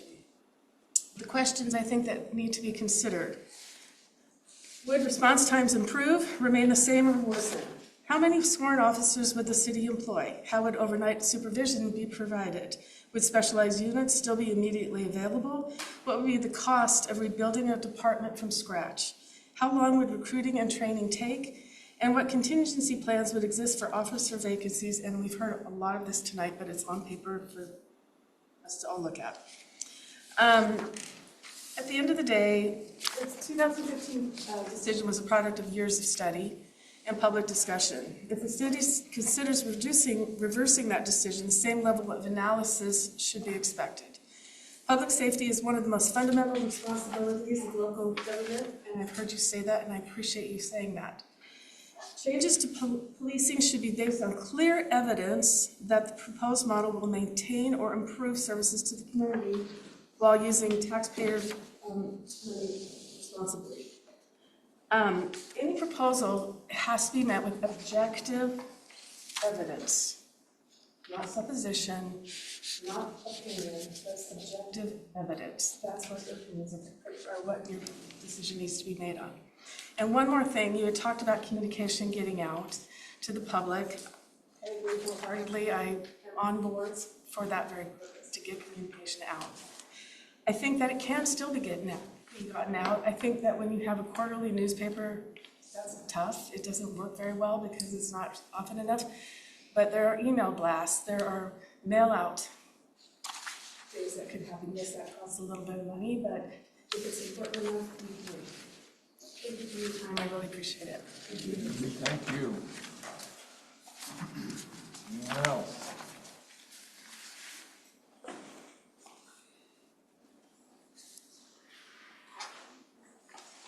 Once again, Mayor Brittman, Councilors Tanny Steffens, Troutdale resident. Hey, I just want to say I grew up here, and I think I mentioned earlier that I went door to door on the bond for this building. And you learn a lot from people in a situation like that, where week after week you're going door to door asking them to vote for something. And you learn how they feel about something. And at that time, they liked our police. There were some people that had some issues here and there. And I guess my point to this is there's pros and cons to everything. There's people that didn't like our police then and probably might not like our police if we brought them back. And there's people that have issues with the county police. Frankly, I'm sorry, but I can tell stories that I've actually seen and my neighbors have seen. So, I mean, it's a good system. It's not a perfect system. And we talk about reducing services. We're already reducing services. I don't know who we're really trying to kid here. Because as the population grows and the need expands, even our officers are being taken out of Troutdale more than they've been before. So our service level is actually, I mean, slightly, but it is going down from what it was. It is less than it was when we had the Troutdale PD here. So our services in that frame is going down. And our fire services, our response times are getting slower. So when we say, you know, we're giving the same service, we're really not. And if we're scaling back the service, we're taking it to a whole nother level. And yes, we have financial constraints. I don't think we're broke quite yet. But all the decisions we make affect it. And public safety is what we're going to make of it. That's our job. We're going to fund it how we fund it. And those are the choices we make. And some of these, it's great that we're asking people, because in 2015, we didn't ask them. We just did it. And right or wrong, it just wasn't pretty, the way that we did it. And hopefully, whatever we do a better job now than we did then. Because I think we owe our citizens that much. Thank you. Thank you. Your hand. He's already spoken.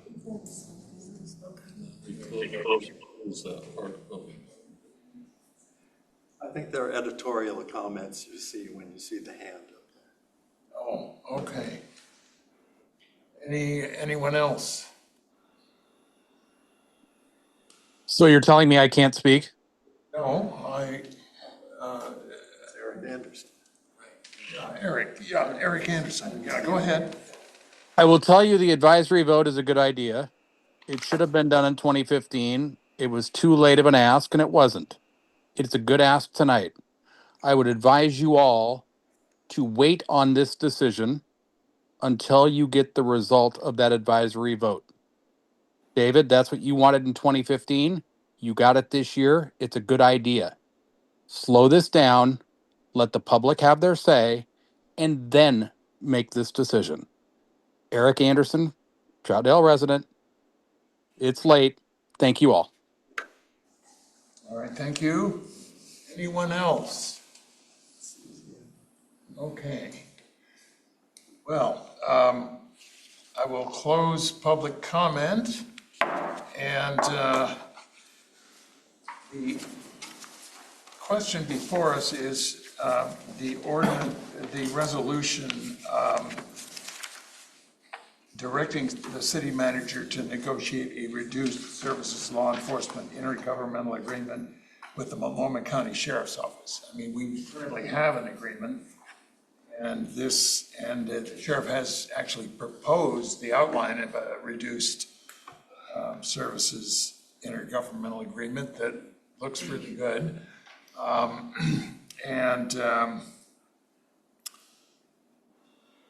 But there are details. It isn't, we haven't signed that. We signed the one we're under right now. So this directs the city manager to continue the negotiations, I guess. That's the matter. Any comment, questions?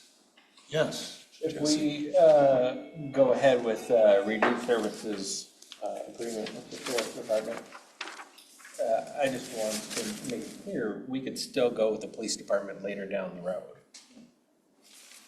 Yes. Yes, that's correct. Yeah, so we're not saying no to the Troutdale Police Department. We can negotiate a cheaper contract with the Sheriff's Department and then wait for the vote, or see what happens in the vote. And go from there still. And that doesn't. Right. Anyone else? Why we ramp up? You know, I looked at that reduction of service, and I didn't think it was going to work. And I also worry that it's going to skew the vote that we're asking our residents to vote on if they see a lower number than what I think we really need to stick with the service level we have with the sheriff.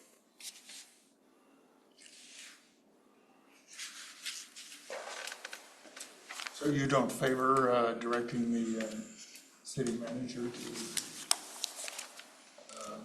negotiate a reduced services agreement? Is that what you're saying? Yeah, I don't think it cuts out too many important players in the force. Well, I share your concern about losing our resource officer, which has been very important. And I guess no agreement is going to be agreed to with the sheriff unless it comes by council. And free to encourage the manager to see if the services you're worried about are continued. But, you know, we can only do what we can do. Hey, Jesse, go ahead. So in these negotiations, could we negotiate having a resource officer put back in? I mean, is it that open in negotiations, or is We have a proposal from the sheriff's office. We have not discussed terms. I'm sure there's going to be some ability to negotiate back and forth for the things that we need or want as a council or a city. So I don't see why we can't negotiate that back. You would see, I think there's enough evidence in the staff reports and the documents in front of you to see what the cost of that additional community resource officer would be, and then extrapolating out over the next 5 years. My cautionary statement would be we don't know what the terms are yet. So if you are looking to reestablish Troutdale PD, I don't know what the off-ramp's going to look like. I don't know what the duration of the contract's going to be for these nicer terms, but I'm sure we can work through that in the process. It's worth a try. Any other comments? I just want to like reiterate the point that point of doing a reduced service contract is because of our budgetary problems that we're having and after talking with the sheriff for a good period of time, I was very convinced that we will still have all of the services available to us. We'll have coverage 24/7. And I think that's the most important part. So we can be budget conscious of our budget while still receiving safe policing that will be consistent in there for you.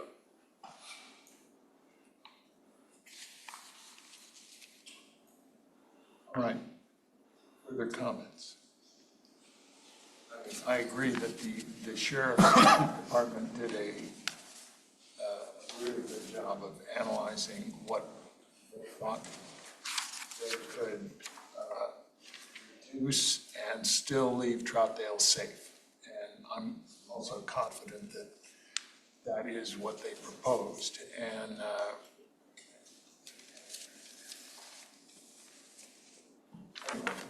this is authorizing the city manager to continue the discussions, get some more details. So do we have to make a motion?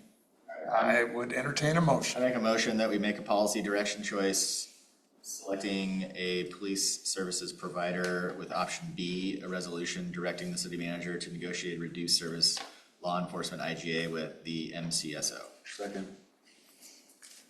You want to add with the request for our community resource officer back in? Yeah.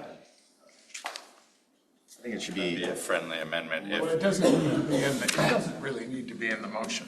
I think Mike heard us. We're going to expect to, we're asking him to try anyway. And it comes before us to agree to it, which it will at some point. We can decide if we are satisfied. There's a motion. Was there a second? I can't remember. Yes, okay. Kenna, please call the roll. Counselor Andrews? Yes. Counselor Allen? Yes. Counselor One? Yes. Mayor Retma? Yes. Counselor White? Yes. Counselor Davidson? Yes. Counselor Leahy? Yes. All right. Just one more thing. 6.3, a resolution approving an intergovernmental agreement with Metro for the Solid Waste Community Enhancement Grant Program. Eric, been waiting a while for this.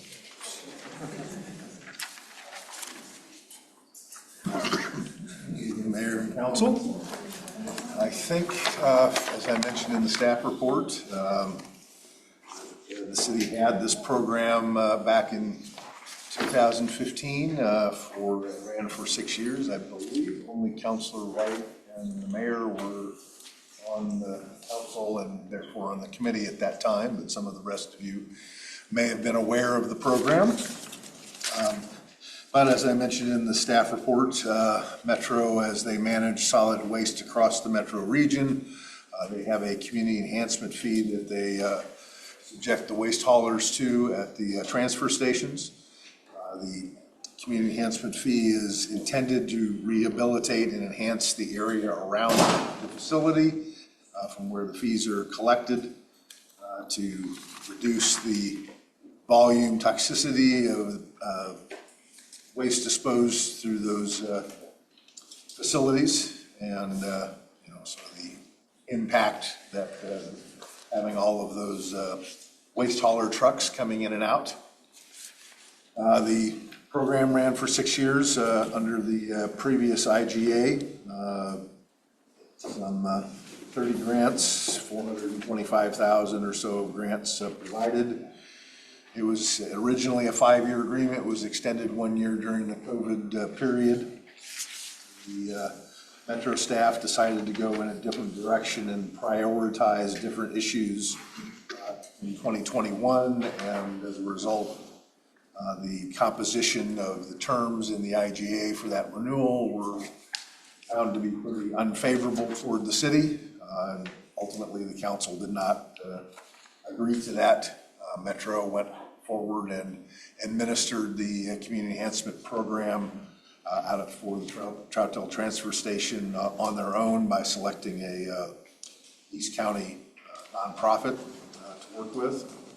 There have been some challenges with that program, and there have been different counselors that have advocated bringing the program back to the Troutdale City Council, and conversations started with the previous city manager and Metro, started the process forward to Metro to consider moving it back. One of the big, I guess, disappointments in the previous position was that for the 6 years, successful years of the program, the grant committee, essentially the Community Enhancement Program Committee, was the city council plus the Metro counselor for District 1. When the renewal was proposed, the Metro staff at that point in time did not feel that the city council was sufficiently representative of the community, and therefore wouldn't allow the city council to be the grant committee any longer. That was one of the big challenges. Happily, they have allowed for that option under this newly proposed IGA.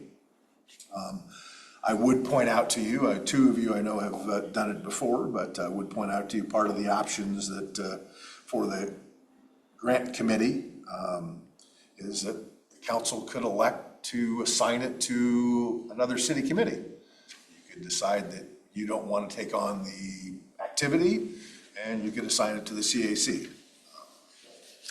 Or you could create a brand new roster of folks. But anyway, the resolution, I presumptuously indicated that the city was designating the city council and the Metro councilor as the committee under the terms of the new IGA. Again, as mentioned, if that's not a task that you want to do, then there are options for creating or assigning it to a different committee. It was a popular program back during that time for members of the council because they got to hand out money that wasn't city money.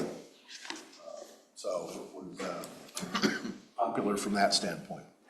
In any case, this IGA would become effective back July 1st because the prior program management with that other entity is wrapping up as of June 30th. Initially, there won't be any funds. There will be some residual funds that may not have been given out as grants from the prior administration that would get transferred to the city for the program. And then really our first quarterly payment would not come until in November. Way back when, the very first year that we operated it back in 2015, there weren't any grants because we needed to collect money to have anything to make grants for. There are additional budgetary requirements, and so I will resurrect some of the same structure that I had back in 2015 through 21. We'll have a community enhancement program fund back in the proposed budget this coming spring where we would have this, and we have to set up appropriations to actually make the grant disbursements. So there's a number of administrative things that the committee has to establish, the zone, the grant criteria, bylaws, and so forth, because of course the previous ones that we had expired. The Community Development Department is going to take the lead on handling the support of the program. There'll be a work session set up sometime in the fall for the committee, which is you folks plus the Metro Councilor, to get together to establish a number of those administrative items, the application timelines, the criteria, the zone, kind of all of those things organizational wise. So there won't really be any activity for the committee to do till that work session. and staff will implement those things, and then typically their grant review process would happen late in the fiscal year. There's a grant application window that typically is in the late winter, early spring, and that's all, that window is also part of what you would establish as part of the work session details. In any case, I'm rambling a little bit, and I apologize. So I'm happy to answer any questions that the council may have about the IGA or the resolution in your packet as agenda item 6.3. I just have one quick one. Is there any talk about increasing that fee, because Metro's increased their charges for people dropping off at the transfer station? Their tipping fees that they have, yeah. This is a separate regulatory fee that they assign. It would be entirely up to Metro if they chose to go in and amend their code and increase it. I'm not aware of anything. Can you repeat that they felt the council was not, what did you say? In 2021, when we had the renewal, they would not allow the city council to serve as the grant committee under the new IGA because it wasn't sufficiently representative of the community. They were going to require various constituency groups to be represented on the grant committee. And that was part of what was objectionable. Because we had, I think we approved everyone but one applicant. There was few, and the person didn't have examples of what they wanted to do for their art. And that's why we didn't approve it, so. Yeah, I mean, it ran successfully for 6 years. It was one of those things that's not broke. And there was more than 30 grants funded, but like I say, Metro staff at that point chose to pursue other priorities. And so it's been gone for a while, but. The money left our city and went to other cities. And we're the only city with a transfer station that had that happen. But I just wanted to get that on the record. Other questions? Okay. Well, I certainly welcome the chance to start making community enhancement grants in Troutdale again. It's a great program, and congratulations to our city manager, former city manager, I think also was involved, and our Metro councilor, Ashton Simpson, has been very, very helpful in getting this, what I think was getting this corrected, let's put it that way. So I'll open it for public comment. This is a resolution approving an intergovernmental agreement with Metro for the Solid Waste Community Enhancement Grant Program. Anybody online wish to address the council? Anyone in the room to address the council? Yes. Let's see if I can drag this to the No, Diane Castillo-White, I'm on a few committees, and I'm super excited that we got this back. We've been wanting it for a long time, and to continue to do some great art, maybe we're gonna get kinetic art or something, or native Indian, or something to supplement the waterfront, or whatever we get to do with it. But this is super exciting, and it just enhances our city. And so this is a wonderful day, and this is under Mayor Ritma's watch. So good job. Thank you. Anyway, thank you, Diane. Anyone else? All right, I'll close public comment. The matters before us. Ranger make a resolution approving an intergovernmental agreement with Metro for the Solid Waste Community Enhancement Grant Program. Second. Any discussion? Linda, please call the roll. Councilor Andrews. Yes. Councilor Allen. Yes. Councilor Woods. Yes. Mayor Ritma. Yes. Councilor White. Yes. Councilor Davidson. Yes. Councilor Lund. Yes. Well, we're on a roll here. All right, staff communications. I Thank think you, Eric. I'll just keep it really brief and say I have nothing to say, other than I had a wonderful vacation, so. Yeah, well, I'm glad. All right, we'll go to agenda item 8, council communications. Zach?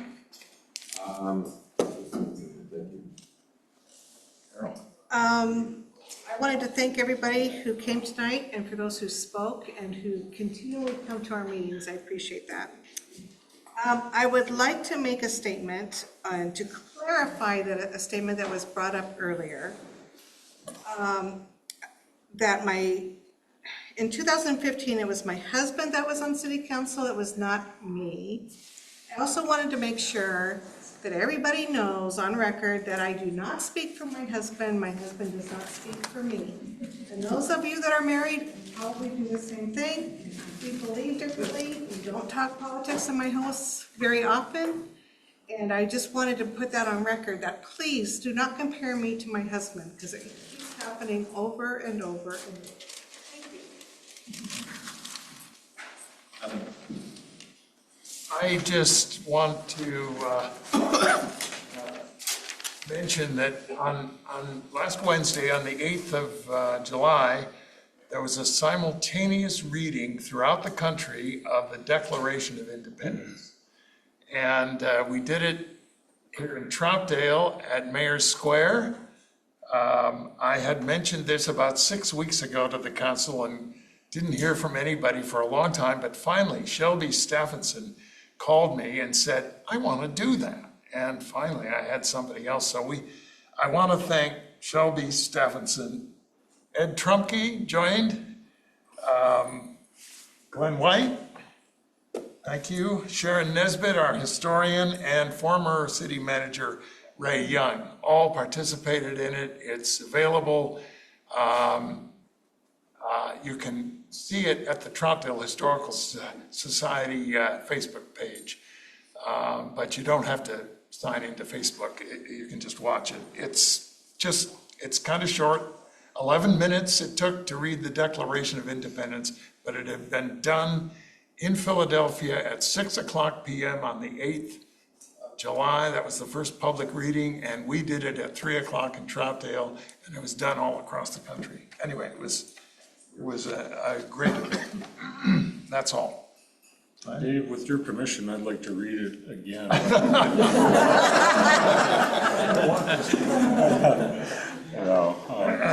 I do want to reiterate how grateful I am to Dave and Mike for getting that community enhancement fund, because we have a big art community in Troutdale, and they're going to be very excited to see that's back. It doesn't cost anything. It's a gift from Metro because we have a transfer station.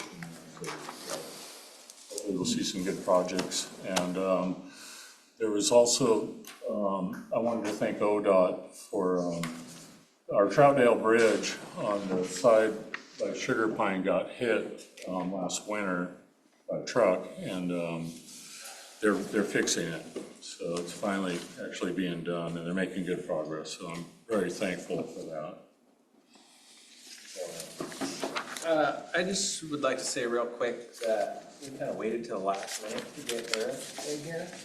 He worked pretty hard, probably all day long. It'd be nice to get him like first thing, so we can get him out of here and get him some sleep. I'd also like to thank Mike for all your time that you put in the Troutdale Police Department thing. It doesn't go unnoticed, and see what happens in the future and stuff. But I'm excited to move forward with the Sheriff's Department. I know they've done a real good job for the city. I think they could continue to do that. It'd be awesome. That's it. Good point. Take this till after midnight. So thank you for considering the request tonight. The only reason one of the reasons I brought the request forward is because we have $20,000 for community events in our budget, and we will have other people coming before us asking for that money. And so anyway, in years past, we have approved it. This year, we'll go forward with it. One of the requests I've had from community people about the cruise-in was the parking issue. So I proposed that we would be trying to get Sasquatch Shuttle to do their shuttle thing That's $2,500 for 5 hours. Shuttle it. We're not shuttling this year. So it's just getting more and more expensive to put on events. And so anyway, but thank you for considering it. All right, well, thanks. Move we adjourn. Second. All in favor, say aye. Aye. We are adjourned.